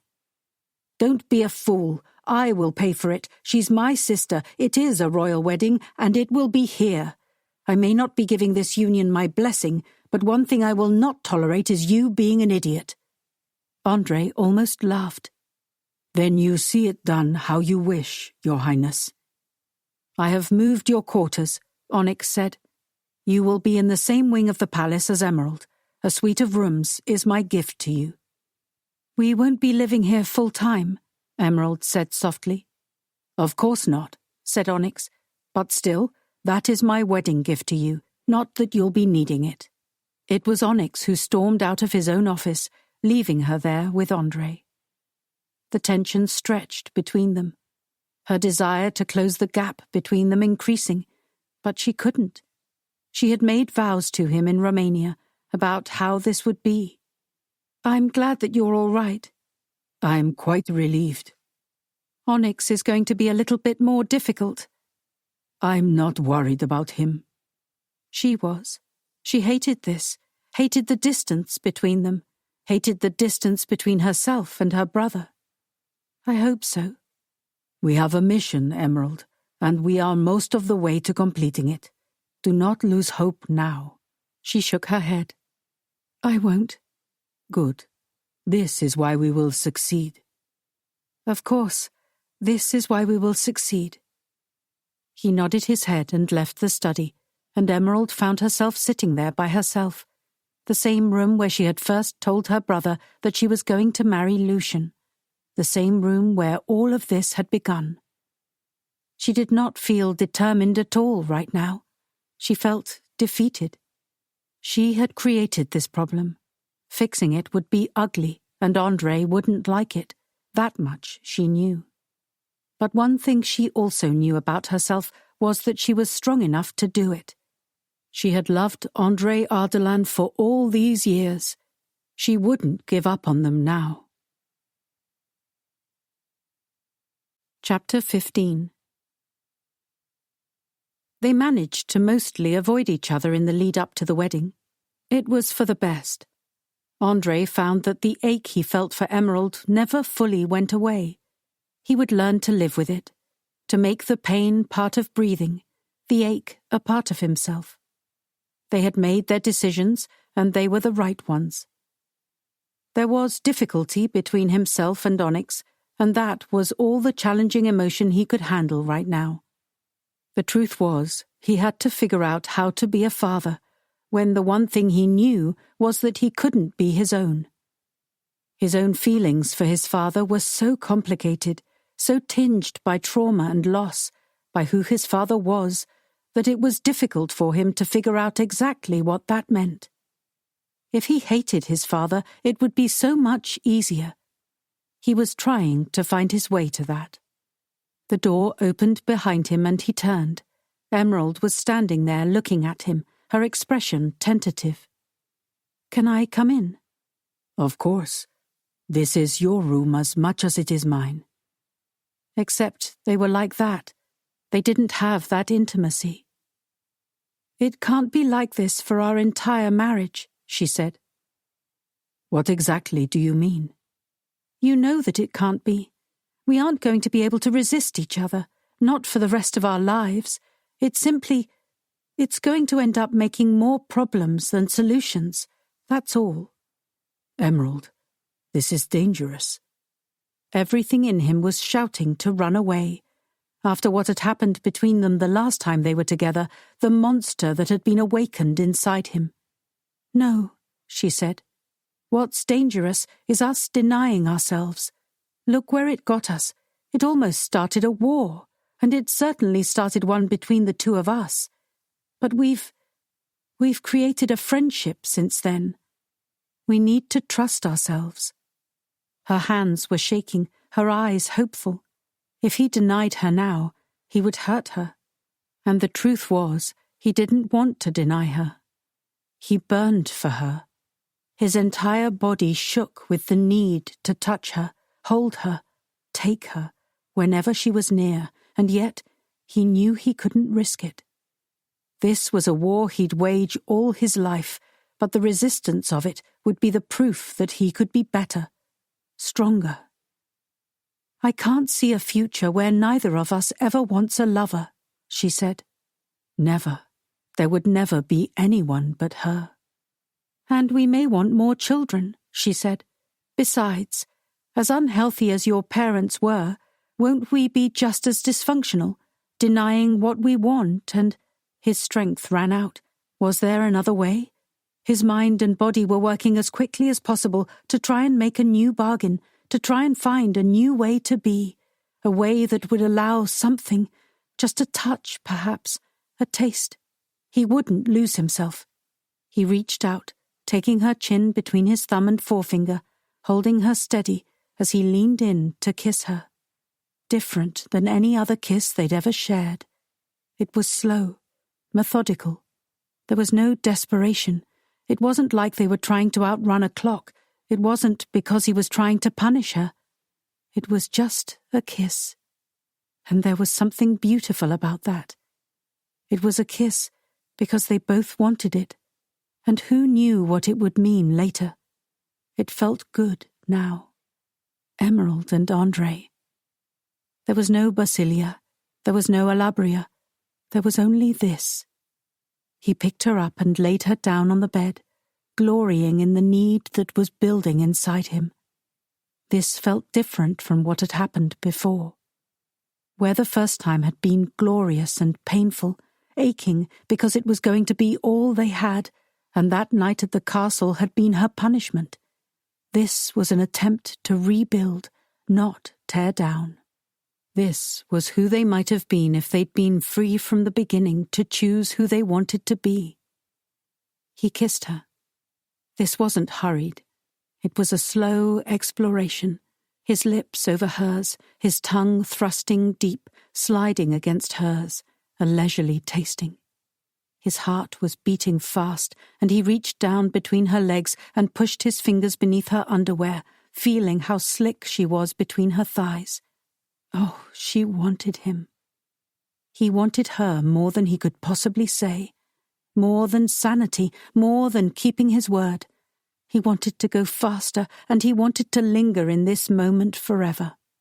She pulled at his shirt, and he let her draw it up over his head. and he reached around and unzipped her dress, tugging it down, exposing her body. She wasn't wearing a bra, only a pair of very brief underwear, and he dispensed of those two quickly. Still, he just held his body against hers, kissing her, indulging himself. She moved her hands over his shoulders, his muscles, helped him take off his pants, everything else. She explored him, kissing her way over the acres of muscle, all of his skin. And he returned the favor, committed the taste of her, the shape of her to memory. What if they could have this? He was on fire with that realization that they could. They had already abandoned everything. They had already burned it all to the ground. They'd rebuilt into this. So why not have this? Why not have each other? Why not try? Maybe they didn't know how, but they could learn. They could learn, and then they could always, always have this. She gasped as he kissed her neck, moved down to her breasts, down her stomach, between her thighs, where he feasted on her. She was the most glorious dessert he'd ever had, all slick and sweet like honey. He wanted to gorge himself on her forever. He wrapped his arms around her, pulled her up into a sitting position, her knees on either side of him. She lowered herself down onto his stiff, aching staff, taking him in slowly, inch by excruciating inch. She gripped the back of the headboard, their eyes locked on one another's as she rode them both toward oblivion. She flexed her hips back and forth, then rose up slightly, the feel of her tight, wet body around him almost sending him over the edge into oblivion. She established a rhythm that carried them both over the edge, and when he tightened his hold on her hips and thrust up inside her, shouting her name, she was his. His. No, he couldn't throw himself into this. He couldn't lose himself. He couldn't. He wouldn't deny them this, wouldn't deny their desire for one another, but it would never be more than that. It was a good thing, because he would never be a father like his own, a father who chose to hurt his son in service to power, a father who would choose wealth above all else, including the safety of his family.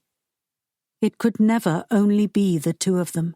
It would always be the weight of her crown, a weight she had chosen, and the weight of his past. No amount of desire could overcome it. He had surrendered to her here, solidified his own weakness. He pushed her away from him, his blood raging. This cannot happen. Andre, we can't. There was something wild inside him, a need to push her away he couldn't articulate or fully understand. He wanted her gone, away from him. He didn't want her testing him. He didn't want to face his own weakness, his own vulnerability. This is nothing but part of a plan for you, he growled, the lie on his tongue tasting like acid. Carefully plotted to make your legacy, your life look better. Get out. She stumbled off the bed, naked, beautiful, wounded. She was the promise of something he wanted, something he'd always desperately wanted, but it would never be his. We will marry tomorrow, he said, his grip on his control slipping. And we will kiss at the altar, but I will not touch you again. Chapter 16. Her brother took her arm just outside the church.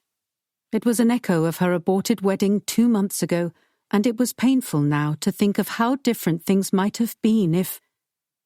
And Andre had the power to destroy her. He always had.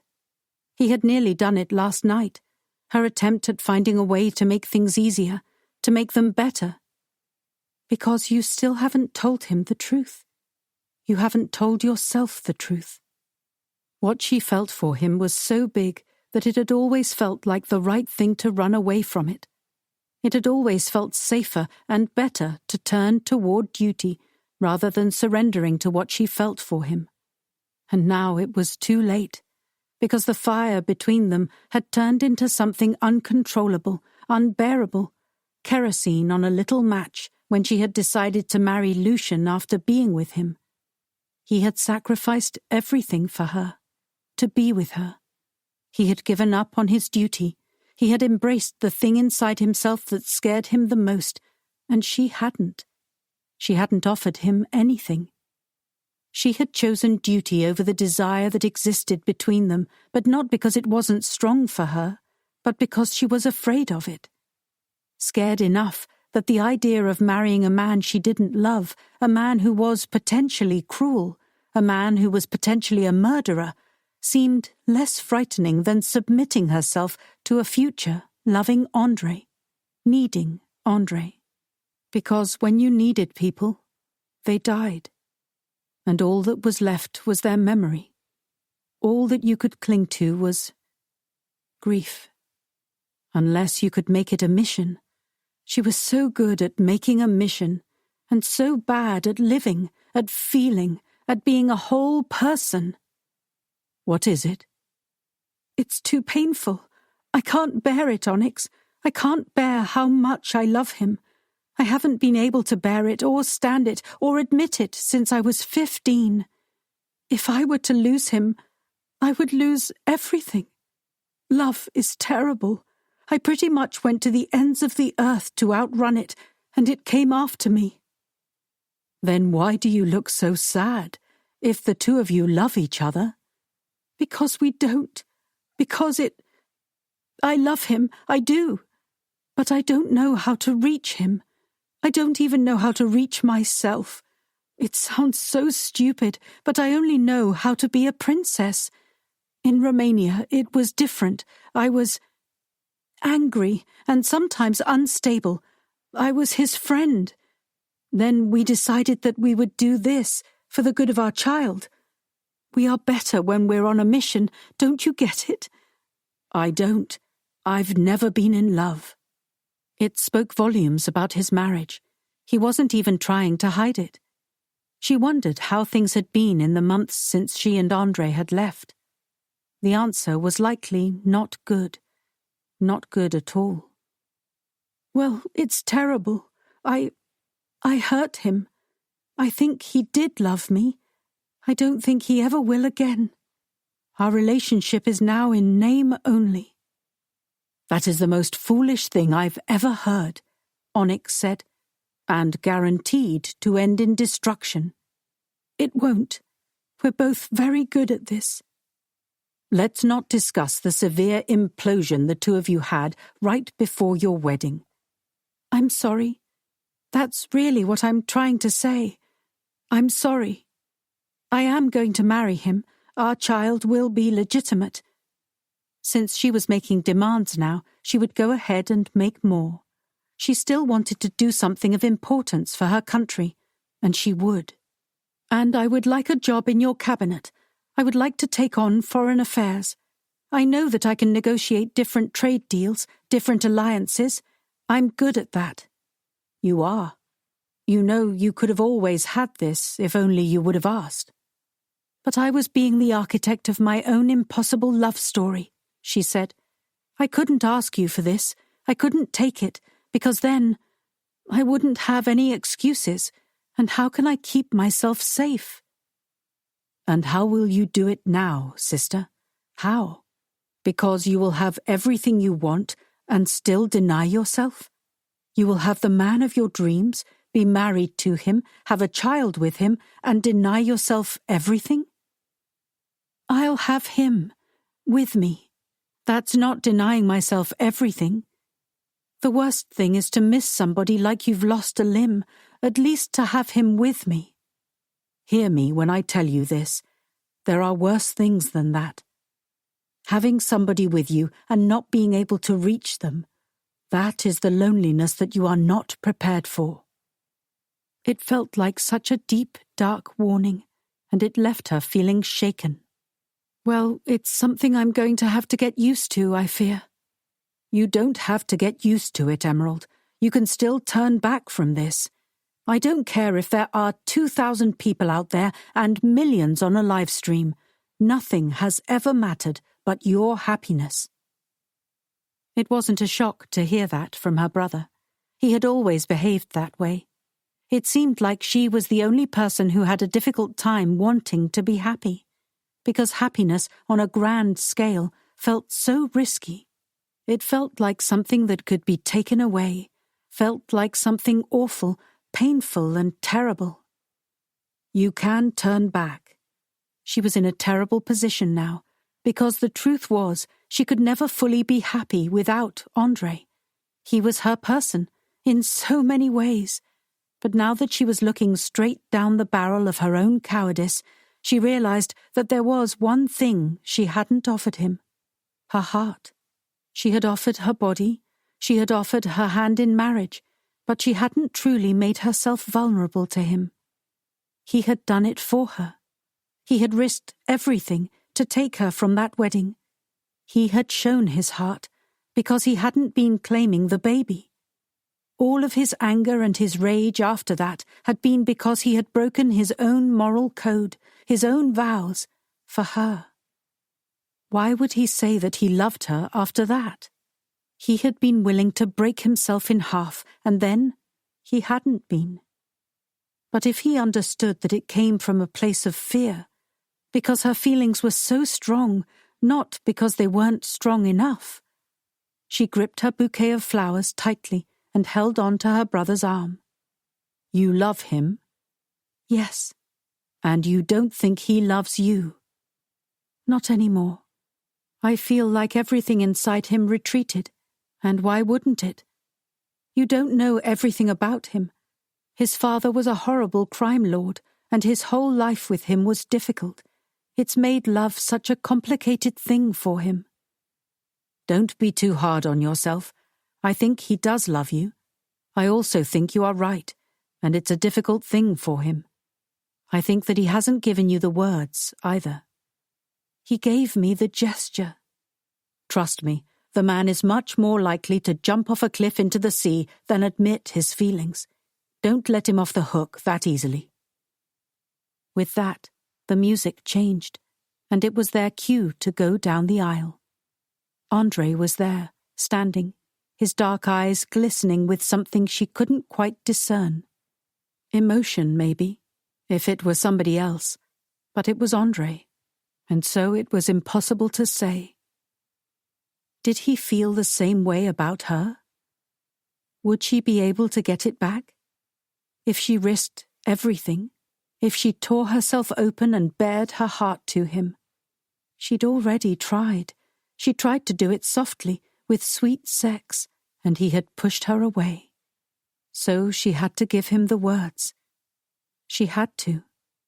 And who gives this woman to this man? I do not give her, Onyx said to the priest. I stand with her because she is my sister and I love her, but the choice she makes today is hers. She does not belong to me, nor will she belong to her husband. Princess Emerald will always belong to herself. She stands alone, the most selfless, and I only hope that André understands what he has in her. Her brother's words were wholly unexpected. They shocked her and brought tears to her eyes. Onyx, she said, throwing her arms around his neck and giving him a kiss on the cheek. She pulled away from him and looked at the front row where her sister-in-law sat, looking at herself in her front-facing camera. She wasn't even paying attention to the wedding, or to the beautiful gesture that her husband had just made. Circe did not see Onyx, not for who he really was, or in any way whatsoever. She just wanted the crown. She was a good queen, Emerald could grant her that. She was well loved by the people, and went out of her way to treat everyone with kindness, except her husband. But she couldn't fix Onyx's wedding. She also would never be able to forget what he'd said about isolation and loneliness in a marriage. All she wanted was for her brother to have love. Worry about yourself. She found herself being captured by André, his hands large and firm around hers as they stood there in front of the priests. Her whole body was on fire from his touch.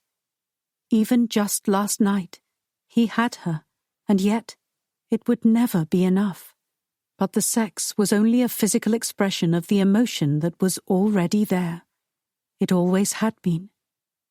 Of their desire, of his anger and desperation, of her wordless need for reconciliation and his desperation to take that, even though in the end he had pushed her away. She needed to add real words to it. Somehow she had to show him that they weren't destined to be broken. He was afraid, she thought, not of being his father, but being his mother, lost in a toxic relationship with a person who didn't care as much as he did. And that was partly her own fault. Or maybe they were both his mother in a strange way, and somebody had to make the first move. She already had, it was true, but she would make the first move again and again for him. Because it had always been him, from the beginning. It would only ever be him. The words that they spoke in their vows were written by other people hundreds of years ago, but she did her best to convey everything that they meant to her, to them. This was the one chance she had. This kiss. He had promised her this kiss and nothing more. So when it was time, she leaned in and kissed him with everything she had. She only hoped that he felt it. What was he? What manner of man, and what father would he be? What manner of husband? Toxicity? Was that his story, or was he just resisting vulnerability? The very idea of it made him choke. She was kissing him, and there was very little else that he wanted in all the world but for Emerald to kiss him. What insanity was he indulging? He had her. She was his wife, and he was holding her at arm's length. She was right. She had been right all this time. He knew how to want, and he didn't know how to have, and whatever the host of excuses he gave for that, it all came down to fear. Because love was confusing and terrifying, because it was both good and bad, because it hurt as much as it had ever healed, because loss was brutal, and when you lost an imperfect person that you loved, you spent all the years after contending with the messy pain of it all. But he had her. He had her, so there was nothing left to resist.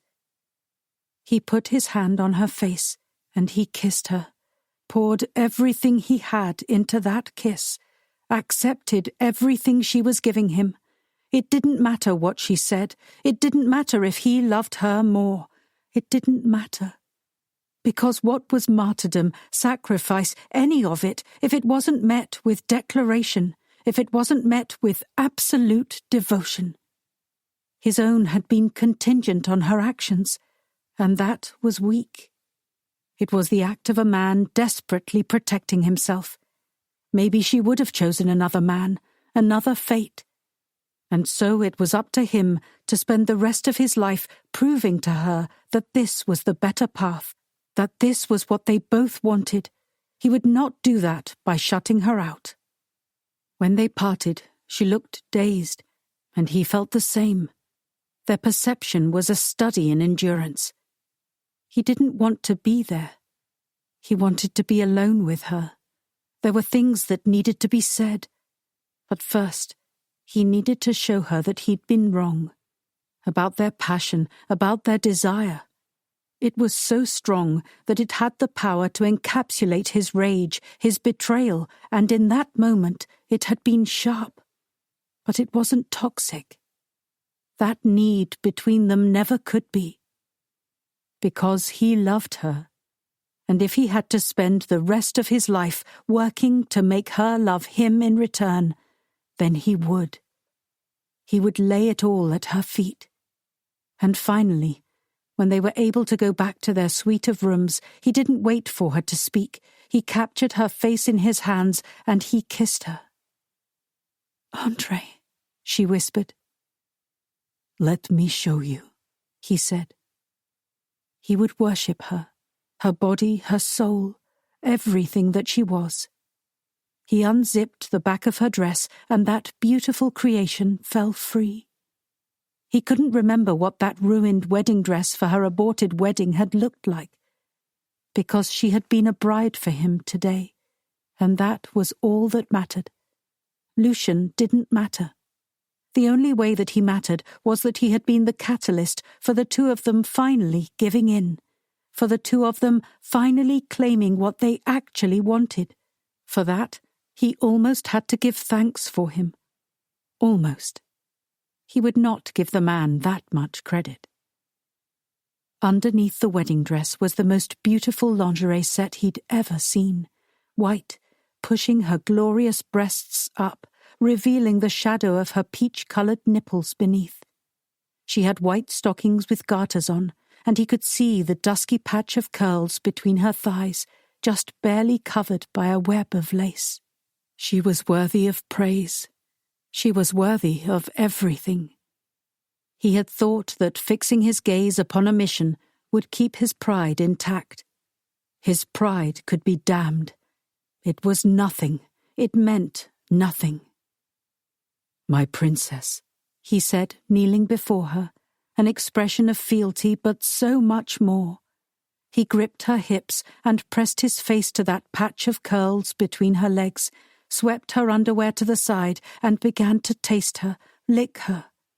For she was as addictive as any sweet ever could be, and he would never get enough. She gasped, gripping hold of the back of his head, using it to steady herself. He looked up and saw that her expression was filled with wonder, shock. Was it love?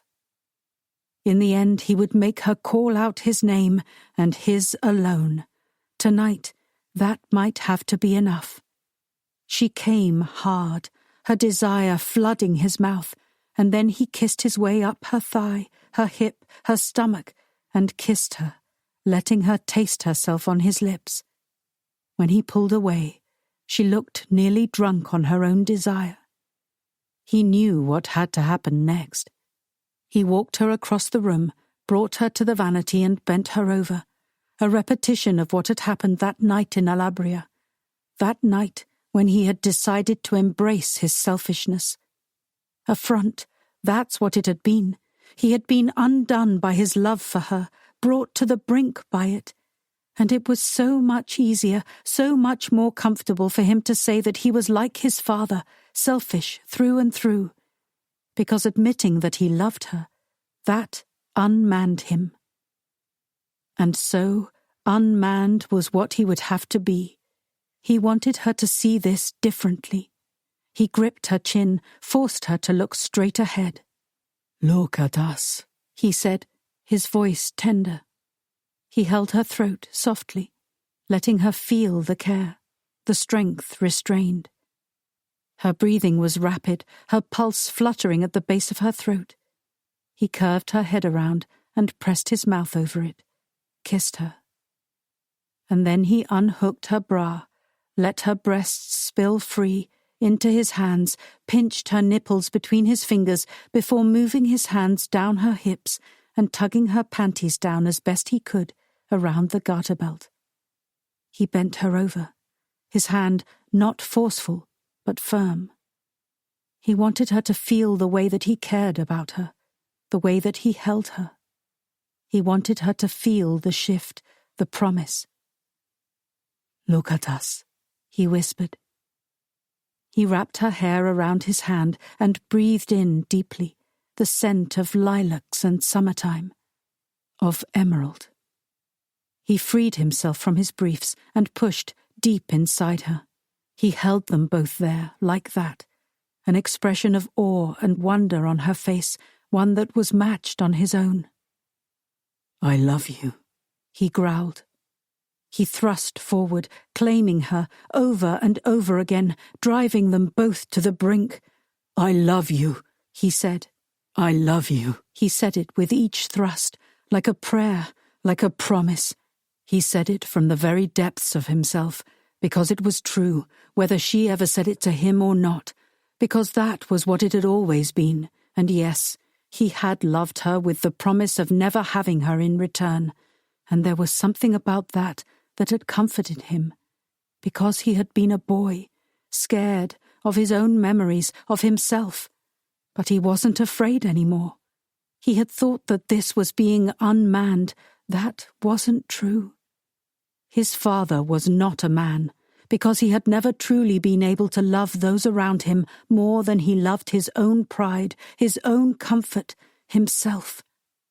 But Andrei loved her more than anything. He lost his control then, on a shout, pouring himself into her as she lost her own control, gripping the edge of the vanity, trembling and shaking. "Andrei," she whispered, his name a sob. And when she looked back up at him in the mirror, their bodies still joined, there were tears on her face. He withdrew from her, turning her to face him and cupping her. "Did I hurt you?" "No. You love me?" "Yes, I love you. And I am sorry that I didn't tell you before. I was afraid. I was afraid of what it meant to be in love with you alone." "You're not," she said. "I promise you that you're not. I love you. I was going to tell you this tonight. I wanted us to have a wedding night too, I swear it. I was going to keep giving myself to you, throwing myself at you until you believed it. But I knew that I needed to give you the words. The reason that I went ahead with the wedding to Lucian was because I was scared, not of what he would do, but of my feelings for you. What I accused you of, that was me. I was so comfortable pining for you." She swallowed hard. "I told my brother that the reason I couldn't be with you because you weren't royal. He reminded me that he never would have cared. I knew that." She choked on a sob. "I knew that. It was never why. It was always because I feared that if I had you, I would love you in such a way that I would lose myself. And Andrei, I struggle, even with the memory of my mother." She buried her face in his neck, crying in earnest now, and he simply held her. "The reason that it has to be a mission is because if it's not, then she's just someone that I miss, and I miss her so much every day. I remember when she died and she'd been gone a week, that it was the longest I'd ever been away from her, and every day it's the longest I've ever been away from her, and time just keeps going on, but the pain doesn't go away, so it's better to turn it into action. And then there was you." She looked up at him. "I loved you from the first moment I saw you, and it was a relief because I knew that I couldn't marry someone who wasn't a king or prince. Don't you see? It protected me from everything. Making my mother's memory a crusade, it kept me from grieving her, and it kept me from being hurt by you. But what it didn't anticipate was that our feelings were just too strong for that. It broke down my walls. It broke down all of my defenses."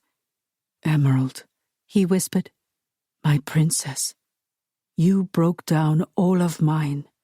I have never wanted anyone else, not really. I've never loved another, and you are right. There was something deeply comforting in that. But I think we know how to love each other. We have worked together, helped each other. We have passion, we have friendship. Over every stage in our relationship, we have found these things, and now all that is left for us is to put them together as husband and wife, as parents, lovers, friends." "Yes," she whispered. Here they were, newly married, half naked, and filled with love for one another. "I can't wait to tell Onyx." He laughed. "Maybe he will be my friend again." "He better be. You are, after all, going to be the father of his very first niece or nephew, and you are his brother-in-law now." "And we are family," he whispered. "Yes, forever." Epilogue. When Honora Rose was born, named for her two grandmothers that she would never know, no one was happier than her mother and father, though her uncle was close behind them. Onyx held his precious niece and smiled up at Emerald. Thank God she favors you. If she had looked like Andre. A pity, Andre said, that she is so brilliantly ginger like her mother, only because that is part of how I convinced Lucian to extricate himself from the situation. Onyx laughed. It was all funny now. His relationship with Andre had repaired itself fairly quickly after the wedding. He had seen how happy Andre and Emerald were together, and he couldn't stay angry. The issue really had always been the violation of his trust, but once he realized how wrecked Andre and Emerald had been over the whole thing, how much they had hurt each other in the process, he hadn't felt like he had the right to stay angry. You are ready to be a father, Emerald said. Yes, Onyx agreed. It is time for me to have an heir. Cersei and I have been discussing it. It's time. She felt bad, but the idea of her brother being even more tied to his wife than he already was made her feel sick for him. That was silly, she supposed. They were married. But he wasn't happy. She could only hope that the addition of a child to her brother's marriage would do something to break the wall of ice between the spouses, but she had her doubts. Then again, she and Andre had found their way to each other, after everything. After Onyx left their quarters, it was time for Honora to have her nap, and Emerald lay down in the bed holding the baby, with Andre beside her. This was what she had always imagined was impossible. This happiness, the simple joy. This was what Emerald, the woman, not the princess, not the symbol, had always wanted.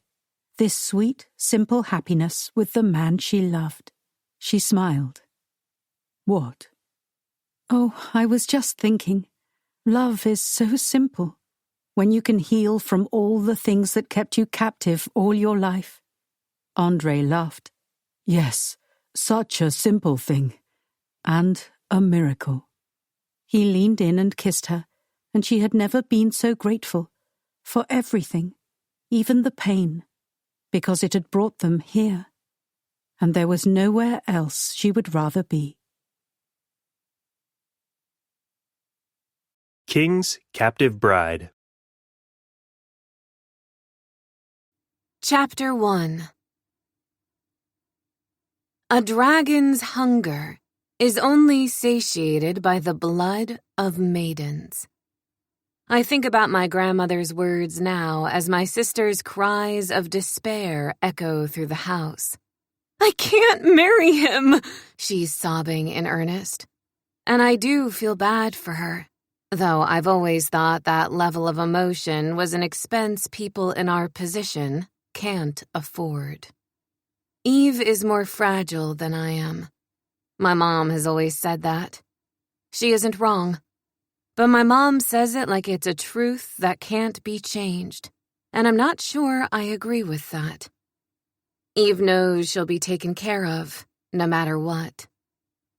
I'd love to be hard now, to leave her to the dragon, the sea serpent of the Mediterranean, our feared and reviled King Lucian.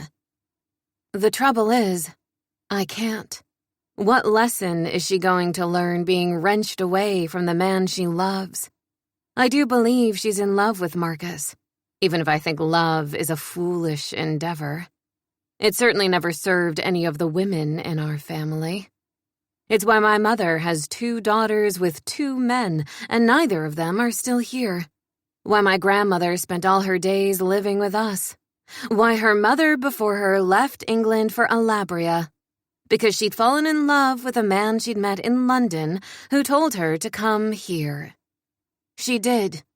She had his baby. He abandoned her. So we are 3 generations of women who have been abandoned by their husbands. Love seems stupid to me. I want more. I want to make a difference, to matter, to mean something. Love is fine. You can make a quiet life in a quiet house. I've already had that life. A life of struggle. A life where I am in the shadows of other people whether I want to be or not. What I can't understand is being so distraught by an arranged marriage, since no marriage has historically lasted till death in our bloodline.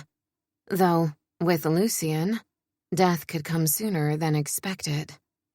On that, she has cause for concern. That's the real worry that I have. The real fear that sticks in the pit of my stomach and makes me feel cold. King Lucian has been married 2 times before. Both times to women from other countries. 1 princess, 1 duchess. And then he attempted a wedding last year to the Princess of Basilia. But she ran away with her bodyguard. I suppose you could draw the conclusion that, like us, he's cursed. Or you could look at it the way I do, which is that since he's a man, and a whole king besides, his inability to hang on to a wife feels intentional, and is likely a character flaw. In his case, perhaps that he's a killer. That's the legend of the sea serpent of the Mediterranean, the dragon on the mountain. He is more myth than he is an actual man at this point, and his legend has expanded, some would say to hysterical proportions, through the years. But he's done nothing to correct it.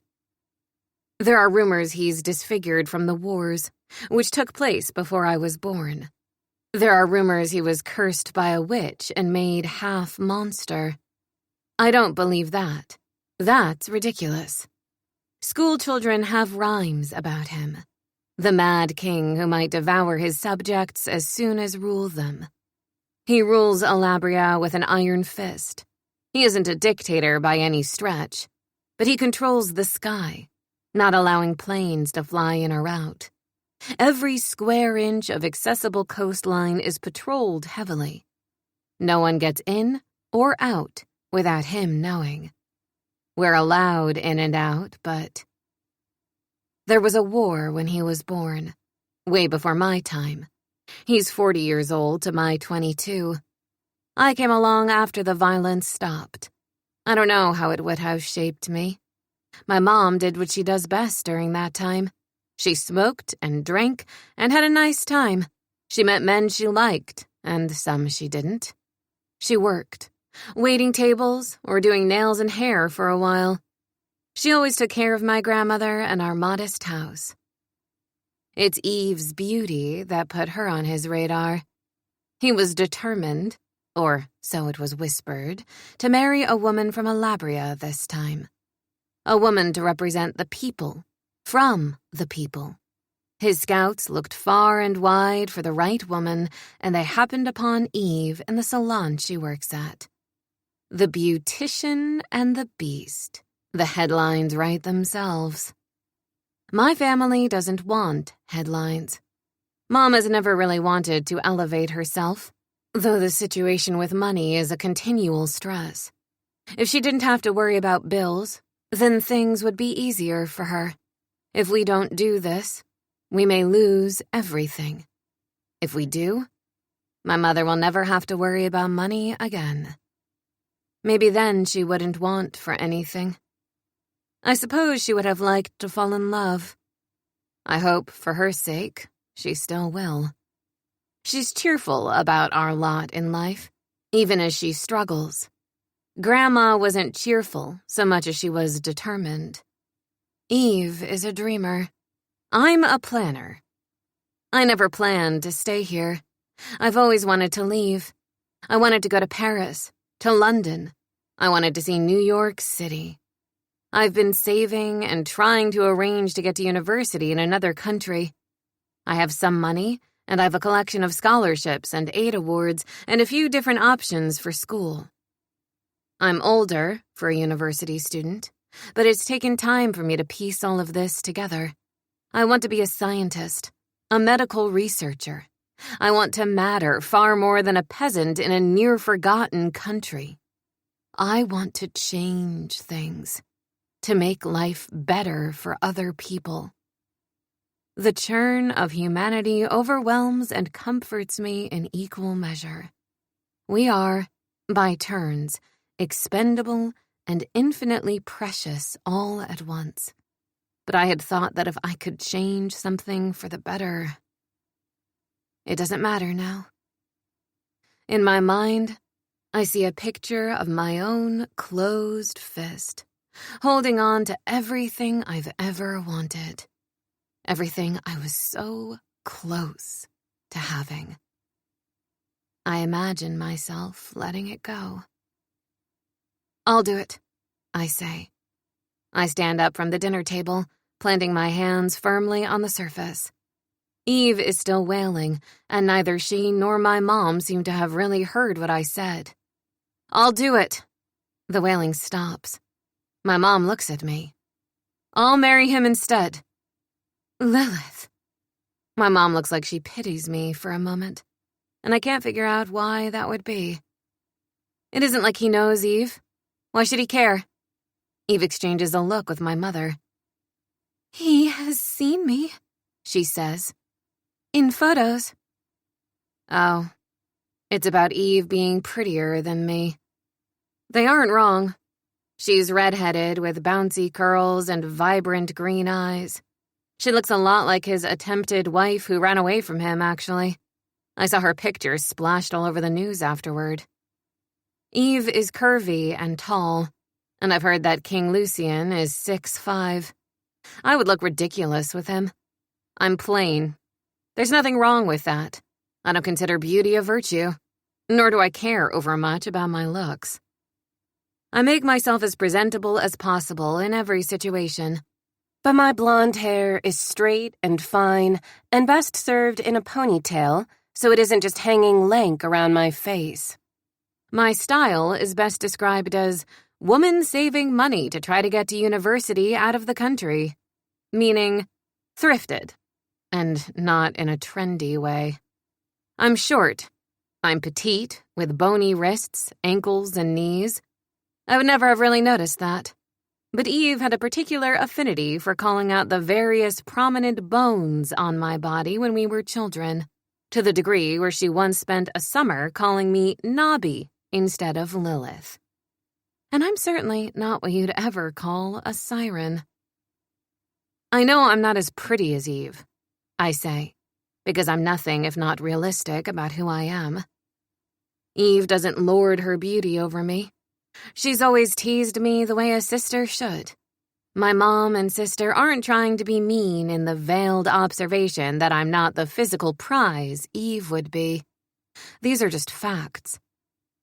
But I'm not wounded. I know others might be, but I've never valued physical beauty. If he's just planning to kill you, what does it matter if you're prettier than me? I point this out. The ultimate pragmatism, I think. He didn't choose me for my brains or personality, Lil, which means he may have an opinion on you going in my place. She bites her bottom lip. You're very pretty, but we don't look alike. A testament to how much Eve and I have matured is that she isn't actually trying to tease me. She's framing it in practicality. She isn't wrong.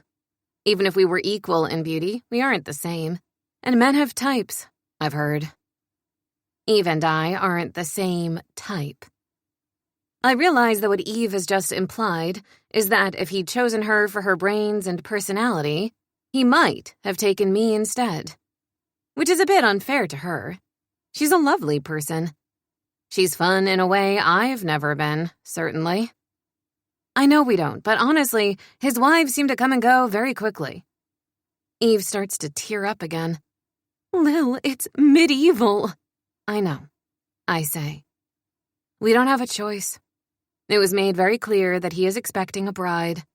Now, that Eve was not being asked, and it was heavily implied that a refusal would mean the whole family might spend the rest of their lives in prison. It's hard to know if he would make good on the threat, though the legend of the man supports that, certainly. One thing I also know is that if he is a killer, if he is a very, very awful man, I have a stronger chance of surviving than Eve. I'm not victim blaming, or saying the other women should have done something to protect themselves. I know my sister, though. She's soft.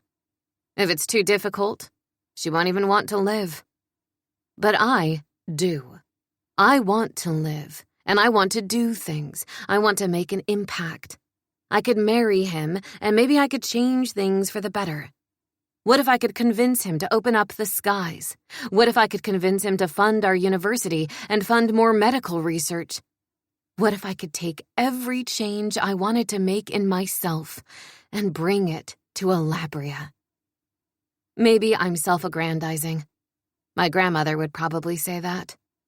She saw Eve and I as two sides to the same coin. Eve might want love and devotion and a much easier life.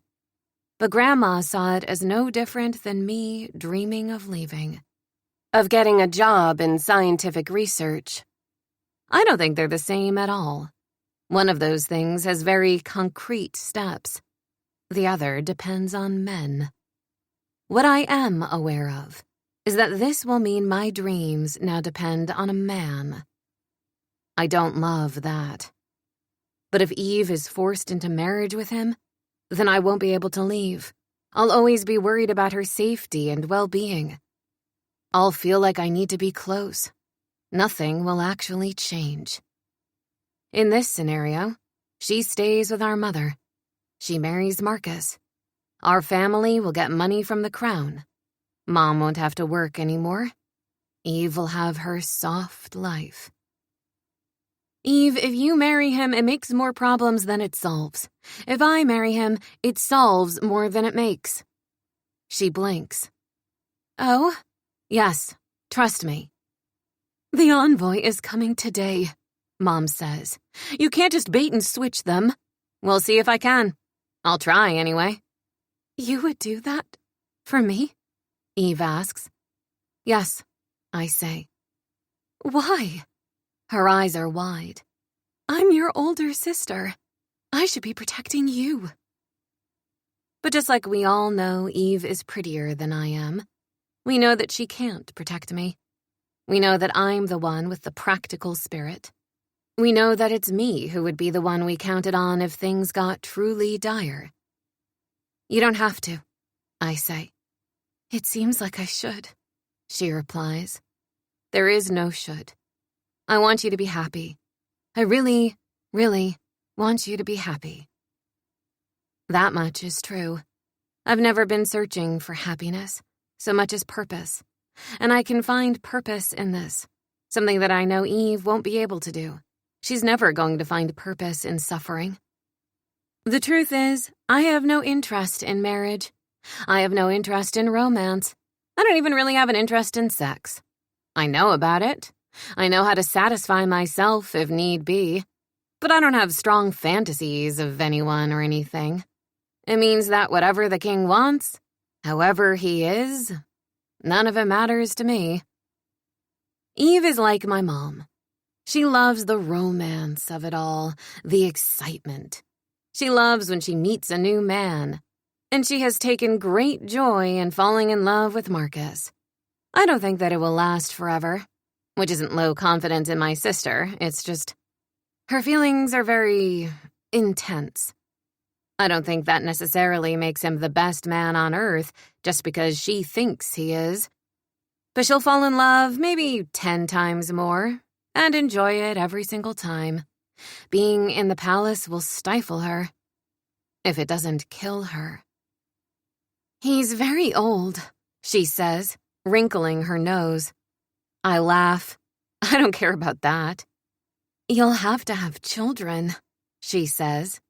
I've never thought about that, because along with not caring about men and dating goes my general lack of thought toward having a family of my own. I'll save that concern for later. None of his other wives have made it to the point where they could bear his children. I don't want you to die, Eve says, sniffling. I won't, I say. I promise you that. Whatever happens, I will survive. I rely on my mind to solve everything for me, and it is perhaps unrealistic of me to feel like my mind can save me here. Nothing suggests Lucien will be charmed by a brainy bride. But then, there is no real information, and as far as I'm concerned, more information solves most things. I also simply can't imagine allowing a man to have me killed. Again, not victim blaming, and I realize this might be unrealistic. But if my brain can't picture it, it's not real to me. My brain paints a picture of my survival. I should go pack. I stand up from the table, and I make my way up the stairs. I begin to pack briskly. I've thought about this before, what I would take with me if I were to leave, because I've always planned on leaving. There is a light knock on the door. May I come in? I turn and see my mother standing there, her face lined with concern. Yes, come in. It would kill her, she says softly. I pause. I know. You are clever, cleverer than your sister. I feel guilty taking the compliment. I feel guilty agreeing. But you are cleverer than most people, Lilith. If I had my choice, I wouldn't send either of my daughters to that monster. But the crown didn't exactly make it optional, I say. No, she says. There is no use mourning over any of it, I say. Just like there's no use being upset that we've always had to work so hard, that nothing has ever been easy. It simply is. I'm practical. Above all else, I'm practical. You will be safe. And if you find yourself in danger, you should reach out to Princess Emerald. Emerald, the woman who ran away from him at the altar. You think she could help me escape? I ask. If anyone could. Or at the very least, help get your story out. That was one of the things that I had always found interesting. There were no rumors that he had suppressed his wife's ability to communicate with the outside world. I find that troubling, because in the event he is a murderer, then he must not signal his intent to kill them. It must just happen. I'm going to need to look very closely for signals. I pack, and I very deliberately do not take stock of the room. I don't turn it into something sentimental. I don't let myself get sad. And when the envoy arrives, I'm quick down the stairs. My name is Lilith Carter, I say, and I am taking my sister's place. My escorts look at one another. I can see that they aren't sure quite what to do. The king wants a wife. I refuse to look away from them. I refuse to be cowed in any way. I volunteer for the position. You will not leave here empty-handed. However, if you try to take my sister... One moment, the man says. He steps back outside the house, and I hear muted voices. It sounds as if he made a phone call.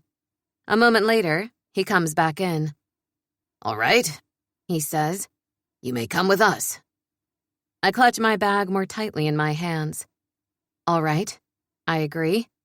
Then let us go. A dragon is only ever satisfied by the blood of maidens. Well, I have the maiden part right, but I'm not sure that anything can ever satisfy this particular dragon.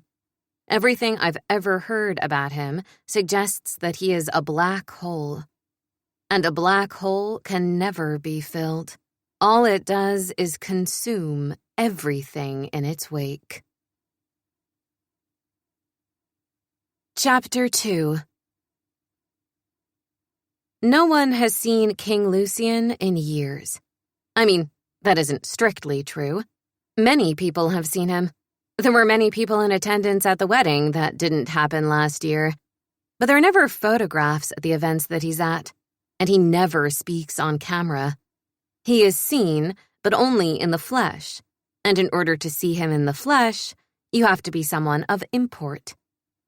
My family has never been important, until we received word that the king had chosen my sister to be his wife. Then, suddenly, we were important. I don't feel important right now. I also don't feel especially practical. Suddenly, standing outside in the antechamber of the great iron palace that I have actually never seen this close, and only ever seen in pictures online and from a great distance, I do not feel even a little bit brave. Suddenly, I want to go back home and hide in my room. All I've ever done is dream of leaving home, plan for leaving home. I've never actually done it. I'm more arrogant than I realized. What I've done is work as a lab assistant and save money. That's it. Eve has at least dated, fallen in love and out of love, tried different jobs, had her heart broken hearts. She's lived more than I have, and I convinced myself that because my goals were academic, that somehow made me stronger. I don't feel stronger now. I feel like what I am, a virgin who's never left home, and who is about to be a dragon's breakfast. Just because I've never valued certain kinds of knowledge doesn't mean I won't need it, and I'm overcome by that realization. I try to conjure up the images I have seen of him. They exist, but there's just not new media of him, at least nothing not taken from a very distant position. Anything new is grainy and indistinct. Not that it matters how he looks, but I don't have a clear picture of him in my head as I both will the doors to the throne room to open and try to will them to stay shut forever. It doesn't matter what I want. The doors open both too late and too early. I look up, and I see him. The room might as well be kilometers long. He's all the way at the back, seated on a black throne, his shoulders straight, legs spread, hands on his knees. He's looking ahead, at me. I realize he has no idea who I am or what I look like. Not really. I know more about him than he does about me. Perhaps that puts me at an advantage in some way. At the very least, I'll cling to that like a lifeline. Approach. I would have expected a command from him to sound distant. But no, it's like that word blooms inside my chest and spreads outward, filling me, compelling me. All thoughts I had only a moment ago about claiming my advantage evaporate. I can explain mitosis, but I can't explain anything that's happening in my body right now. I feel frozen, and yet my feet are moving, my body rushing to do his bidding. It feels like a crisis. How could it be anything else? One thing I'm not is biddable. You're also not an idiot. Disobeying him right now could ruin everything. Yes, I'm not being a doormat. I'm being smart, within the realm of the very risky thing that I'm doing. As I get closer to him, it feels as if the room gets larger, or perhaps I'm getting smaller, like I'm shrinking beneath his uncompromising, icy gaze. By the time I get to the throne, I feel small enough to fit into someone's pocket. And yet there is not a single pocket in the vicinity that I would trust. Give me your name. He is an imposing figure. I knew he was scarred. Everyone knows that.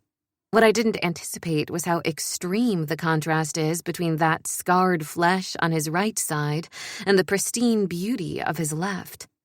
His features are perfectly shaped. He has the strong features of a leader, a sharp nose, an expertly crafted jaw. If not for the scarring, he would be beautiful. As it is, he's lethal. I've never seen anything like him. The scars make his looks border on the demonic, because I can't look away from them, or him, because he is handsome somehow. And yet the word isn't quite strong enough. I can tell, even with him sitting up on the raised throne, that he is as tall as rumored to be, if not more so. So far, he is all anyone has ever said. And that is concerning. I crane my neck, tilting my chin upward. Lilith. It is not, at the moment, his features that make him frightening. It's the fire in his eyes, which flares high and bright, and for a moment, I worry I'm in hell already, like he might have dragged me down here with him, where everything is brimstone and intensity. A black hole. I look into his eyes, and they are fathomless. There is no end to his depths. A black, bottomless well. For the first time, I'm properly afraid. But I won't show it. Lilith and Eve, he said, thinking, considering. An interesting combination of names. Did your mother do that intentionally? Yes, I say. And also, no. By which I mean, she thought it was an amusing combination and liked both names, but I don't think there is deep symbolism attached. Interesting. I was wondering if it meant that you were the disobedient one. After all, in mythology, she was the first wife of Adam, who was banished for not complying with his wishes. I am familiar, I say. It is my name, after all. Well, it is good to know that you're familiar with your name. And why, exactly, do you think I should allow you to take your sister's place? Because you don't actually care who your wife is. I'm taking a chance. I know it. I have no idea what King Lucian cares about. No one does. It's interesting that our first conversation is about myth, because the man himself is more myth than reality. The idea that he might be a murderer is a popular one. But there are also rumors that he's cursed, destined to never find love because of a curse that a sorcerer put on his family before the start of the wars. Standing there, looking at him, I think that perhaps he has never wanted love at all. I have no idea what he wants. It's true, he says.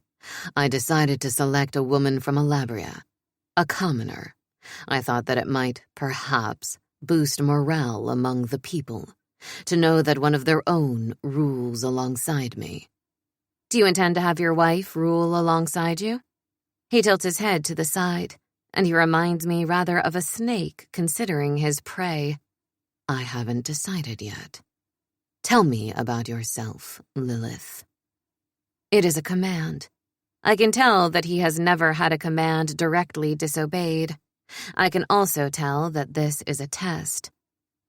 Perhaps he's mad, because I see these warring things in him, the fire in his eyes, the darkness, too. He is a predator now, playing with his food, perhaps. Or is he just a jaded rich man looking to be entertained? If so, why hide away? He's a study in too many contradictions to make sense of him, which definitely suggests madness. And yet, for some reason, I find him more compelling than repellent. I would like to know more about you, I say. His lips curve, higher on the left than the right. So you are disobedient. Interesting. Did you want compliance, Your Highness? No, he says. What I would like desperately is to not be bored. This galvanizes me. I was right about him. He's bored.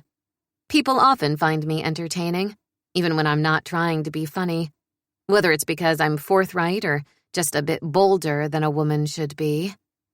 Though I don't feel bold. I just feel like me. If it serves me here, though, then I'll use it. And feel personally pleased that I was right about my ability to think my way out of it. Well, I'm not certain that I can help with entertainment. Are you sure you don't need a babysitter rather than a wife? Someone to arrange playdates? He is smiling fiercely now. What I need, he says, is a rehab of image, whether I want one or not. The truth is, Alabria is becoming increasingly isolated from trading partners, and from the world itself. All of my attempts at marriages to fix this have failed, except for the union with Basilia. At least, the thwarted wedding resulted in a partnership. I imagine it's difficult to get other nations to partner with you when there's a possibility you've murdered the previous women that were sent to you. I feel the guards near him take a step closer to me. He holds up a hand. Bold of you to mention that. I don't see the point of not addressing the elephant in the room. Whether or not I swallow hard. Whether or not this marriage will be the end of me. I have no wish to harm you, little one. On that, you can be certain. To some, that might be an endearment. With him, it feels more cold observation. It isn't actually an assurance that I will remain unharmed, just that he doesn't wish to do it. I recognize that I'm going to have to be content with that, however. At this point, anything he says is going to be suspect to me. I don't know him. I have no reason to trust him. Tell me about your sister, he says, trying a different tactic. I have, perhaps, earned some level of respect from him. She's lovely. Beautiful. I assume you knew that. He nods. I have a dossier about her. Your name is in it, but I confess that I know precious little about you. I did not ask for your information. If you have information about my sister, then surely you know she's engaged to be married. He considers this. Yes. And yet, you were going to force her to marry you? You're doing a very good impersonation of the vile dictator that everybody thinks you are. If you want to rehabilitate your image, perhaps forcing a woman isn't the way to go about it. He lifts a hand. I am the king, he says, as if it is a great honor, as if no one could possibly want anything other than to be in his presence, to be his wife, not even to marry the man that they love, the man they are already engaged to. Not everyone wants power. He leans forward. You do. The words are soft, and yet they reverberate through me as a threat of recognition, like he sees something inside of me that maybe I've never seen in myself. It scares me, because it feels true, but I would say that it's not. I don't care about power. I care about education. I care about discovery. I care about being able to change my position in life and change things for other people. Though, I suppose, what is wanting control over your life, but the pursuit of power? I would have said it was just a quest for agency. Funnily enough, I'm standing here offering to trade a substantial amount of mine away. And yet, it is a choice that I made. What I want is for my sister to be able to marry the man she loves. A martyr. How delightful. I've heard the blood of martyrs is particularly invigorating. You'll only find out if you marry me, I say. I could always go back to the drawing board, find a different family, a different woman. That he's open to finding someone new, without threats, makes me feel slightly dizzy. You could, I say. I hold my breath for a beat. Perhaps I'm about to get my freedom. Then I see that fire in his eyes again. I don't think I will, though. He snaps his fingers, and the guards move forward. Take Lilith to her new quarters in the North Tower. I'm not a prisoner, I say. No, he says, but you're not free either. This, likely, comes from his previous bride fleeing the wedding. His words send a shock through my body, and suddenly, I'm flanked by guards. I can go on my own. No, he says. Then he tilts his head again. I can't quite figure out what it means when he does that. He's assessing something, evaluating it. Me. Then he stands and begins to walk down the steps of the throne. His cape billows behind him as he approaches me, and if I felt small before, I have never felt more insubstantial than I do right now. I know a lot about the physiology of the human body, necessary for medical research. but I can't explain the way that the air seems to exit my lungs in a gust, uncontrolled, and without my bidding. I will walk with you. I have to tilt my head upward to actually look at his face. I don't think that's necessary. I'm going to be your husband, he says. You shouldn't be afraid of me. I feel as if ropes are tightening around my body. I'm trapped now, and it's official. I am going to be his bride. I've succeeded in ending my life as I know it. I think, in your case, a lack of fear will have to be earned, I say, craning my neck upward and looking at him as directly as I can. Those ice-colored eyes glitter. I don't think you're afraid of very much. No. He steps down off the last step and walks around me in a slow circle, like he's evaluating a horse. You're very small, he says. You remind me of a sparrow, the way you move your head, looking like you want to hop off, or perhaps fly away. I don't like the characterization. My sister would have been some glorious tropical bird. Of course, I'm a sparrow, small and plain. I don't know why it bothers me. It shouldn't. And you're a dragon, I say, because for all that I am intimidated, for all that I feel unequal to this moment, shamed by it even, I have pride. Had he been a dragon in truth, I would have seen smoke curl out of his nostrils then. He smiles, the slow satisfaction spreading on his face, filling me with a strange sort of terror. There is something villainous about that smile. It isn't a show of happiness or warmth. Come with me, Sparrow. He begins to walk away from me, leaving me to run to catch up with him.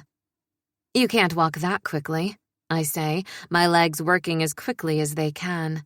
You're too much taller than me. You seem to be keeping up just fine. I am overcome by a sense of surreality. This can't be happening. I cannot be chasing after the king of my country on the verge of becoming his wife. His wife. I am not meant to be someone's wife. I'm going to be a scientist. Except, no, I'm going to be a queen. There are so many girls who dream of things like this, of finding out that they're royalty, that they were always destined to be. Not me. But I think again of poor Eve and how much she wants to marry Marcus. And I think maybe I'm actually wrong. I'm not sure that most women dream of marrying strangers.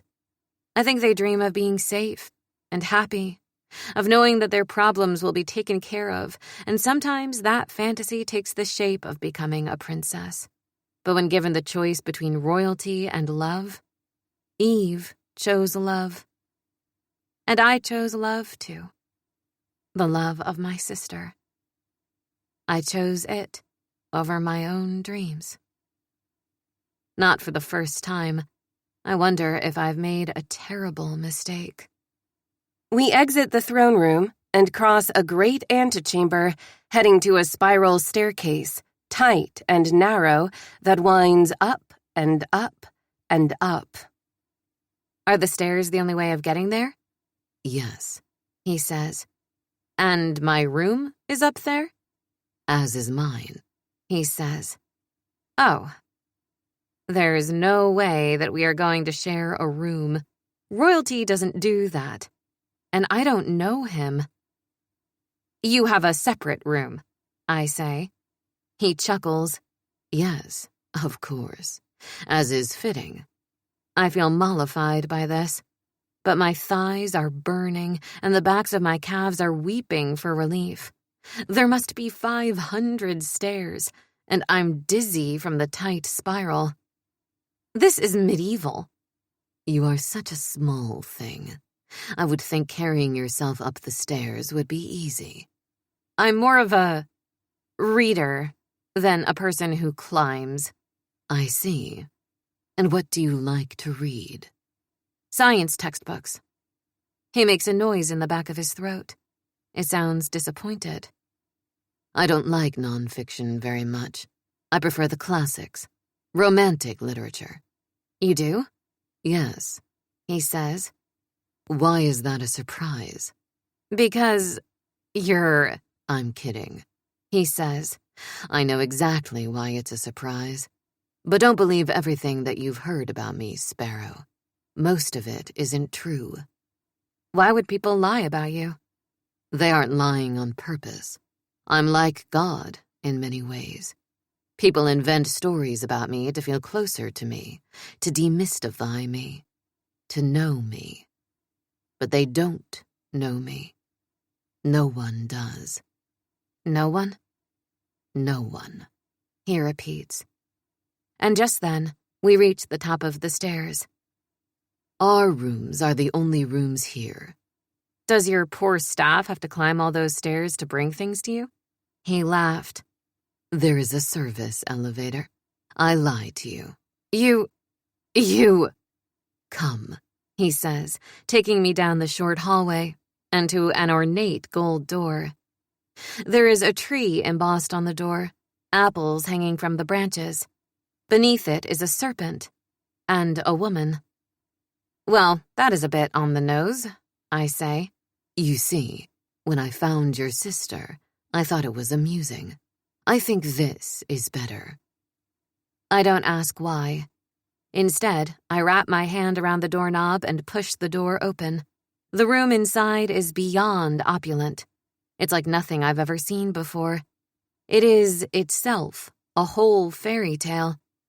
The bed is gold like the door, the four posters fashioned to be like tree branches, winding and spiraling up toward the ceiling, and then arcing toward one another to meet and twine around each other in the middle.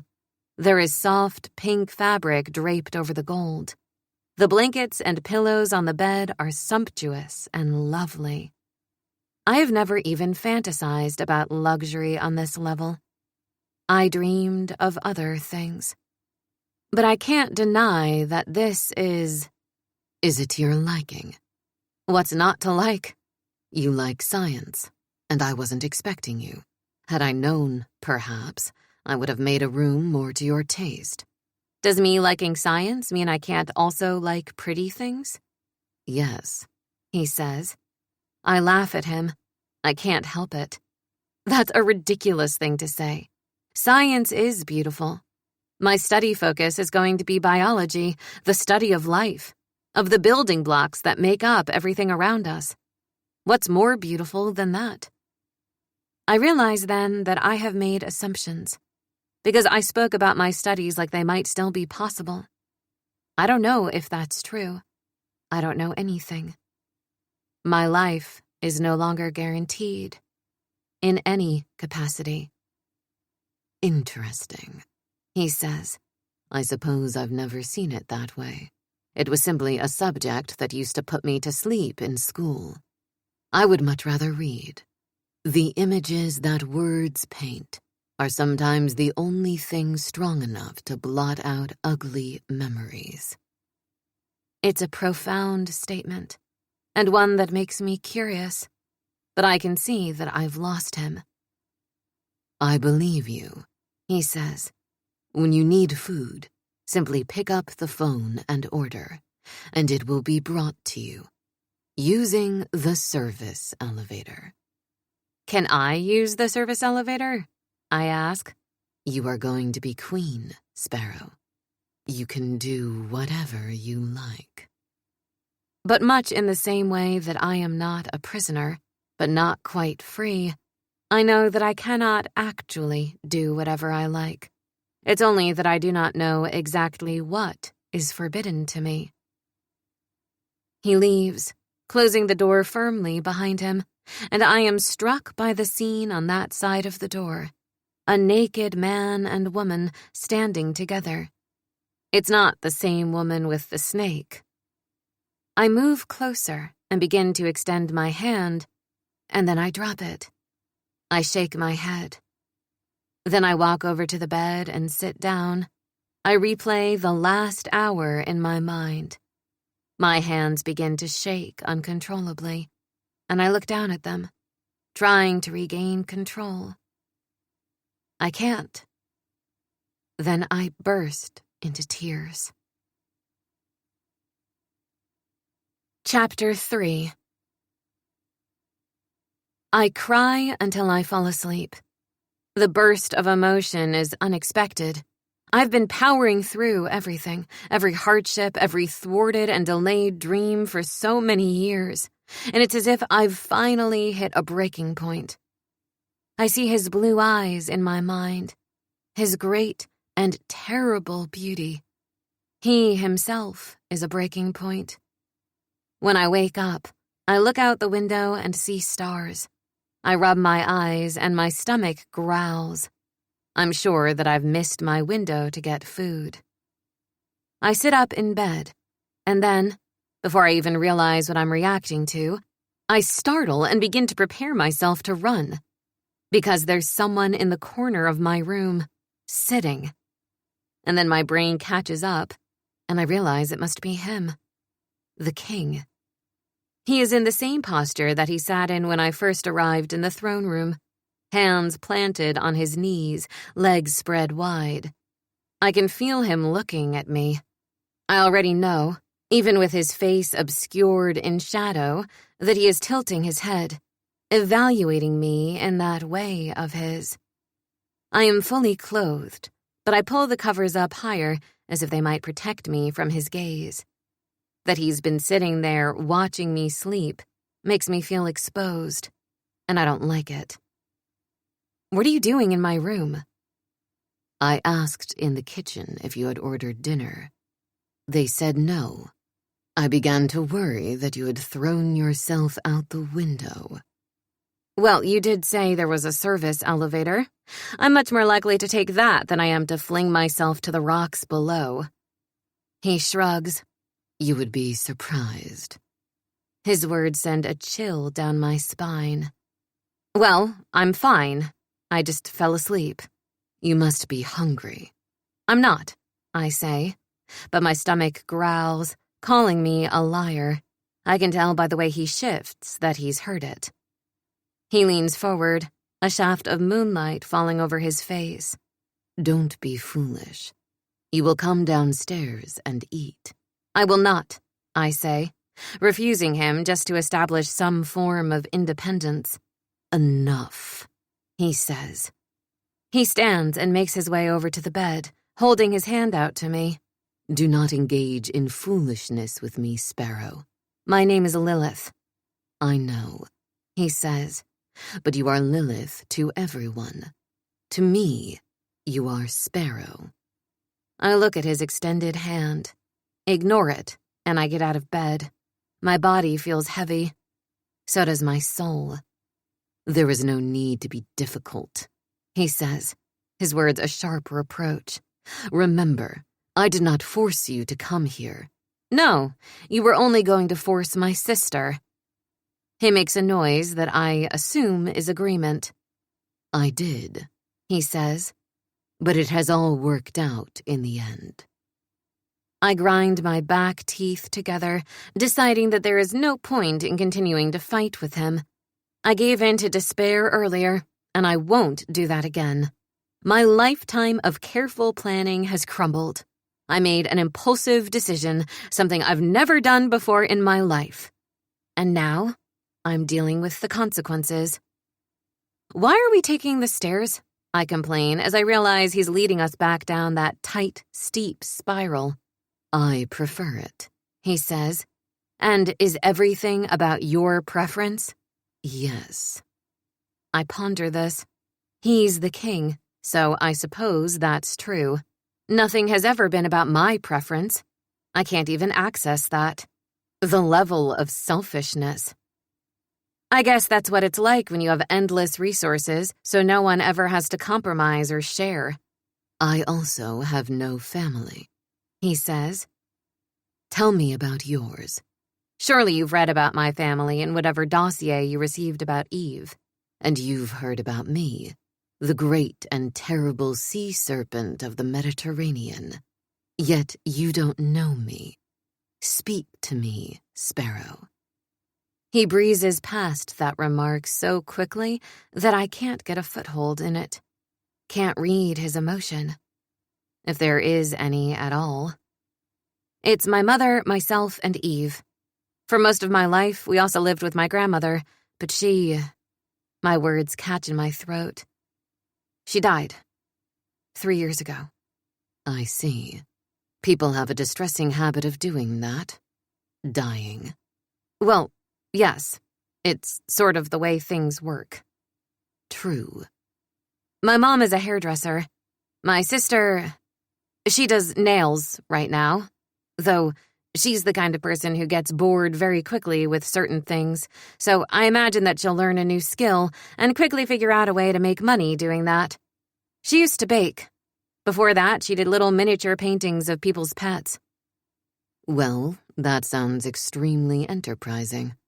It is, I say. But you like science? Yes. An odd sparrow in the nest. I think of my mother and my sister, both so pretty and colorful. Yes, I say. It's honest, anyway. I'm not sure that he deserves my honesty, but there's also no point in me not admitting it. But you love your sister so much that you took her place? Or do you secretly yearn to be the one in the spotlight? The question feels like a spotlight, and he makes me question myself. I do yearn to be someone who makes an impact. Does that mean I crave attention more than I realize? I don't want to be insignificant. I know that much. But there is much to do first before I earn any sort of attention.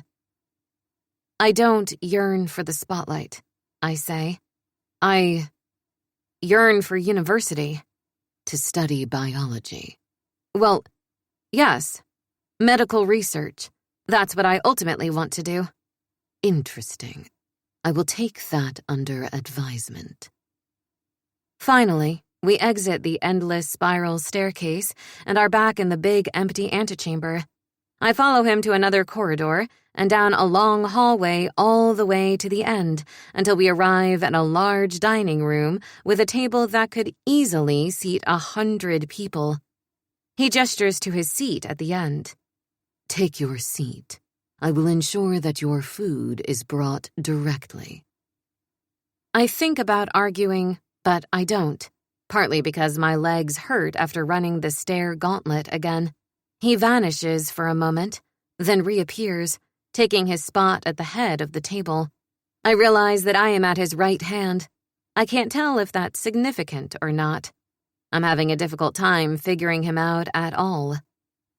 If he's a madman, then there is no figuring him out.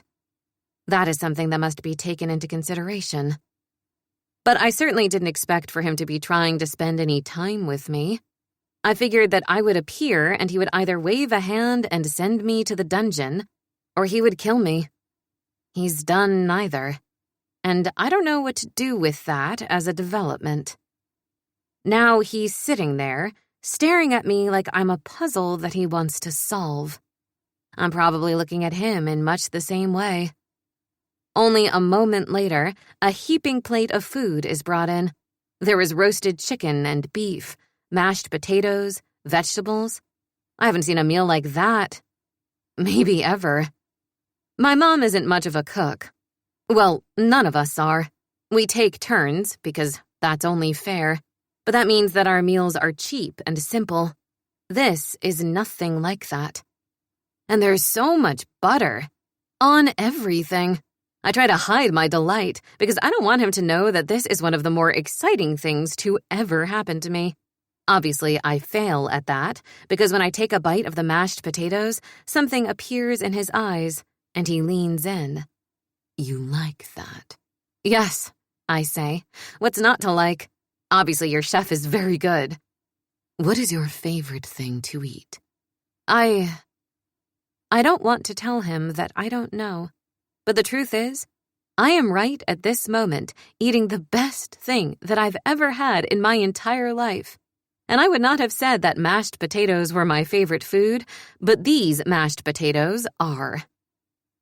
I don't know, I say finally. You don't know. He's looking at me like that again, that keen, serpent-like examining. We shall have to find out what it is. Shall we?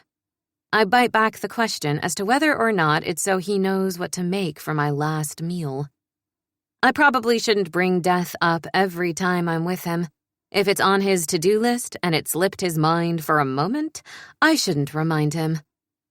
I take another bite of the food, and I am tempted to tell him that right now, whatever all this is the very best thing I have ever eaten. I don't. I feel that it is a bit much to act grateful.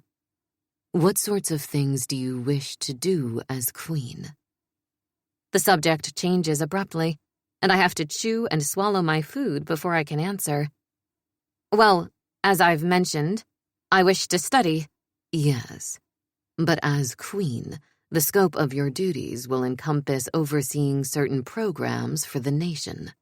Well, I've lived among your people for all of my life, so I have a lot of opinions about the way the country is run. Do you? He asks. Excellent. Tell me, do you really want me to point out the flaws in your present system? Yes, he says. This is all about improving things for our people. I'm surprised by this, but then I've been completely surprised by him from the moment I first met him.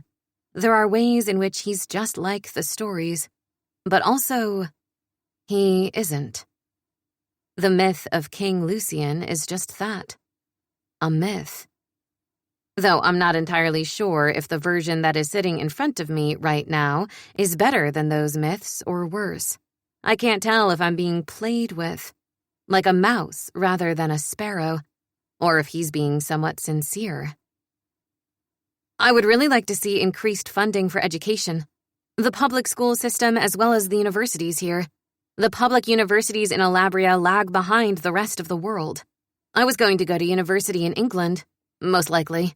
I was looking at a few places around the world, but the idea of going here was never one I took seriously. The investment in research simply isn't there. Then we will invest in research, he says. You... just like that? You have the ear of the crown, Sparrow. And will I be able to study?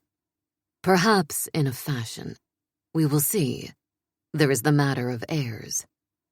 My stomach clenches tight. Yes, I am aware of that. But surely we can delay. I'm only 22. He makes a regretful sound in the back of his throat. So young. You could have chosen someone older. My sister is only 24. Alas, it is impractical when one must see to the production of heirs. That feels a bit unfair. It is a function of science, and I know well that science doesn't care about feelings. Even so, it is. He says, life is often unfair. I know that, and I'm not generally bothered by it. I've worked to make my life the best that I can in spite of the modest circumstances I was born into. I'm well aware that life isn't fair, that we aren't all given the same tools, the same resources, the same starting point. Hearing it from a king, the man who owns this palace and who now owns me, is grating.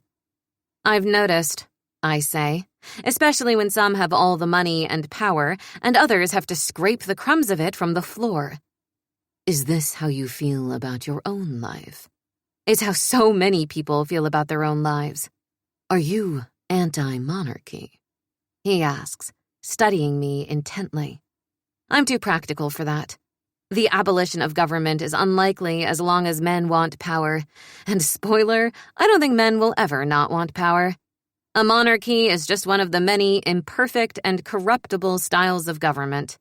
You rid yourself of one, you only get another. Ask the Romanovs. A philosopher, then, if not an anti-monarchist. I blink. I don't think so. I'm only practical.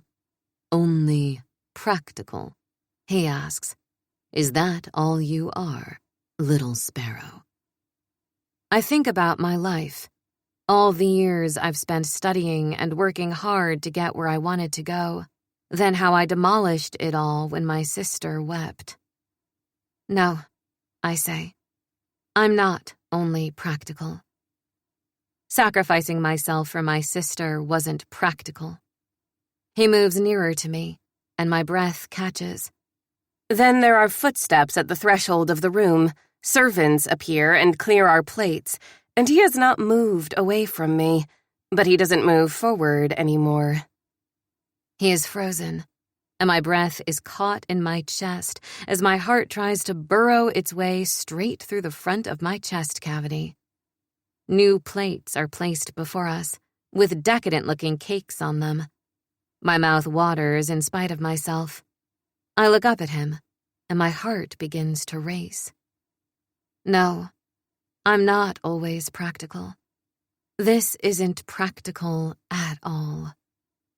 I take a bit of my cake, and he doesn't move toward his. He's watching me. He keeps his eyes trained on me the whole time.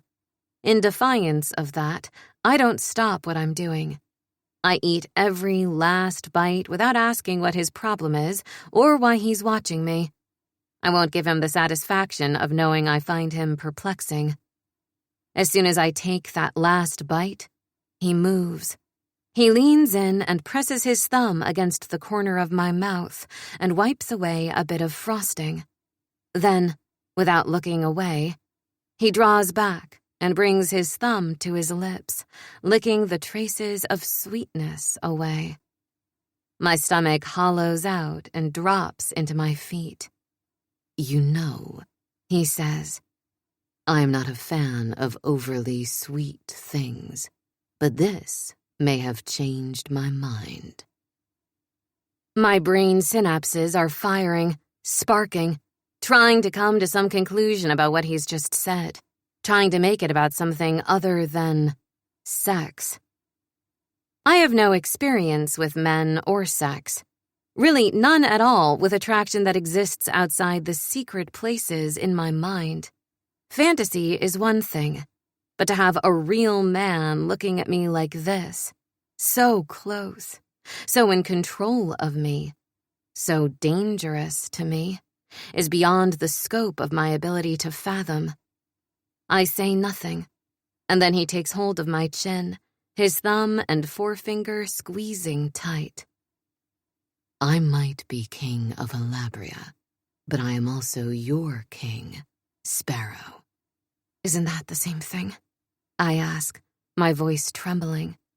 He releases his hold on me, and I feel the impact of his ice-cold eyes all the way down to my toes. No. Then he stands, his impossible height dwarfing me as I sit still, my empty cake plate in front of me. Can you find your way back to your room? Yes. Good. I will see tomorrow. He gives no indication of what tomorrow will bring. Chapter 4. The Dragon. Hunger is nothing new for me. Hunger is a way of life. I have all the money and power in the world, and yet a keen sense of what I cannot buy, what I can't force, what I can't hold on to. There are certain things the universe will tear from your cold, bleeding hands as you weep and beg. There is no compassion out there among the stars. When you come into possession of something, all you can do is hold as tightly to it as possible. Imprison it if you must. Whatever you can do to hang on as long as you can. A sparrow cannot fly if you clip its wings. Chapter 5. When I wake up, I'm pulled out of bed almost immediately by one of the palace aides and dragged into a massive room with racks of clothing and a hairstyling station. I'm no stranger to having my hair colored, cut, and otherwise experimented on. After all, my mom and sister often had to have a guinea pig for new techniques they were trying to learn. But I find that I'm anxious about turning my hair over to someone I've never met. Yet, it's only hair. And on the long and vast list of concerns I have right now, my hair shouldn't be one of them. I can't figure out my future husband. I have no idea what he intends to do with me, or what my life will look like once he assumes control of it. Once he does, he already has. I let that truth sit and turn over in my stomach. I don't like it, but I can't deny it. The king has tasked us with overseeing your look for the wedding celebration in the coming days. Oh, I say. I have no idea what the wedding celebration is. If it's the wedding itself, I actually don't even know when we are supposed to be getting married. It's tempting to sit there, asking no questions, because I'm not entirely sure that I want the answers. But if there's anything I've learned from science, it's that inquiry is the only way to learn. Trying, failing, finding answers you don't like is all a part of reality. And the truth doesn't change just because you don't know it. Facts truly don't care about your feelings. And so if I want facts, I can't afford to care over much about my feelings either. And what exactly is the wedding celebration? The woman looks at me just as I feared she would. She's a very beautiful woman, and probably feels that she's more sophisticated than I am. Certainly prettier. She would be correct. I wonder if she thinks that she would be a better candidate for queen than I am. All of that is probably true. But still, I don't like being the object of somebody's petty jealousy when I don't even especially want to be in the position that I'm in. But then, perversely, that makes me want to lean into my ignorance here, because it will only make her think that I'm all the more unsuitable, and that will likely make her angry. There will be a party the day before the wedding, a time for all of the foreign dignitaries to come and celebrate your upcoming union. When would that be? She stares at me. You don't know?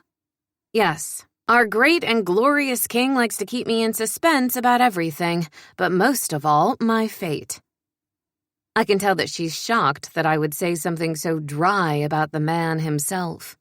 But surely everybody who deals with him on a daily basis can see what a mercurial and difficult person he is.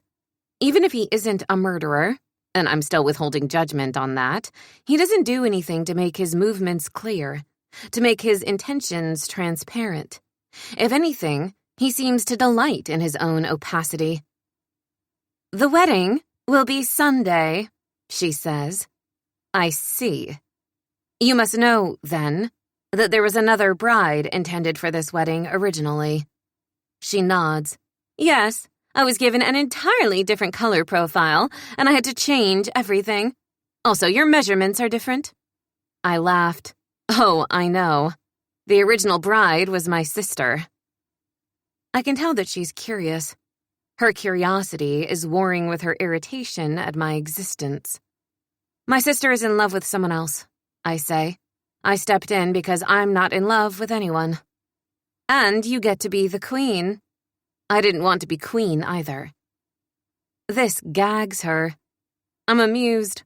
I can't tell if she likes me less or more after the admission, but she proceeds to show me clothing on a rack, dresses of so many different colors, and I confess that I have no idea what color suits me the most. I've never thought about it. You've never thought about what color looks best on you? She is incredulous. Yes, at no point in my life has that mattered. It has never gotten me anything. My sister is a great beauty, and in order for beauty to provide you with some sort of privilege or upward mobility, it must be a great and terrible beauty indeed. You possess beauty like that, I say to her. That makes her almost angry. And yet, you are to be queen, and I am a stylist. Are you in love with him? She laughs. Oh, no, he's terrifying. Yes, I agree. What's your name? She frowns. Allison. Well, Allison, if you would like to ask the king if he would approve of the two of us switching places, I really don't mind. I'm sort of kidding. Except, after the words exit my mouth, I realize I'm not. Maybe I can keep switching queens in and out, and eventually we'll find someone who actually wants the position, not someone who is simply doing it because they were commanded to, or to help someone else. Oh, you don't actually want to marry him. He's beautiful and powerful, rich. Those are all interesting things, I grant you, but less envious at the idea of me marrying him when you have to actually imagine what that would look like. I don't know, she says. I didn't realize that my attitude was so apparent. I apologize. It's an interesting fantasy. The idea that your whole life could change overnight because the king wants to marry one of his common citizens. But I guess it's only good in theory. I'm hoping that it won't be horrible in practice, but I won't know until after. Are you afraid of him? I think about it, about everything I've seen of him since I've arrived. I think anyone would be foolish to not be afraid of him in some capacity. He's an extremely intimidating man. Men like him are either fantastic in bed or terrible. She laughs. There's no in between. He is horrendously arrogant, but also, he has those scars. He has that sort of rough, distorted beauty, which sometimes gives a man a bit of humility, but doesn't make him any less good in the sheets. I stare at her like everything she said is in a foreign language. To me, it might as well be, because I don't understand any of that. Not really. Liar. You don't want to. I confess to you that is the least of my concern. Well, it's not a small concern, she says, though I assume he's proportional. I am caught on that statement while different dresses are taken off of me and put back on, as I am twirled and twisted in front of a mirror. Your eyes are very nearly green, she says. Blue and green clothes seem to bring that out. I stare at myself, wrapped in blue silk currently. I do see something a bit mossy in my eyes, versus the typical indistinct mud I would normally claim to have. It's also surprising to me how nicely the dress highlights what little I have in terms of curves. Again, nothing I've spent much time thinking about. But the reality is, someone is now going to see them. Not just someone. Him. Do I want him to be good in bed? That is actually the key question. Not whether or not he is, but do I want to derive any pleasure from the union at all? My disinterest in the topic won't help me, because he's intent on having children with me. Are you all right? Allison asks me. I have been significantly better, I respond. Should I choose the dress for you? Well, I end up adding several pieces in green and blue to my wardrobe. The dress that she chooses for the night of the wedding party is gold. It makes my skin look warm, my hair look more like honey, rather than a dull dishwater sort of color. And after that, I sit down with the stylist who enhances all that gold and eliminates the dishwater altogether. I receive facial treatments that make me glow, and when I try everything on at the end, complete with makeup, left subtle at my request, I hardly recognize the woman in the mirror. Beauty, Allison says, looking at me, is often a reflection of effort and money. I was too poor to be beautiful before, I quip. You were always beautiful, she says. We're friends now. I'm not quite sure how that happened. This just makes it clear to everyone. Before, you had the kind of beauty that someone has to look for. I don't mean that as a backhanded compliment. I just mean that people are always looking for something flashy, and that definitely wasn't you. But it can be. You're shimmering now. I'm completely uncomfortable with both the statement and with my appearance. And when she dresses me in a pair of extremely expensive jeans and a white cashmere sweater, a simple gold bracelet, and a necklace with a single string of diamonds all the way around, I am discomfited by how much I like what I see. Because it looks so simple, effortless. And yet I know how much effort went into it. Even the ponytail my hair is styled in is artful in a way that I'm not sure I could ever replicate. Except, I don't have to, because I can have my hair done every day if I want to, but I still can't go to university. That's an extremely strange realization. The king wishes to see you in your quarters. I turn and face the king's aide, who is standing in the doorway, unable to hide the shock on his face when he sees me. Okay, I do look much improved. It's so strange to feel a small amount of pleasure in that, when I never cared before. All right, I say, and I allow him to lead me from the room. I say goodbye to Allison, who I know I will see again, because I have no intention of ever choosing clothing again without her expertise. A strange feeling of worry begins to chew its way through my stomach. Is this going to change me? There's already so much for me to grapple with that adding that to my list of concerns is something I really don't want to do. We can take the elevator, he says. I laugh, but I don't tell him why.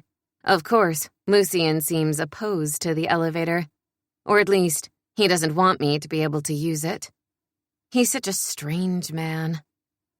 That's a funny thought. But he is strange. He doesn't behave like any other human being I've ever met.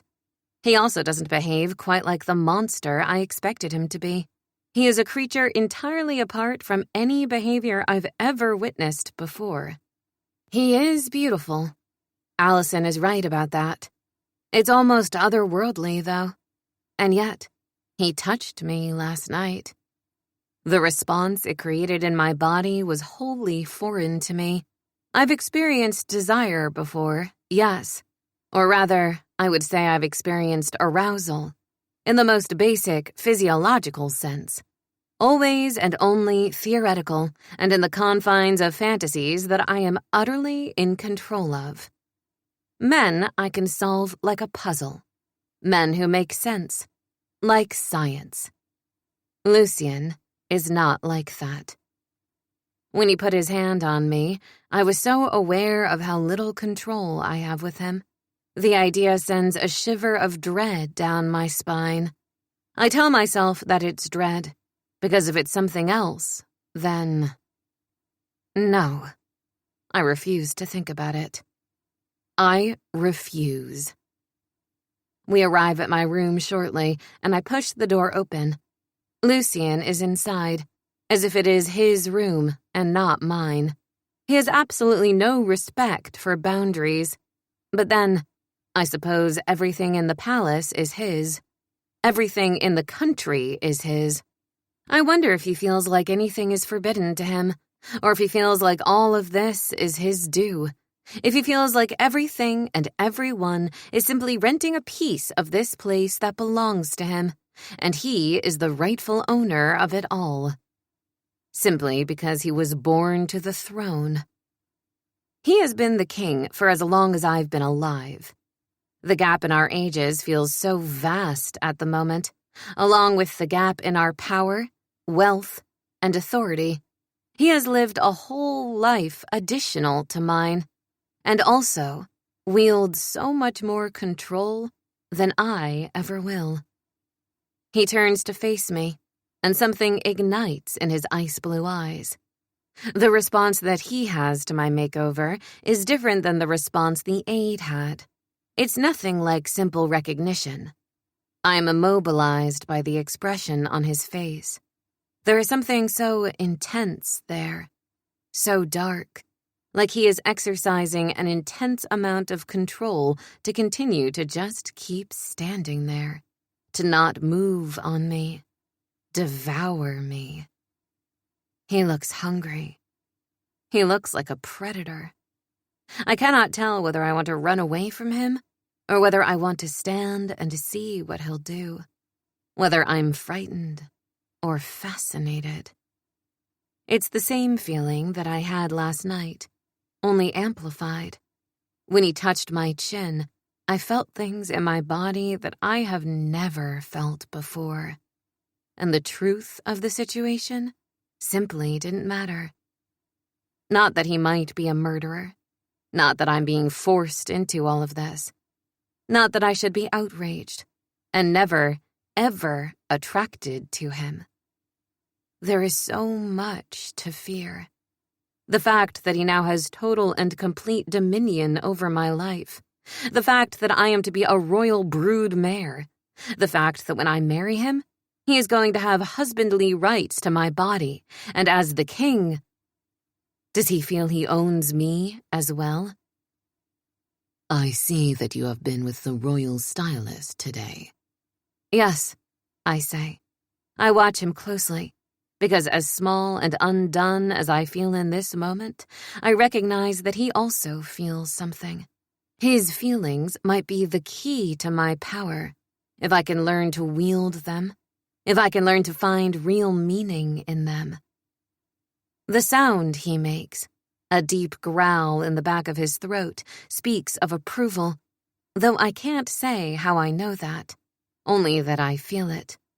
In the way that he looks at me, in the way that my body feels as his eyes skim over me. You look. He moves nearer to me, and then he begins to circle me, slowly. My heart starts to beat faster. I can't breathe. It's so difficult for me to think. I always think. My mind is the one thing that I can count on. It's the thing I've been counting on for a very long time to get me out of trouble, to change my life. And I can't use it right now. There is nothing except for the insistent throbbing of my heart and the trembling in my body. Expensive, he says finally. You look expensive. I don't know what to make of that comment. I'm not sure if I should be insulted by it or complimented. I'm not sure if I should ever be complimented by him. I did choose this, but just because I'm a willing prisoner doesn't mean I'm less of a prisoner. My options are limited. Thank you, I say. But if I look expensive, it's only because it was purchased with your money. A better use of it I could not think of. He looks around my bedroom, and for the first time, I realize why he's called me up here. I was blinded by his presence. But now I see bookshelves, floor to ceiling, and entirely full. Except for this. What is this? I ask, feeling breathless. It is for you, he says. Your own private library. Obviously, there is room for it to expand. I didn't want to make all of the choices for you, but I wanted it to be robust when you saw it at first. Every title in here is on a scientific subject. Except the shelf, he says, gesturing to one next to the bed. Those are novels, ones that I think you should read, in spite of the fact that you claim to dislike fiction. You think that you can change my mind? I'm quite certain that if you don't like fiction, it's because you haven't read the right books. There is something in the confidence of that statement that makes my stomach go tight. There is something in that certainty that I know will apply to other things. And I might not fully understand all of these things, the way that things are between men and women, the way that things will be between the two of us. And yet, I feel this as an echo of that. And yet, he's also given me shelves and shelves full of the books I do want. He cares about what I want. The realization shocks me. You did all this for me. Of course, he says. I want you to like it here. I want you to be comfortable. You want me to like this? Of course I do, he says, as if it is the most ridiculous thing he's ever heard.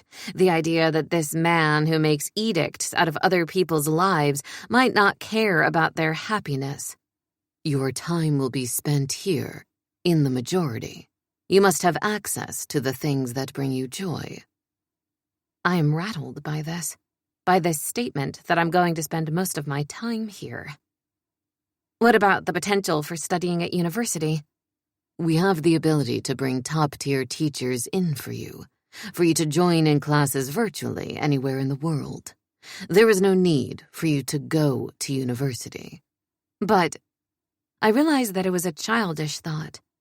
I realize, of course, that there is no queen or king sitting in a classroom in a regular university living in another country, that there's no way he would ever let me live away from him, especially not because he sees me as his potential baby factory. But hearing the words, fully having to accept it. Perhaps I wanted a different life more than I realized. More than education, but a chance to be away from here. I then realized how much I was hoping he would simply change his mind. How much I was hoping that he would realize that I was young and I deserved to do more. How much I was hoping that this would all magically work out. I thought that I was practical. I'm not. I'm just a girl, one full of hope that I have no right to have. One full of an unrealistic and shattering amount of optimism. I've walked myself into a prison, and I was so certain that because I had done it of my own accord, that I would have some control over when the door was locked. But this man is my jailer, and what he says is what will be. I had too much confidence in myself.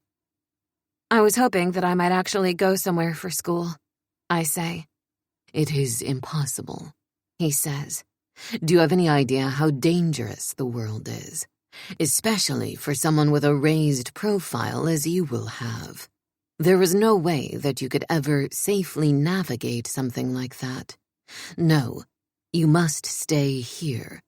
You said that I would be spearheading committees and— Yes, in the palace. I have enemies, Sparrow. You must be kept safe. You're talking about putting me in a cage. Yes, the cage will keep you safe. But look at these books. Look at this life. I can make you the most beautiful cage. You will not even see the bars. I stare at him, and I know that he believes this is true. I know that his arrogance makes it so that it seems impossible to him that I might not simply fall in line with what he wants, that I won't think this is the greatest idea devised by man or beast. All I will see is the bars, Lucien, I say. He stares at me for a long moment, his expression turning to stone. Then I will make them beautiful too. And then he leaves me standing there, utterly bereft. All of my hope drained from me. I have to face the truth. I sold myself into marriage, and I have no control over anything. I don't want to meet him for dinner, but the king has summoned me, and I'm told that I have no choice. I weigh my options, because I know that I can refuse him. I can certainly stay in my room, force him to carry me down physically, or for him to get the guards to do so. I have more control than they want me to think, because I can opt to be uncomfortable. I can opt to make it a war. I decide not to, because I don't believe that it will help me. And as much as I would love to have a fight simply for the sake of it, I know there's no purpose to it. I take a deep breath, and I begin to walk down the spiral staircase. Now I'm taking the stairs simply to prolong the amount of time it will take before I have to face him again. When I walk in, he is sitting at the head of the table, looking thunderous. "You're late," he says. "Yes, I am," I respond, and then take a seat 2 chairs away from him, to be inflammatory, because I might not turn it into a war, but I may make it a small skirmish. "I find you ungrateful," he says. I am stunned into silence. All I can do is stare at him with my mouth dropped open. "You find me ungrateful?" "Yes," he says. "You are entirely ungrateful. I had all those books sourced for you, and those shelves built in a mere few hours. You have any idea all the work that went into that?" "You didn't do the work. Point me in the direction of the people on your staff who did it, and I will send them a thank you. It was my idea, he says. It is also your idea to prevent me from doing the thing that I truly want to do with my life. It was your idea to submit yourself to this marriage, he says. I can say nothing to that, because he's correct. Damn him. Would you like me to swap you out for your sister? Because there is still time. And if you think that I won't because of public perception, then I need you to stop and think about me, about all the things that I'm willing to let the public believe. Do you think that I care about my image? I thought that this marriage was about improving your image. There's still time to commit a few acts of villainy before then, surely. I don't know what to say to that, because I don't want him to go and take my sister away from her happy life, because I still don't want to trade places with her, and for some reason, the idea of leaving, it makes me feel strange. Makes me feel like I would be leaving behind a project that I was in the middle of, and I really hate that thought, even if I don't understand why. Why do you care at all, then? I ask, my voice a near whisper. I meet his gaze, those ice-blue eyes making me shiver. He makes me feel something I can't readily define, and I don't know what to do with that at all. I want to run from him and draw closer at the same time. There is a time to move forward into the future, he says. That time is now. Alabria needs more. Better. It can't happen as long as we're isolated. But you would keep me isolated. I would keep you safe. I don't want to be a prisoner. It isn't a prison. No, it's a cage. How is that different? It is entirely different. Don't be disingenuous. If a bird flies free in the sky, it might be eaten by a hawk, but it can also be put into an aviary and kept beautifully. Its life will be longer for its captivity, and it will be cared for. And will you clip its wings? If the wings must be clipped in order to ensure its safety, then yes. There is one problem, though. That means you think you know better than the bird. That you're smarter, better, more powerful. If we're talking about you now, I don't believe that I'm smarter. But I do know more about this world that you find yourself in. I know more about the threats that exist out there. We aren't at war anymore, I say. His face goes hard. We do not need wars for death to find us. He says nothing for a long moment. You know, I was tortured quite extensively when I was captured. And yes, it was a period of war. But I think you should know that there are people out there, regardless of their beliefs or what they attach themselves to, who simply enjoy inflicting pain. They attach their hatred to a cause, because then it makes them feel justified. But what they really enjoy is harming others.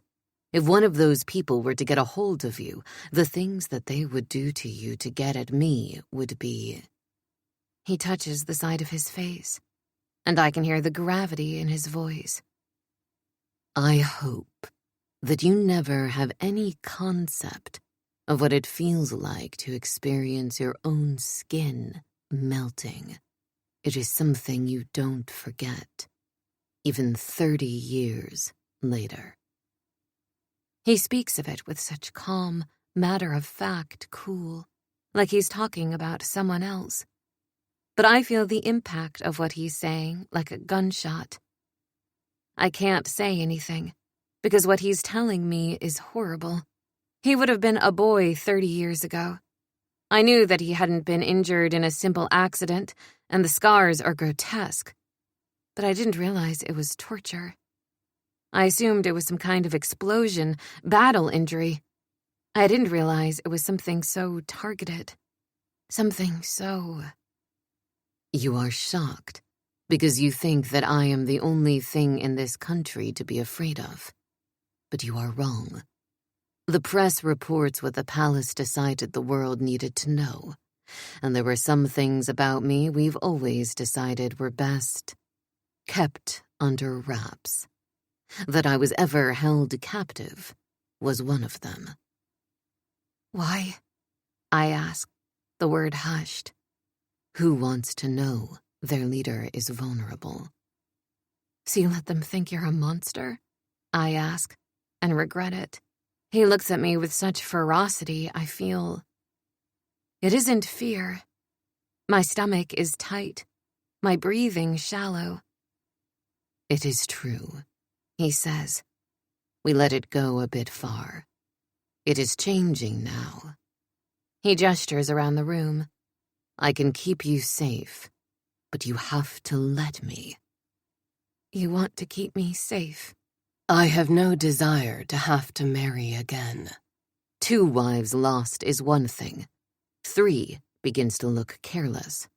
It begins to look like murder is what it begins to look like, I say. He laughs.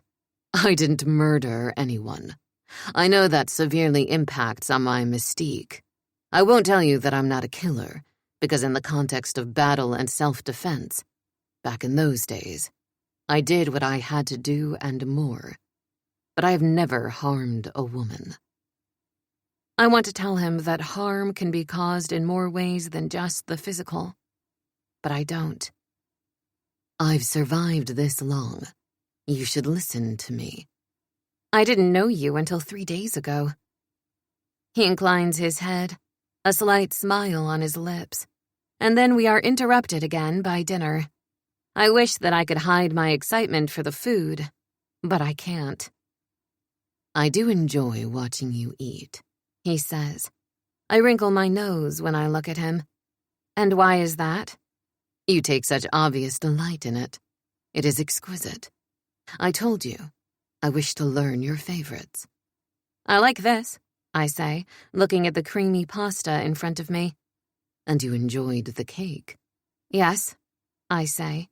There's no point in being churlish about the food, because I do enjoy it, and I don't want him to serve me anything that I don't like. I have pride, but I also have to be somewhat realistic, and I don't want to be self-defeating. Tonight, the cake is strawberry. I do try to not look too pleased about that, because there is a line between pleasure and humiliation. I don't wish to cross it. But then, I never do.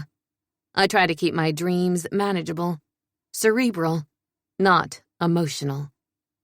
I'm pleased, though, by the mention of strawberry cake, and I try to hide my pleasure on principle. He is looking at me in that way that he does, that way that makes me feel like my skin is covered with prickles, that way that makes me feel as if he can see straight inside of me. I don't know how he's taken me from talking about my own captivity, trauma, and war to strawberry cake. It's one of the ways in which I find him to be so dangerous, really. I can't anticipate him. My sister always accuses me of using my science brain when I'm being practical or analytical. I find that my science brain doesn't help me with Lucien. He doesn't behave in the way that I expect him to. He doesn't behave in quite the way I would expect anyone to. He is frightening, but I don't get the sense that he's cruel. He's something, and he is certainly utterly implacable in the face of what I want. He doesn't mind looking me in the eye and telling me that he's putting me in a cage. But I've been blunt with him from the very beginning. He, in return, is blunt with me. He claims, also, that he hasn't killed anyone. I do wonder why he's never denied it in the media. But then, he doesn't make announcements in the media. Apparently, he even suppresses the media. Using my science brain, and maybe also a little my instincts, I decide that I'm going to be as direct with him as he is with me. I want my family to be present at our wedding party. Of course they will be. I will include your sister's fiancé, if you like. I would like, I say. I would also like to be very clear that my family is going to be well compensated for all of this, that they'll always be taken care of. Obviously, the family of the Queen will not live in penury. I scoff. I wouldn't say that we do now. We are modest, but we do all right for ourselves. Silly little sparrow. You can't decide whether you want to have your pride or have a handout. I'm offended by that as well. I don't want a handout, but I had plans for my life. My voice catches. I truly hoped that I was going to help benefit my family. And so you shall, he says. I think that we need more of the citizens of Alabria to come to this wedding. It cannot be something rarefied like you were planning on doing with Princess Emerald. I ignore the fact that maybe part of this is because I don't want the wedding to be exactly the same as the one he set into motion last year. I don't know why it should matter to me. I don't need to be special to a maniacal dictator after all. Except, I also know he isn't those things. But he is a puzzle that I can't quite work out. Make me your guest list, Sparrow. I will give you whatever you wish. Except for my freedom. He inclines his head. Except for that, I regret. The strawberry cake is served then, and I have to make a decision between my pride and my stomach. I choose my pride. I stand up from the table in front of the luscious pink piece of cake, and I look at him directly. I'm going to bed. I find that I am extremely tired of the entire day. And with that, I leave him. I half expect the dragon to follow me, but he doesn't. There has been no blood spilled. It makes me wonder if this dragon even wants to be satiated at all, or if he is living for the game, for playing with his prey. I, for certain, am his prey. What the outcome of that will be, I don't know. Chapter 6. The Dragon. It never occurred to me that my little sparrow might be useful as a confessional. I have lived with my secrets, my thoughts, for so long. Yes, there are many in the palace who served under my parents who know pieces of truth about me. But no one knows me. When she asks me questions, I find that I want to answer them, however. When she pressed about my sins, I wanted to tell her that they were not quite as numerous as people have claimed. But more than anything, I want to devour her. More than anything, I must do something with the need that's building inside of me. More than I need this marriage, more than I need an heir. She is beautiful in ways I cannot fathom, like the mysteries of the universe, a glorious, glimmering tangle in front of me, an entire galaxy of loveliness. Soon she will be my wife, and I can have her in any way I like. The only question is if I can wait that long. Not even her defiance does anything to minimize my need for her. It only makes my hunger grow. And I have never been one to ignore my appetite. Chapter 7. I have never liked parties, but here I am, dressed for one in which I am going to be the center, the focus. I put my hands on my stomach and look in the mirror. My hair is beautiful. My dress is the most glorious thing that I've ever seen. Allison stands behind me and looks at me. You are perfection. I can't even dispute it. My hair is done in curls, with little golden butterflies clipped throughout, and the dress accentuates every asset I possess. All I can think of is the way that he looks at me. That icy gaze always watching. The tilt of his head, the sharp cut of his jaw, the ruined skin on his right, the perfection on his left. What will he think of this? I have never worried about such a thing, whether or not a man found me beautiful. My stomach goes tight. I hate that I'm worrying about it now. Don't look so anxious, she says.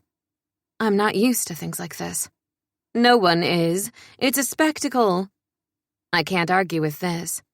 And I find myself somewhat mollified by the truth that everybody will be caught off guard by whatever it is that's happening.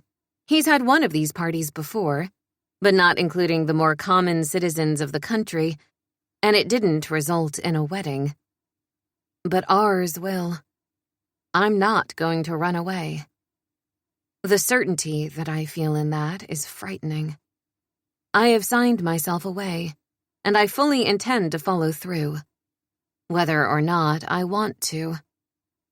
When I set my mind to something, I don't change it. I gather up my courage and look at myself one last time. You are a miracle worker, I say to Allison. I've never cared about my beauty because I didn't think it mattered, but I feel like I have to be honest for the first time, even with myself. My sister is much prettier than I am, I whispered. It made it feel pointless to care over much about my looks. You are beautiful, Allison says. Every woman is, and certainly is allowed to be vain. I blink rapidly. I'm pleased that I've made this new friend, as alien as the entire situation is. Thank you. Though, as I walk from my chambers to the ballroom, I can't help but wonder how I'll fare when compared to my sister. She'll be there tonight. It doesn't take a team of people to make her look stunning.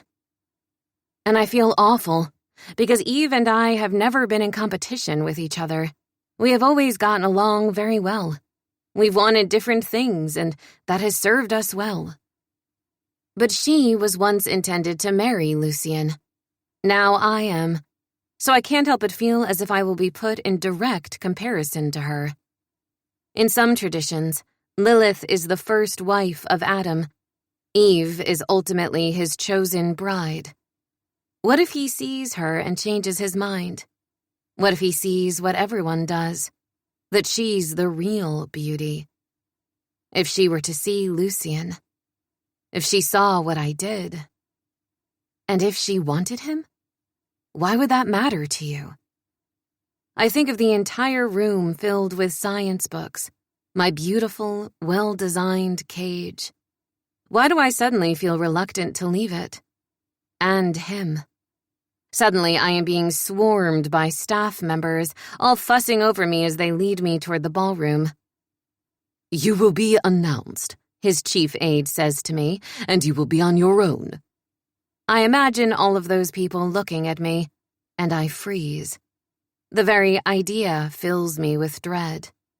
But then, suddenly, the double doors to the ballroom are opening, and I am being ushered in. And there I am, at the top of the stairs, hundreds of faces turned toward me. I can find my center.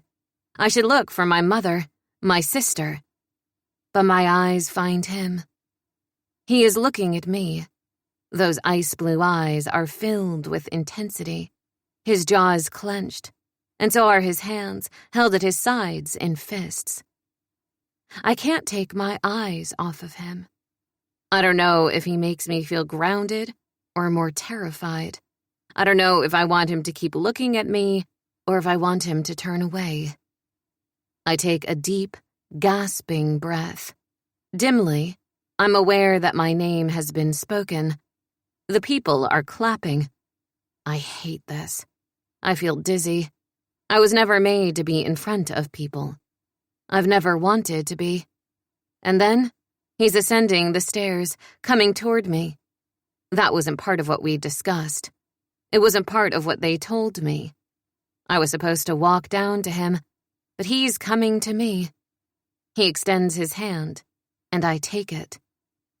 I'm ashamed of the feeling that washes through me. Intense, earth-shattering. This isn't scientific, it's visceral. I was so convinced I'd survive here by using my wits, and that I'd figure him out. Instead, I've managed to make myself into a puzzle. He holds my hand in his and begins to lead me down the steps, into the ballroom. I find that I want to lean against him. to hide against the vast, muscled wall of his chest. Let him wrap his arms around me and keep me shielded. My jailer. My protector. I've never felt the two things quite so strongly. People are still clapping, and they're looking at me like they're pleased with me. But I still can't find my center. I feel out of body, and it is the feeling of his strong, calloused hands around mine that brings me back to the moment. In the middle of that crowded room, we stop. He takes my other hand and looks at me. I'm lost, held captive in this arcing current between us. Lucien. And then suddenly I feel hands on my shoulder, and I release my hold on him in turn. My sister is there, gripping me, looking at me excitedly. "Oh, Lilith," she says, "you look extraordinary." I look back at Lucien, who is gazing at my sister as if she is a creature from another planet. "This is Eve," I say. "Eve," I say, and direct my sister toward him. "This is Lucien." "Goodness," she says, looking all the way up at him, and I fight the urge to step in front of him. I don't know why, whether I want to protect him from the reaction that my sister might have to his scars, or whether I just don't want her all that close to him. "He's the king," I remind her. I look at Lucien, who seems amused. He finds it so funny when people are scared of him. But I'm not entirely sure that Eve is scared of him so much as in awe. His presence is magnetic. That can't be denied. Soon, my mother joins us. "Your Highness," she says, barely able to look up at him. "It is such an honor to meet you, and such an honor that you have chosen my daughter to marry." Lucien chuckles. "Yes," he says, drawing his arm around my waist and bringing me in close to him. "I have chosen her." He touches my face, wrapping a curl around his finger, and I shiver. I'm not sure if he's making a mockery of the situation, of how he had chosen Eve, and then I stepped in, or if he is trying to reinforce the fact that I'm with him now. I hate that it makes me feel insecure, but it makes me feel less. I have always felt so firmly rooted in my world, the things that I'm good at. I've never felt like I had to compete with Eve. I don't like the feeling now. I wonder if everybody in attendance is looking at us and thinking how I suffer in comparison to her. Because yes, as I feared, she is glorious. Her red hair is riotous and lovely. Her voluptuous figure showed off to perfection by the green dress she's wearing. She is so like Princess Emerald, the other woman that he intended to marry. His obvious and actual type. I've seen pictures of his late wives. All of them were beautiful. Perfection. Much more like Eve than like me. Birds of paradise when compared to a small sparrow. I blink and try to hold back tears of indignation and insecurity, and rage.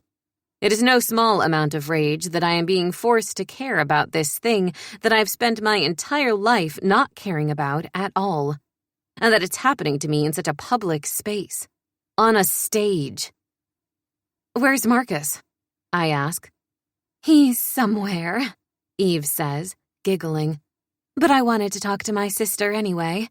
What a lovely party this is." I look around the room, at the fairy tale nature of it. The twisted golden branches adorning everything, fairy lights all around. There is something romantic about it. There is something strangely romantic about Lucien. I've never been romantic. He bought me all those books. He's trying to share his fiction with me. I'm lost in that thought for a moment before I snap myself back to the moment on a deep breath. Yes, I agree. It's beautiful. Lucien is waylaid by dignitaries, and I find myself being dragged around the room by Eve, who seems to have made friends with half of the attendees. She sparkles, and everyone around her shimmers in response. Over the next 2 hours, I meet more people than I think I've ever met in my life. You would have been good at this, I say softly when Eve and I are alone for a moment. Oh, but what a beast he is, she says. I mean, he's quite gorgeous. Something possessive rises up inside of me. He's not a beast, I say, and I don't think he ever killed anyone. You don't? Eve asks. I watch her to see if that makes her regret her choice, if she'll regret choosing Marcus over the king. She doesn't seem to, at all. Lilith, is he good to you?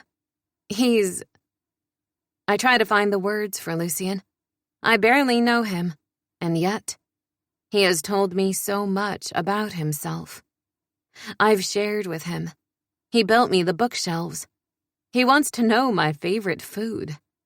He's obsessed with me eating, with pleasing me in certain fashions. I'm in a situation I chose, even though the circumstances were narrow, and I felt a little like a lab rat in a maze. Like I had options, but they were dead ends. Or ends that resulted with one of the other rats being unhappy anyway. He's good to me, I say. I think he might even be kind in his way. Eve's eyes are shining. Do you like him? I have no idea how to answer the question. I find him infuriating. He is bound and determined to own me, to prevent me from realizing my dreams.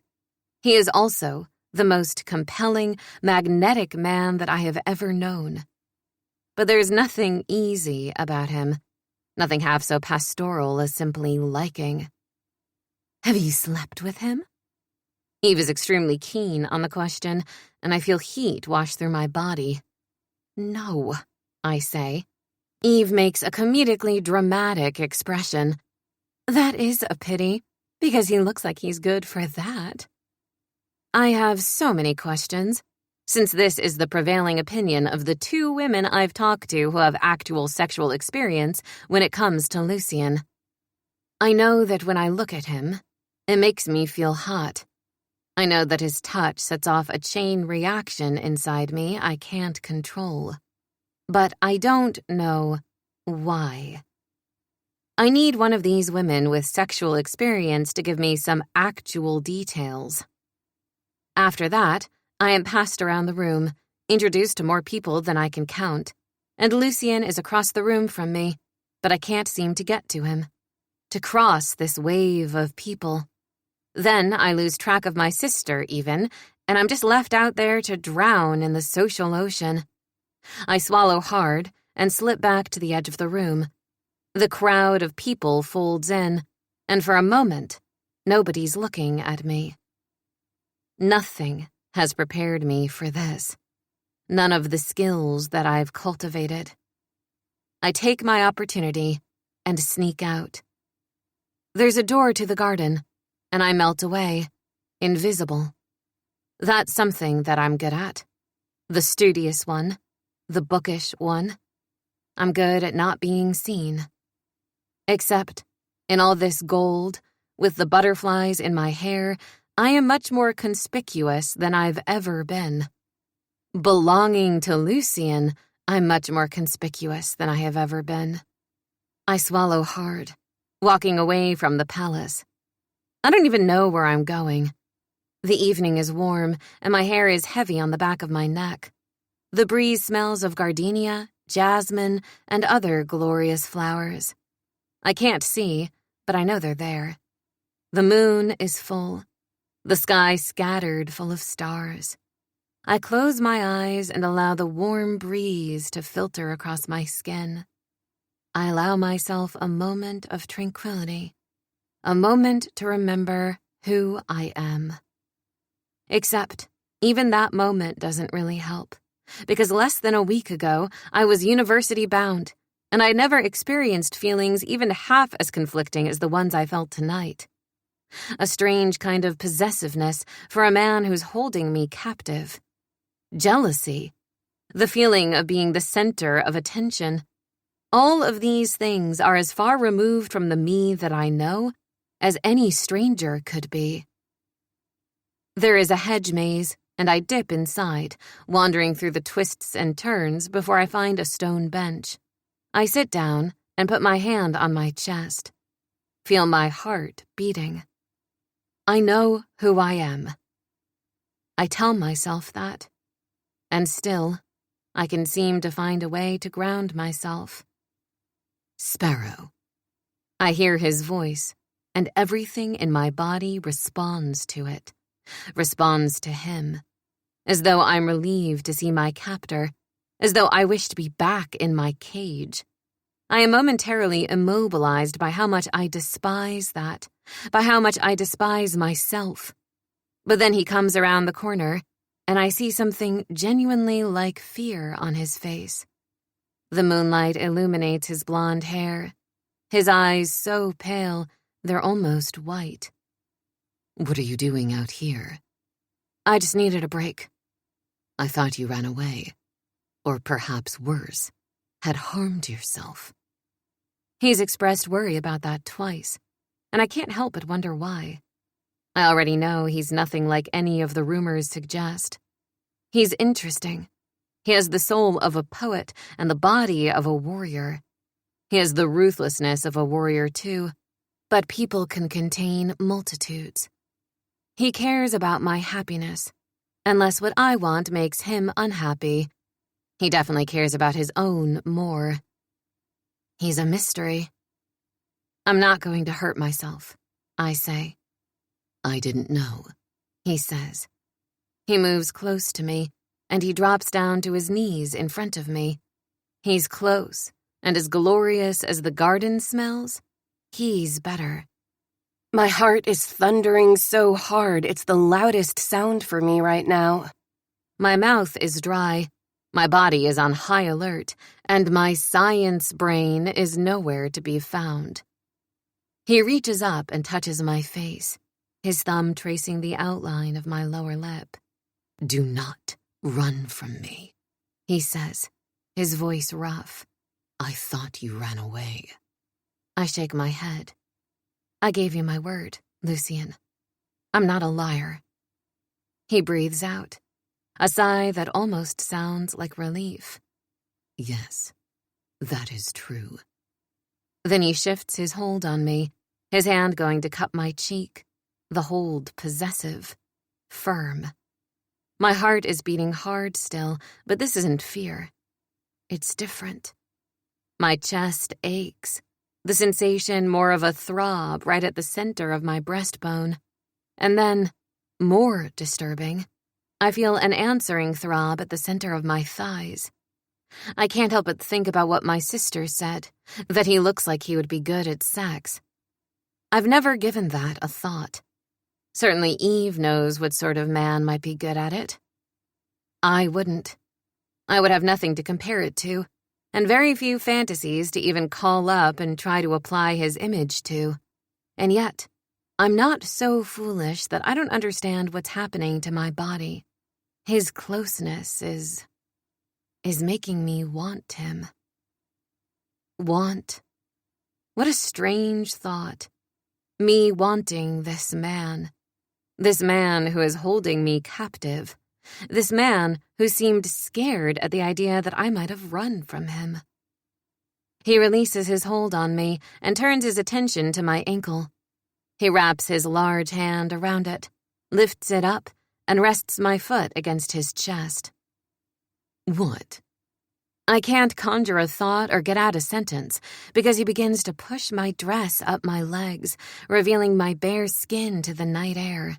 He adjusts my leg, puts it up on his shoulder, and begins to draw closer as he pushes my dress up higher. My eyes go wide, and he inserts himself between my thighs, pressing my other leg out far, my dress now up all the way, so that he's staring at the golden underwear that I put on before the dress. The underwear is very pretty, but I've never had anyone look at me like this, and I feel nothing but embarrassment. I'm a liar. I don't only feel embarrassment. He looks up at me, his gaze hungry, and I'm sure he sees hunger mirrored in mine, but also wonder, confusion, fear. I don't want him to stop, though. I want him to keep going. I want him to show me. I want him to solve this puzzle for me. Then he puts his hand on my bare thigh, drawing his fingertip to the sensitive skin at the crease, pushing beneath the fabric of my panties. My breath catches as he grazes my most intimate flesh. He growls, a sound of satisfaction rumbling in his chest. He's never kissed me. Right as I think that, he leans in and kisses my inner thigh. The sensation is like a shockwave through my body. "Let me show you why you should stay with me," he says, kissing his way up toward that golden triangle between my legs, ripping the fabric to the side and closing his mouth over my flesh. He takes no quarter, and I can't believe the intimacy that he's claiming. His tongue slides through my folds, moves ruthlessly over the sensitive bundle of nerves there, and I can't help but react. My hips fly up off the bench, and he wraps his free arm around me, drawing me tighter against his mouth as he continues to lick me, until he's devouring me like the dragon that I feared him to be. The pleasure is otherworldly, like nothing I've even imagined. I thought that because I knew how to bring myself to the peak, that I understood something about sexual pleasure. But I don't, because in that situation, I was always in control of it. How fast, how intense. I have no control here. It's all him. His wicked lips, his tongue. I hear the sounds of pleasure that he's making, pleasure that's coming from tasting me. There. I have no choice but to surrender. I'm lost. Lost to reality, lost to the earth itself. I might as well be among the stars. I hear the sound of my panties tearing, pulled entirely free of my body. Then, with both hands, he grips my rear and holds me against his mouth as he consumes me. He shifts, putting his hand between my legs, using it in conjunction with his tongue before he pushes 2 fingers deep inside of me. The pain and pleasure mixing, along with the unfamiliar sensation of deep penetration, sending me right over the edge. My internal muscles squeeze tight around his fingers as I cry out with pleasure, with abandon, without care that someone might hear. I find a hand over my mouth then as I continue to ride the wave.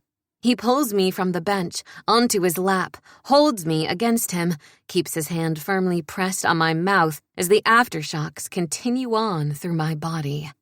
"Don't announce it, Sparrow," he whispers against my head. "I didn't mean to," I whisper. "Are you a virgin, sweet Sparrow?" My throat tightens, and I find myself fighting tears. "Virginity isn't even a real thing," I say. "The idea that a man's member has the power to change a woman is incredibly regressive." "It's not so simple," he whispers against my hair. "It is not about a man having the power to change a woman. What I want to know is if you've ever been this close to anyone else, if you've ever felt pleasure like that, if anyone has ever touched you there, tasted you there." "Why?" I ask. I feel small, and I feel like weeping. "The fact that you won't tell me gives me all the information I need." We're silent for a long moment. Then he stands and deposits me firmly on the ground. "Come, let us return to the party. People will be wondering where we are." I can't see anyone. They'll know." He bends down and picks something up off the grass. I realize it's my underwear. He puts them in his pocket, his eyes never leaving mine. And I know a terrible lashing of shame. I didn't resist him at all, not even for a moment. I didn't try to pull away. I didn't try to do anything but receive pleasure from him. I just didn't think this was who I was. I didn't think I was subject to these same needs and desires as my mom, as my sister. I love them both, but they've thrown themselves into love affairs at the expense of themselves. They've let men determine how happy they'll be, and I think it's because of the power sex has to cloud your mind. I just didn't think I was like that. I thought I was a scientist, not a sensualist. Non-fiction, not fiction. Not a romantic. And yet now I feel like I've been lit on fire with the possibility of this, of him. I feel like I want to know things I didn't before. I feel like he's changed me, and that feels shameful. Yet, I can't stop it. I don't care if everyone knows, he says. Why not? You're going to be my wife. Better that I desire you. Isn't that correct? I want to ask him questions about that. If he really wants me, or if I was convenient. If he was simply manipulating me with pleasure because it was a convenient thing for him to do. I think he knows that I'm a virgin. It would be so easy for him to find the information out empirically. I've never been on a date. Never even been close. He could have easily found that out if he'd asked the right people. Therefore, he must have known how easy it would be to completely blindside me with desire like that. But he is leading me back into the ballroom, so I can't ask him that. I can't say any of the things that I want to say. Tomorrow, I'm marrying this man, and I've just been given a taste of what need feels like with him. My own lack of control terrifies me, more than he ever has. The one thing that surprises me above all else is that I'm no longer most afraid of Lucien. I'm afraid of myself. Chapter 8. It's the day of the wedding, and I didn't sleep well. After the ball, Lucien disappeared. It was like nothing ever happened between us out in the garden. He didn't pursue anything else. He didn't ask me any more questions. I went back to my room and I went to sleep. I kept waking up, expecting for him to be there in the corner. But he wasn't. And then, worst of all, when I finally did go to sleep, I kept waking up aching and sweating, thinking about the way that he took my body and made it his. I don't even have time to think about it. I don't have time to worry about it. Because then early in the morning, I'm dragged out of bed by Allison and her team, and I am wrapped in the beautiful, custom-made wedding gown that has been worked on morning and night for me. The satin is heavy, glimmering, a glorious candlelight color that flatters me in a way that nothing else has. Even I have to admit that I'm a beautiful bride. But I wonder how much of that has to do with the way that I feel in my body today. It's like I feel more in touch with myself than I ever have.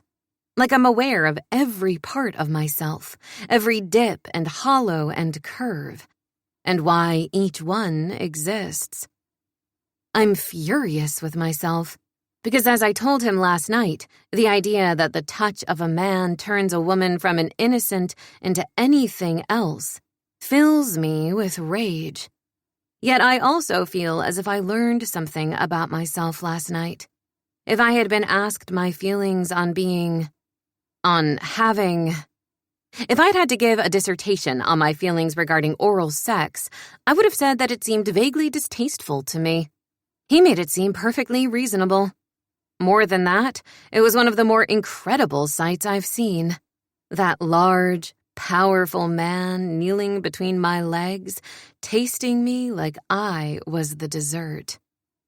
But the result is that I feel like a stranger in my own body, and even my thoughts feel like they belong to a stranger, because the Lilith that I was a week ago would never have thought such a thing, and certainly wouldn't have been thinking about when he might do it again, particularly not ahead of such a life-changing event.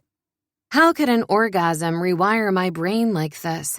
I should be thinking about the wedding, About the fact that I was officially committing myself to this and to him, not about the way it felt to have his hands on my bare skin, for his tongue to explore my body in such an intimate way. I gasp and look away from the mirror. I'm ready, I say. The trouble is, it's not time for the wedding to start yet. I find myself alone in a small room, waiting and waiting. I crack open the door and look out, and for the first time, I realize there are guards there. He's afraid that I'm going to run away. Still, he doesn't trust me. Apparently, my word wasn't enough for him, and I find that excessively outrageous, given the fact that he had his mouth between my legs. Are you making sure I don't run away? I ask the guards. And that no one comes to rescue you, the guard returns, and I wonder if he used the word rescue by accident.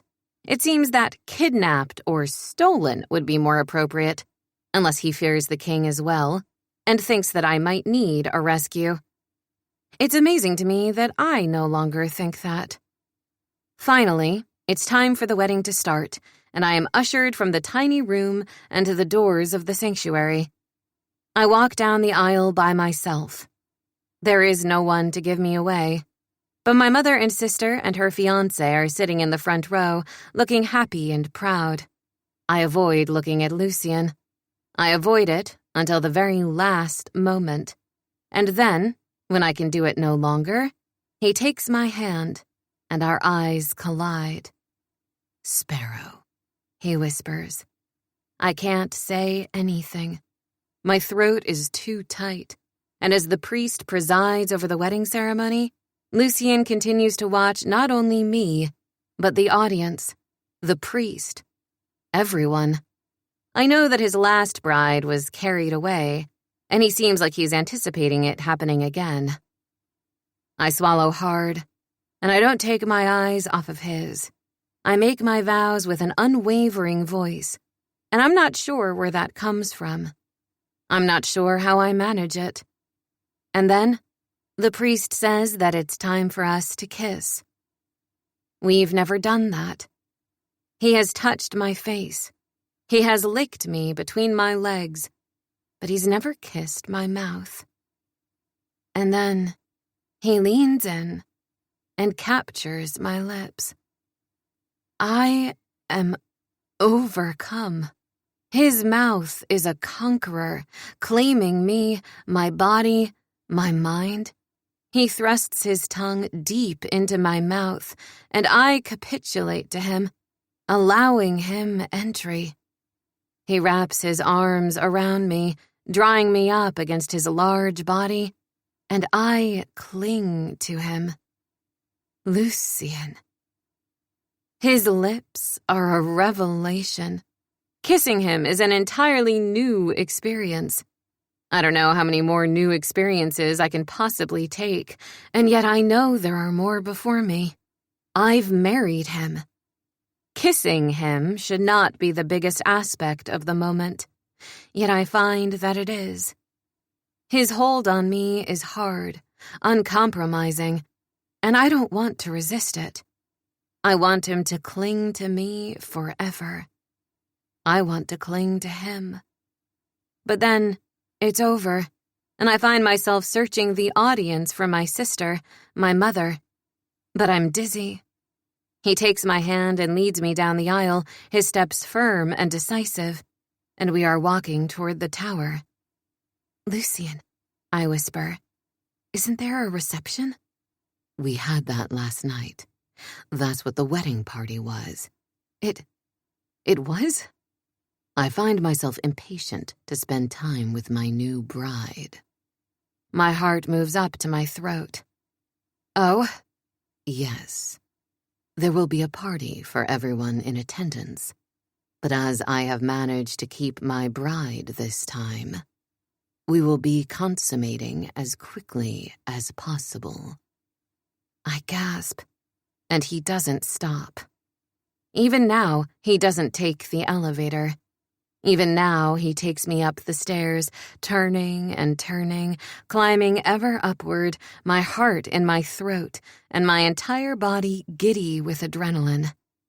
I don't know why, but I make a small game of guessing which room he'll take me to, mine or his. It's better than guessing what's going to happen, better than obsessing about what's to come. It's mid-morning. Not long ago, I was put into this dress. I didn't expect the wedding night to happen in the middle of the day. I thought there would be a whole wedding party, a whole prelude. The prelude, I suppose, has been this entire week. What happened last night in the garden was foreplay. It'll be a relief to have it over with, to know what it's like, to see him naked, to know what it is to have a man. I take a sharp breath, and then I find myself at the threshold of his room. I've never been there before. It makes sense, of course, that he would choose to do it here, not in the space that I've grown so accustomed to, but in his domain. He looks at me, just there in front of the door, reaches out, and takes hold of my chin with his thumb and forefinger. Are you ready for me? I'm not sure what to make of the question. I was expecting a claiming, and I certainly wasn't expecting him to look at me with tenderness. Yes, that's the expression on his face. I don't know what to say. I don't know how to speak. It's like I can't access my brain at all now. It's like nothing I've ever experienced before. Sweet girl, he murmurs. I feel very strongly that I should not react to that his words shouldn't send a shock of pleasure through me. But they do. Then he opens the door to his room and leads me inside slowly. Get on the bed, he says. My world narrows, and I can't take in the entire scope of his room, so I obey him. I walk to the bed, and I sit at the foot of it, my eyes trained on him. Very good, he says. He begins to take his clothes off. The black tie he's wearing, the white shirt. He sheds it along with his coat and reveals his heavily muscled body. There are scars all over his torso. Burns, terrible like the ones on his face. Cuts, twisting through his well-defined muscles. But he's incredibly beautiful. Mesmerizing. I know that every mark on his flesh tells the story, and I find myself hungry then to hear it. Even though I know it speaks of pain, I want to know his pain. He's my husband. My husband. The word echoes within me. He moved his hands to his belt and undoes it slowly. He sheds the rest of his clothes with ease. There is no hesitation, no discomfort. He isn't embarrassed, and he has nothing to be embarrassed of. His body is a study in masculine perfection. I may have nothing to compare it to, but I am aware that I'm in the presence of a magnificent specimen. It's like years' worth of desire has flooded me, like all the things that I've repressed all this time, kept myself from thinking of because I've been so laser-focused on the future that I can no longer have, crash in. I can't have university. I won't get my degree. I won't do medical research. But I will be the Queen of Alabria. I will be King Lucian's wife. And now he's going to claim me. He's going to show me what sex is like. He's going to give me more pleasure, I'm certain, judging by the look on his face. But he's also going to... He is a very large man. Everywhere. I think back to what Allison said to me that first day we met, about how he's certainly proportional. She wasn't wrong. He's also extremely aroused. From looking at me. From anticipating touching me. I don't think I've ever felt half so powerful in my life as I do right then. which is so strange, because I'm at a disadvantage. He has taken me upstairs, closed me in his room. He's the one with knowledge and experience that far outstrip mine. He's older than me. He's lived many lifetimes, been married before. Twice before. I'm the one who, until last night, had never been touched intimately by another person. But he wants me. Even if it's only the biological reaction a male has to seeing a female, I am powerful as a woman, even if I am not singular. Even if it's only because of my gender. That is power. Real all the same. I shift, not quite sure what to do, moving as if maybe I should take my dress off. He shakes his head. I will remove your clothes. You will not do anything. Do you understand me? My sweet, virgin sparrow. This is about you. I'm going to teach you everything you need to know about pleasure. Everything you need to know to want to stay with me. I nod, my heart pounding hard, my ears buzzing. He moves toward me, his gaze intent on mine, and then he grips my waist, turning me sharply on the bed so that my back is to him. He leans in and kisses my shoulder, and I shiver. He unzips the back of my dress and lets it fall away. He strips it away from me as if it weighs nothing, as if it isn't a massive, complicated ball gown, and I feel a hollow ache at the center of my chest. I'm the third bride that he's undressed. For some reason, that makes me feel sad. For some reason, it steals some of my life, some of my power. What is it? His lips are close to my ear. He isn't even looking at my face. I don't know how he knows that I've upset myself. Nothing, I whisper, anticipation and fear warring with my emotions. Part of me just wants to get this over with, so that it isn't something I don't know anymore, so that it isn't something I have to fear. Don't lie to me. It's very important that we have trust. I'm naked, Sparrow. You are about to be. If I ask you something, I need to know that you're telling me the truth. I need to know I can trust you to tell me if something doesn't feel good for you. If you don't want something. I'm a man, he says, letting his knuckles drift down my bare back, the sensation pleasurable.